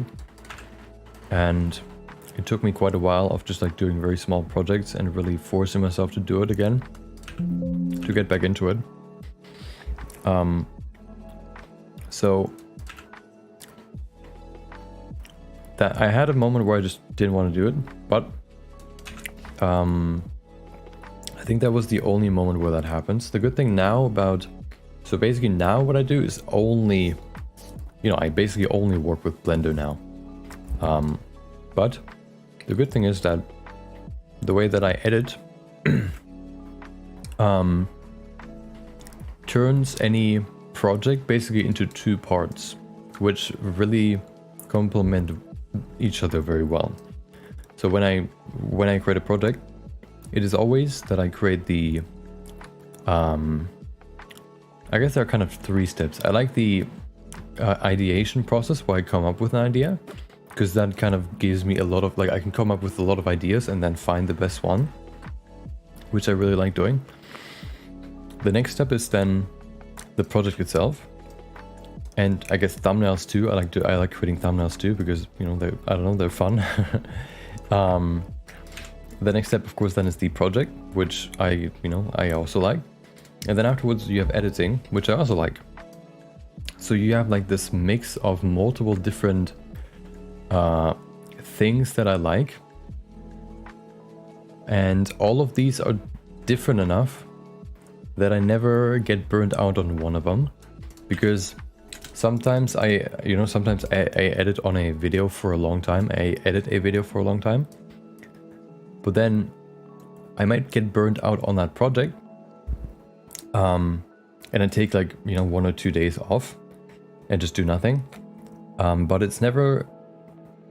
But usually when I'm tired of editing, I then already like to get back into the ideation process to find new ideas. And once I find a good idea, I get back the motivation to get started on that project. So it's kind of like a merry-go-round, where it's always like this this cycle of I do this one, I do this step I do until I'm tired of it, or until I'm done. Then I go to the next step, I do that thing until I'm tired or I'm done with it, and then I go to the next thing, and everything, all the batteries for the previous steps get recharged while I do the next step, which is really nice. So I don't really feel burned out ever. I also try really hard not to get burned out. So if I ever I try to keep a certain balance when it comes to working. So if I ever feel like I force myself to work, but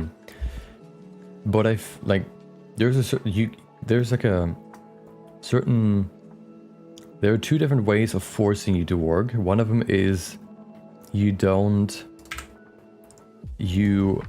feel tired, but you want to work. It's kind of like wanting to work out, or wanting to be fit and not wanting to be maybe I don't know if that works that well, but it's kind of like where you can force yourself to work on a project and you want to work on that project, where you basically just need to overcome like this tiredness that you sometimes feel when you work on a project for a long time. Or the other way is where you try to force yourself to work on a project, but you kind of don't care about the project anymore. And that is, I think, the bad way of forcing you, because I think that's when you work on something that you don't care about anymore, or you don't feel like you're progressing. That is when you get burned out. And if you do that for too long, then yeah, you will lose your motivation and might need to take a break. I think a good description of burnout that I heard at some point was that burnout is basically when you work on something but you don't feel like you work on something hard but you don't feel like you're progressing at all, and that happens for a while. At some point you just, it just feels like it's pointless, and that's when you feel burned out. Okay, that should be good.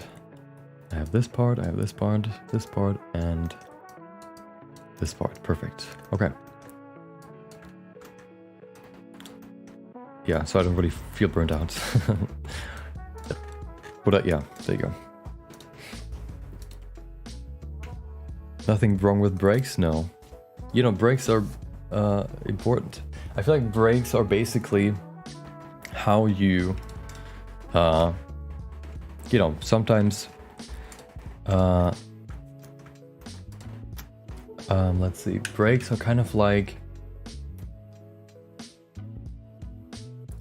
opportunities to recharge your batteries. And at some point you will feel, I guess, like, you will feel drained, I guess. And then it's a good time to take a break. Or sometimes you feel tired when you're working. So it's not like it's, you need to try to avoid breaks at all costs. It's more that you need to be aware of what kind of break you're taking. So you can take a break, for example, where you're still thinking about what you want to do when you finish the break. Or you take a break where you think, okay, I'm done with this, I don't want to think about this at all. And I think the second one is more destructive than the first one, because in the... I think in the first one, I don't remember what I said first. The one where you're still thinking about it during the break, I think is the good one, because you still engage with the topic, but you don't need to concentrate on it. So you might have like some fleeting thoughts of, oh, I could do this in the future, or I could do this when I get back to it. But if you don't think about it at all, you just slowly lose motivation. You lose like the purpose maybe that you had before, and of course you lose the skills that you've learned. So you need to be aware of what kind of break you're taking. And usually, if you're thinking about what you want to do when when the break ends, you also, the more you think about it, build up that kind of motivation that then brings you back to the work.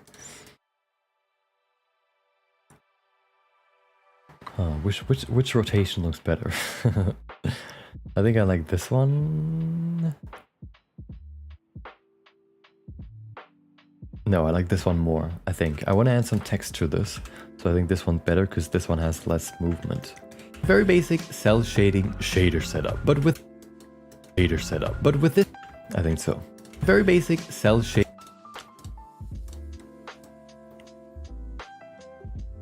Okay, there you go. It's a very basic cell.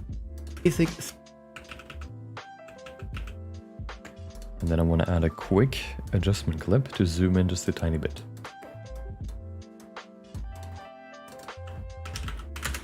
Oh, that's too much. Basic cell shading shader setup, but with... Okay.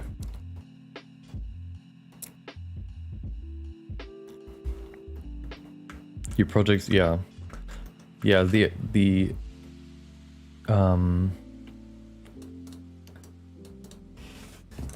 yeah, I'm currently thinking whether... I think the reason why I'm not get burned out on projects, on my project, even though they might be, large in scale, is because I can see the progress happening, and I can see how long it's roughly still going to take. if I, for example, was working on a project where the goal is just to create a game, and I don't know what the game, like what the end goal is, I can see that being like burning someone out more, because you're still working on something, but you never know how close you're getting to that end result, because you haven't really set that end goal. You're just running on a track, and that track just goes, it's kind of like, it's like that Mario level. I mean, like the Mario stairs, where you run and run and run, and you just run forever, like the endless stairs that you can glitch through. It's kind of like that, where you're running and running, and it's dark in front of you and behind you, and you know you can run forever, but since you don't know where the end is, you don't feel like you're moving forward. And I think then that's where you would, get burned out. I guess burning out would be kind of like in that example, like just stopping and going backwards or leaving the stairs. If you say someone, okay, run up these stairs and run until you reach the top or reach the door, right? In that example, then you have two people. One of them, they enter the stairs, and in front of them is just like darkness. So they don't, they keep running. They see the stairs coming and coming, but they feel like they never reach the end. And the other one is just, they get to the stairs, but the stairs are just like 15 minutes of a run long, right? They can still see the horizon and they can see when it ends. They just, now mentally know how long it's going to take, but they also know that there's an end inside. So they are probably more likely to get to the top of the stairs rather than the one that just runs. Might also just have to run for 15 minutes, but after 5 minutes, it feels like they haven't made a single bit of progress because they can't see an end inside. Shader setup. But with this setup, you can only really determine the highlight and shadow colors. So to add... Okay, let's use these. I like these ones more because they're more subtle, or they're easier to understand. Like changing the values is easier than changing the colors, I think.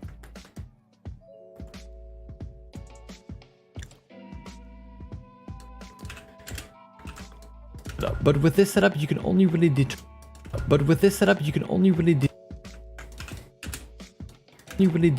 the highlight and shadow colors. So to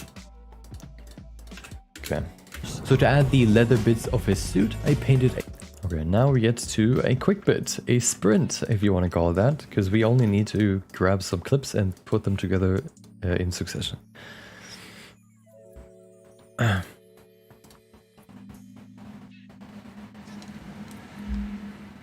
Is it raining? It has rained before. I don't think it's raining anymore. It might be the song that it was raining.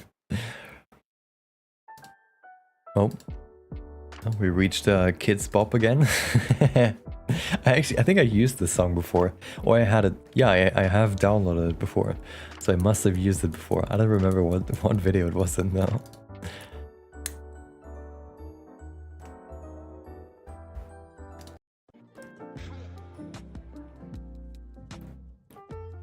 Okay. Clicky rain noises. I don't know.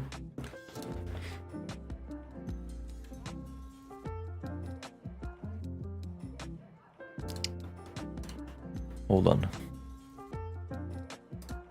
Maybe it's raining for you. Are you sitting outside?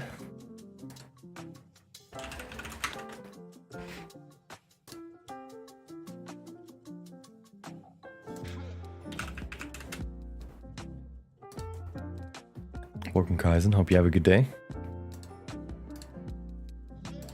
Hope you have a good day.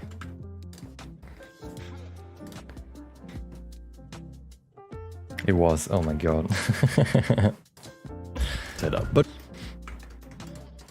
But with this setup, basic cell shading shader setup. But with this setup, you trying to make me paranoid over here. Okay. So this is another example of how I want to adjust these. So I don't like the setup. Well, what I think I want to keep it here actually.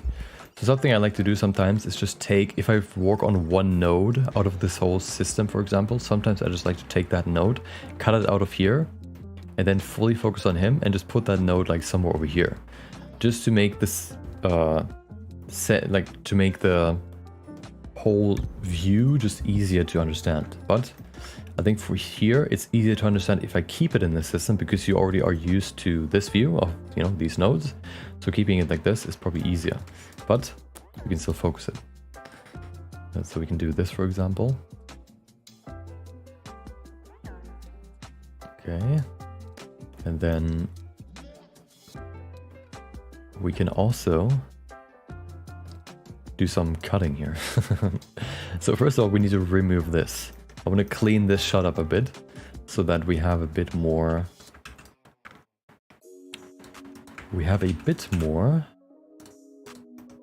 you know, cleanliness, I guess. Focus, I guess. Hope you're good. I'm good. Trying to finish this in the next 3 days, which might be a challenge, but this video is not as long as the other ones, and I'm halfway there. So maybe I'll get there. Probably not though. But oh no, voice. There you go. Let's skip this on. But it's yeah. I want to see how good I can work if I stream at the same time. What I found is that I usually, or that at least yesterday, I was more concentrated while streaming my editing. So I wanted to see if that is a rule or just an exception. So I did the same today. Probably just gonna stream until this video is done. You know, every day until the video is done. Well, probably not on the weekends, but yeah. So the plan probably for this is that I'm gonna stream me editing this until Friday, and then over the weekend I'm gonna finish it. If there's still a lot to do, because I want to publish it at least, you know, on Monday or hopefully earlier. Okay. As I said before, we need to remove this because this has not been there in the original. So let's get rid of this.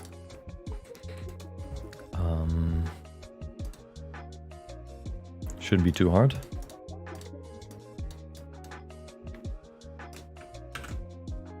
I just need this background, and then I can go in here and change the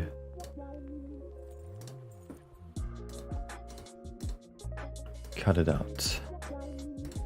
The thing is that the node background is this dotted pattern, so I want to make sure that it's not obstructing that too much, but I think this should be fine. You can see the dots, they're gone there, but in a 1 second clip, I think that's not too bad. There you go. Yeah, nobody will notice. Nobody. But with this setup, and then do I want to remove this? Yes, I do. Quick hack. Let me grab a solid color again. And crop it.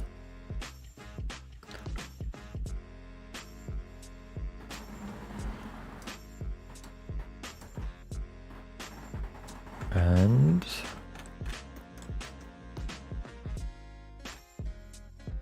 where's my color? There it is. There you go. Now it's easier to focus on this bit. Perfect.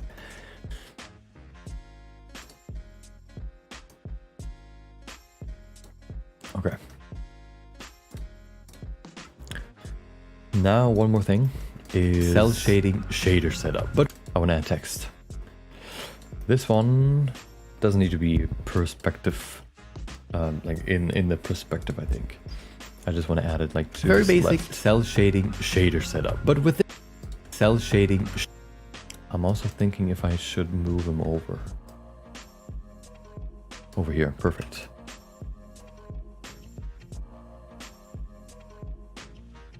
You can see a little bit here. Oh no, can I remove this? Yes, okay, perfect.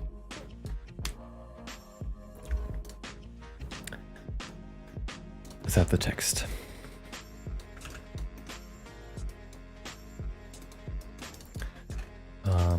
My good old Grotesque Display Pro. Cell shading. Shader setup.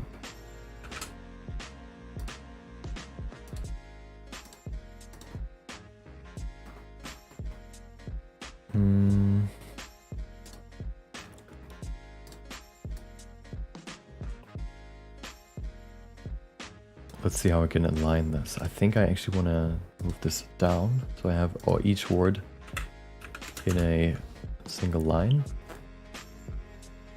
I actually think I want to align it to the right so I can add breaks to move it around him.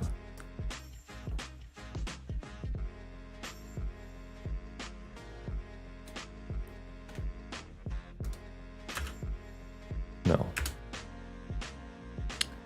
I think I want to separate the boards. Actually, that might make it easier.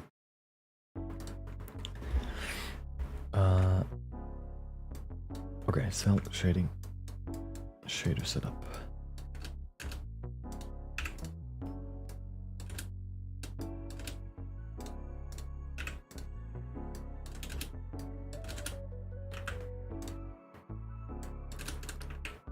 Okay.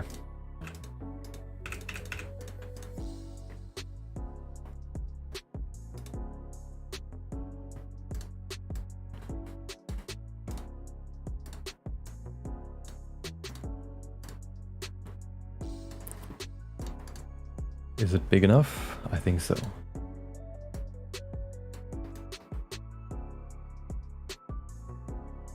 The problem is that the shading and shader are just such long words that I can't make them that much bigger right here. So I need to kind of keep it this size. Maybe I can make cell and setup bigger, but that might also look weird.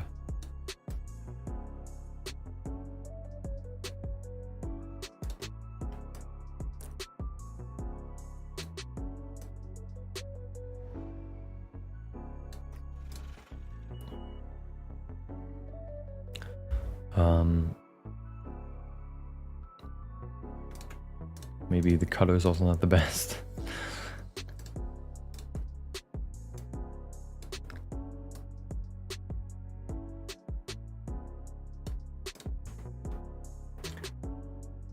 To be sounds pretty good.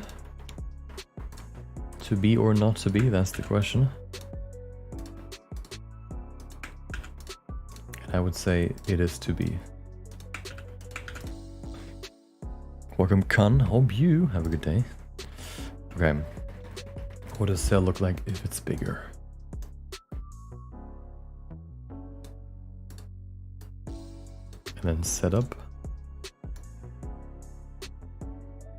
It's not too bad. I'll leave it there for now. Let's time it. Very basic cell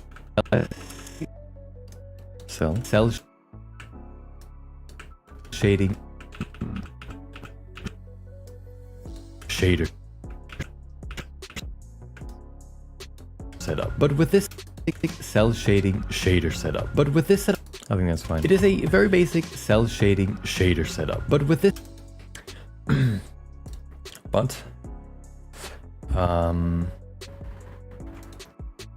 cell shading shader setup. There's something I was thinking about and I now forgot. It was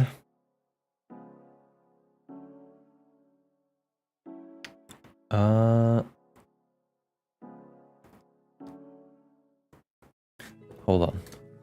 Basic cell shading shader setup. But with this setup you can, I think I wanted to add a soft transition to this next shot. By aligning this, let's do that. Okay, here's the trick. Okay, here's the amazing trick for this next seamless transition. Okay, I'm gonna align this shot with this one, which might not work because they have slightly different poses. We'll see. And then I can zoom out again to show the nodes. I'll show you what I mean. Oh. That doesn't work. Hold on. I can't use an adjustment clip.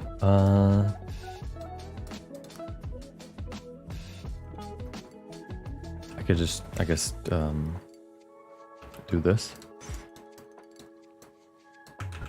Okay. Let's see if I can perfectly align these.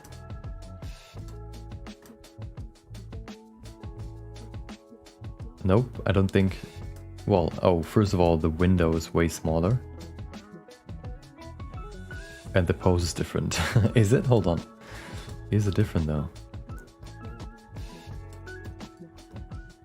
It is different. Damn it. Okay, well, that idea is dead. Doesn't work, but I have a different idea. What about something else? What if I slide this one in? Good old trick 16 that I like to use, which is just to... Oh, okay, here's a trick that I like to use to draw attention to the edge of a frame. So I think at the beginning we talked about how this gun right here, this one, easy, because it falls down, kind of draws the attention downwards because you're focused on the gun, and then since it falls down, your eyes kind of try to follow it, which might not be optimal here, but it's not too bad. But now we can use this effect here to draw the attention downwards to these nodes. Since usually if you're watching something that is kind of static and then something moving comes into the scene, you can use that, or that moving thing then kind of draws the attention from the rest of the shot, or from the rest of the frame, I guess. It kind of draws your attention. And we can use that here to draw the attention down to the nodes, which I think is a good idea here. So all I want to do really is extend it over here, and then we could bring it down again. And then if we join this, we can make sure that this bit here, down here, is the only thing that is visible. So I want to basically just remove him up top.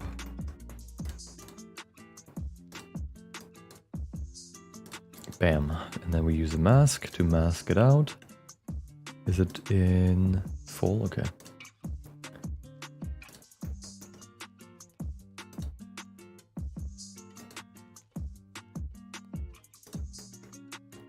Mask it.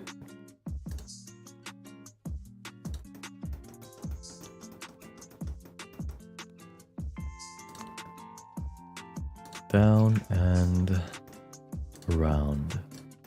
And this gives us this. Doesn't look perfect. Give me a sec. We can bring it in.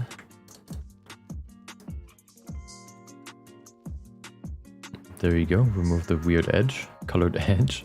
And then see how it's already here, but that's fine, because if you're reading this, you probably see shader setup, and we need to actually bring this a bit further back, but the timing needs to change a bit. But so now if you're reading this, you're looking at him, then you're reading the text, and since you're already down here, I guess we didn't have to do it that necessarily, but it's still good.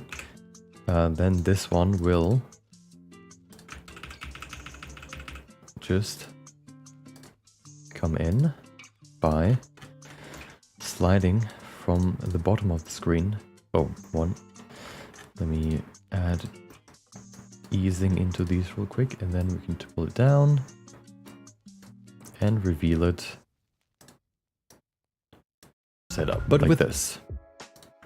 And this should get your attention if you look at this. Shader setup, but see, it comes up before the rest of the frame comes in, and that kind of pulls your focus downwards. Oh, what just happened there? And then you already look at what is the focus for the next frame. Yeah.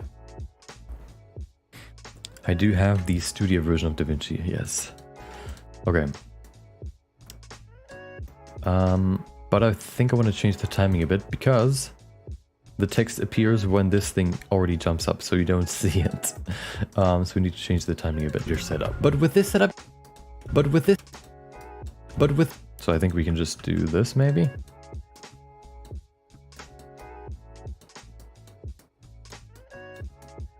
That should be enough, hopefully. So we just bring this backwards. Setup. But with this setup, you can... Yeah, setup. But with this setup, you can... Shader setup. But with this... I think that's enough. I think that's enough time to read it. Setup. But with this... Or to understand it. And then we get to this bit. But with this setup, you can only really determine the highlight and shadow colors. So to add... Oh, I forgot this one.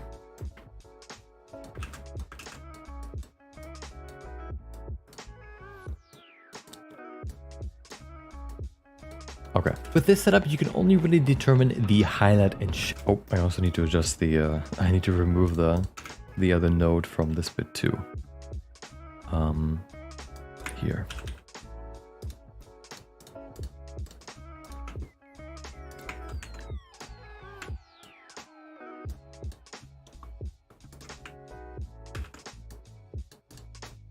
Perfect.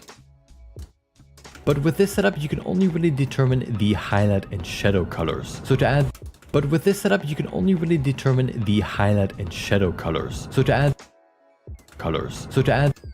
And then when the beat hits, we change the scene. The shot. Colors. So to add the leather... Perfect. Okay.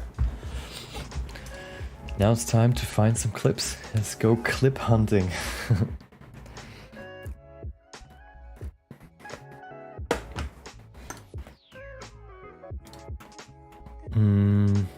Yeah, I just need a few shots of me painting the texture, which should be right here.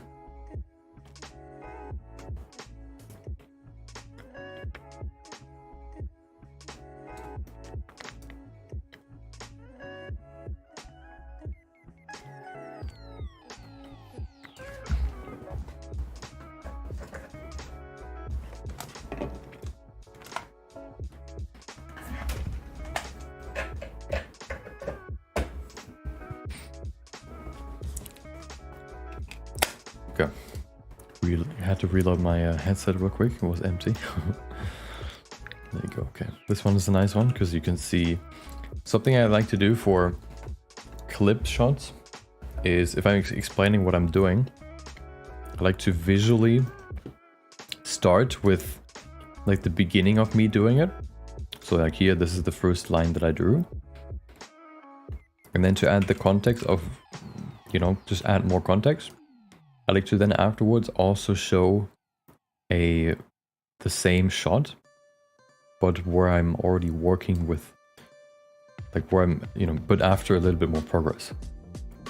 So here I'm probably just going to use this line, which means that if you then watch this, you see, oh, he draws a line, but maybe you don't understand fully what I'm doing. And then after this, it shows you, he draws the suit. And then maybe after a few more shots, you understand it a bit better. Like this one is pretty nice. And then this one is also pretty nice, just to have some clear shots to see what I'm doing. And then also what I want to have is a shot of me filling out the texture or the outline to make it clear that the lines are not the rest, like the lines are not everything. It is also getting filled out.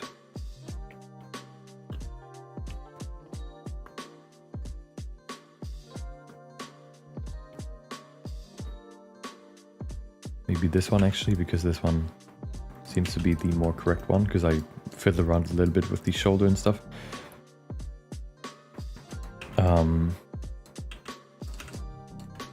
So this one seems to be the one that I'm going with here with this line. I think the other one I just deleted, the one that I also chose. And then here for the face, I think the face is very identifiable, so it's easy to see what I'm drawing on, and then also, yeah, just what I do. If you also have to, if you have to figure out what I'm drawing on, before you can understand what I'm doing. That's not a good idea. That's not good. So the face is good. It's a good one to make sure that when people see it, they understand what I'm doing.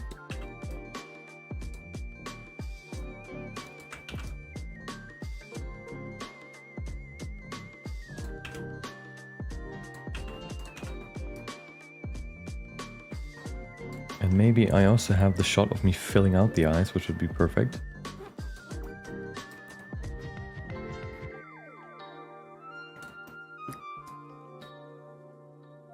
There you go.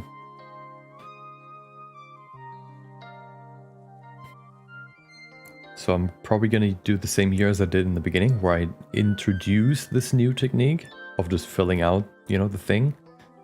Like maybe here.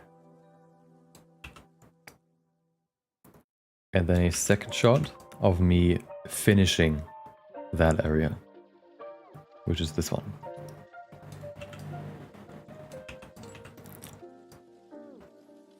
Or maybe this one, we'll see. There you go. And then maybe a few more just to add, just to show a few more of these. Shoulder. Oh, that's good. Some big, bold, big areas that are easy to see.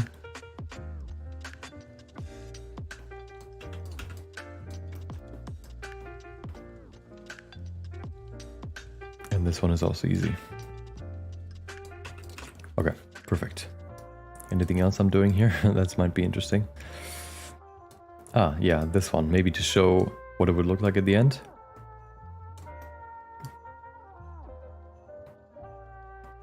A final result shot, I guess you could call it.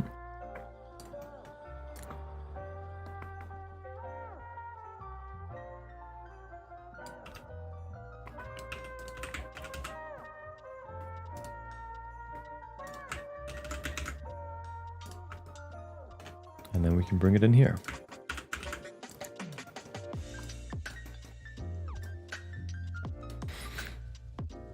Okay.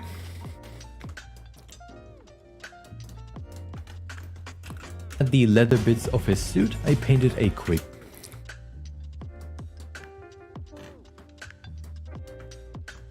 texture. So to add the leather bits of his suit, I painted a quick texture. It basically... So to add the leather bits of his suit, I painted... Okay.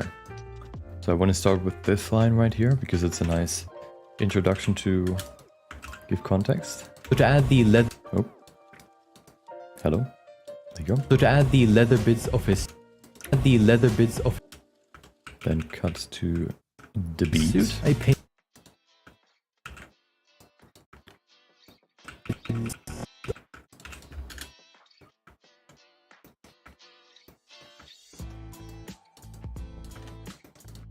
Texture. It basically allows me to choose different materials while exhibiting. This one right here. Oops. The leather bits of his suit, I painted. So to add the leather bits of his... I actually want to cut it one beat later. So to add the leather bits of his suit, I painted. His suit, I painted. His suit, I painted a quick. This technique has one flaw on the edges. If you get close. I think I actually don't need to show much more of the bits of body. I think I want to show the head now, because, you know, I already immediately get to painted a quick texture. It basically allows me to choose different colors. Wait. With this suit, I painted a quick texture. It basically allows me to choose different colors for the white. Allows me to choose different. So I think at the marker is when I should switch to showing me changing the colors to black in that area, in those textured areas. Different colors for the white and black areas. So I have basically this amount of time to show some cool clips. It has one flaw, which is on the edges. And that includes the head, filling out the head, and then filling out maybe the rest. So maybe there's one more shot space for one body line drawing shot, but I actually don't think so. I want to stick right. I want to go right with the head here. This one, this one, this one.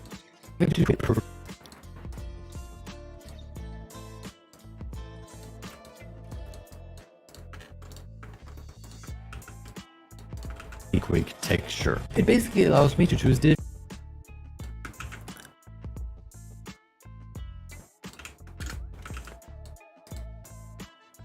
I painted a quick texture.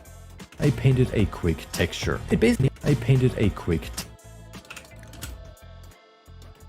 texture. It basically allows texture. It basically allows. And then one more, so we actually don't have any more space here, but that's fine. I think that's enough context. Allows me to choose different colors for the white and black areas. But not right. There you go. It allows me to choose different colors. The leather bits of his suit, I painted a quick texture. It basically allows me to choose different colors for. Yeah, that's fine. I think there's enough context. With this setup, you can only really determine the highlight and shadow colors. So to add the leather bits of his suit, I painted a quick texture. It basically allows me to choose different colors for. Now, the one more thing to fully finish these clips is to focus them on the middle of the frame with the good old center line alignment chart, whatever, image. There you go, so that the focus is always right in the middle. Leather bits. Bam. The leather bits of his suit. Maybe we can copy these.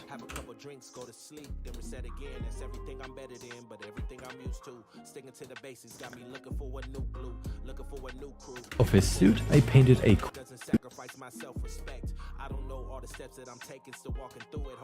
Bits of his suit, I painted a quick. Bits of his suit, I painted a quick. No, this one's completely off.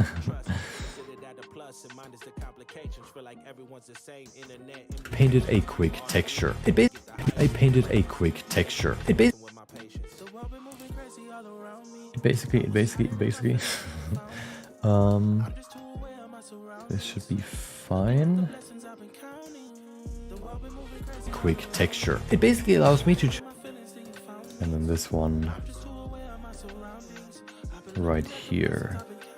Let's check it real quick. The leather bits of his suit, I painted a quick texture. It basically. I'm just basically trying to make the movement from this shot, where I'm looking at this is the focus, from here to here as short as possible, so that you don't have to look around too much when you're watching this. Bam. So, you know, maybe we can optimize this one. This one seems a bit weird. Like I've cut this wrong. Sure. It basically allows. Yeah, this part is better.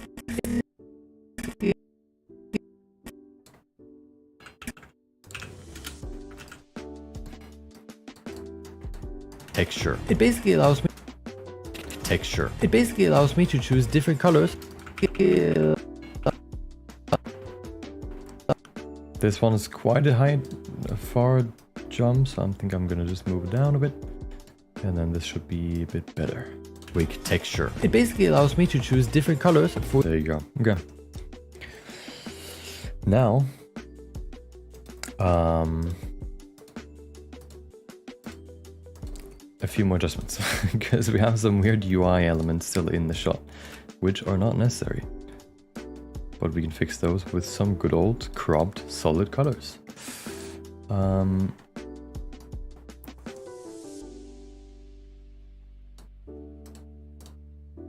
you go.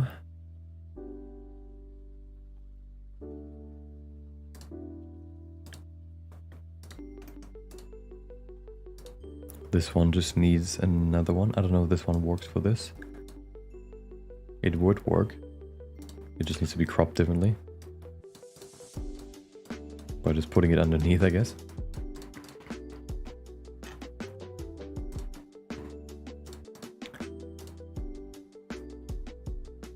There you go, good enough. As long as it's not obvious that there's something weird and takes your attention away, then it's fine. It allows me to choose. And then this one.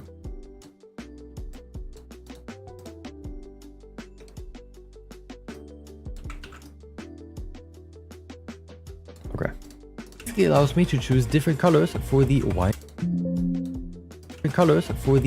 and black areas. But this technique has choose different colors for the white and black areas. But this technique has Okay, I have quite a bit more time here for yapping. Okay, I'm talking a little bit longer than I have footage for, or I need, I guess, to show like the color changes. So I think I want to. Oh, I deleted them already, but that's fine. I want to grab one more from this shot here. I want to grab this one just to show the final result. I think this one's a good one to have at the end. colors for the white and different colors for the white and different colors for the white. And then at the clap, we can see we can get over to me actually changing the colors.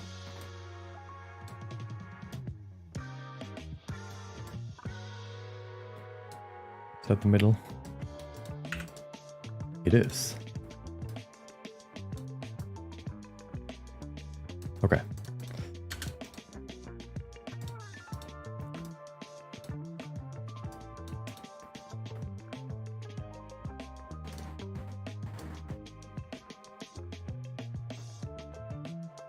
Perfect. There you go. Colors for the white and black areas.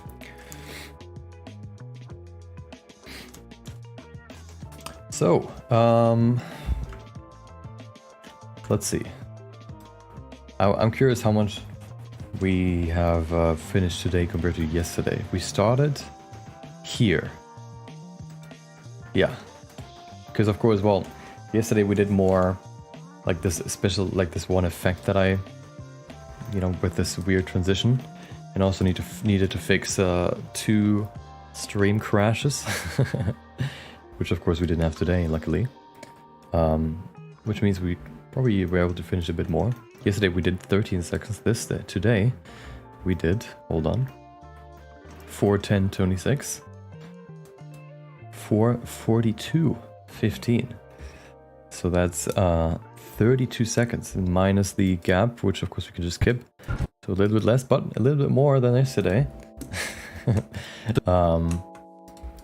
Which is nice. Of course there's quite a bit more to do, but slowly but surely we're getting there.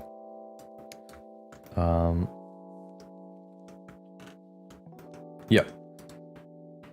I think I'm going to end it here, just because I think I need a bit more, to finish this, hopefully in time. I need a bit more focus time, so I will do a little bit more off stream and then be back tomorrow to do the same thing again, but a bit further in the timeline. Maybe tomorrow, if I don't get there today, we get into selecting a new song for this next bit and creating a transition for it, which is exciting. Yeah, so that's gonna be for today and for tomorrow, and hope you enjoyed. If you want to see other videos that I've finished so far, you can check out my channel, I guess, if you haven't yet. Otherwise, if you want to see some more insight into the I guess, I have a new setup where I share some hidden tips and tricks that I learned during these projects, which you can see if you check out this link right here.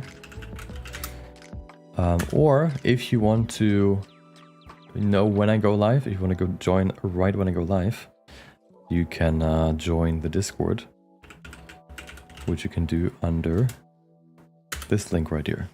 There's going to be like an announcement channel where it says, hey, that I'm live, and then you know what's up. And that also, in there you'll also see when I publish a new video, and it'll pop up there as well. Yeah, but I hope you enjoyed. Thank you for watching, and if you want to join tomorrow, I'll see you then. But until then, I hope you have a good rest of your day, and yeah, have a good day. See ya.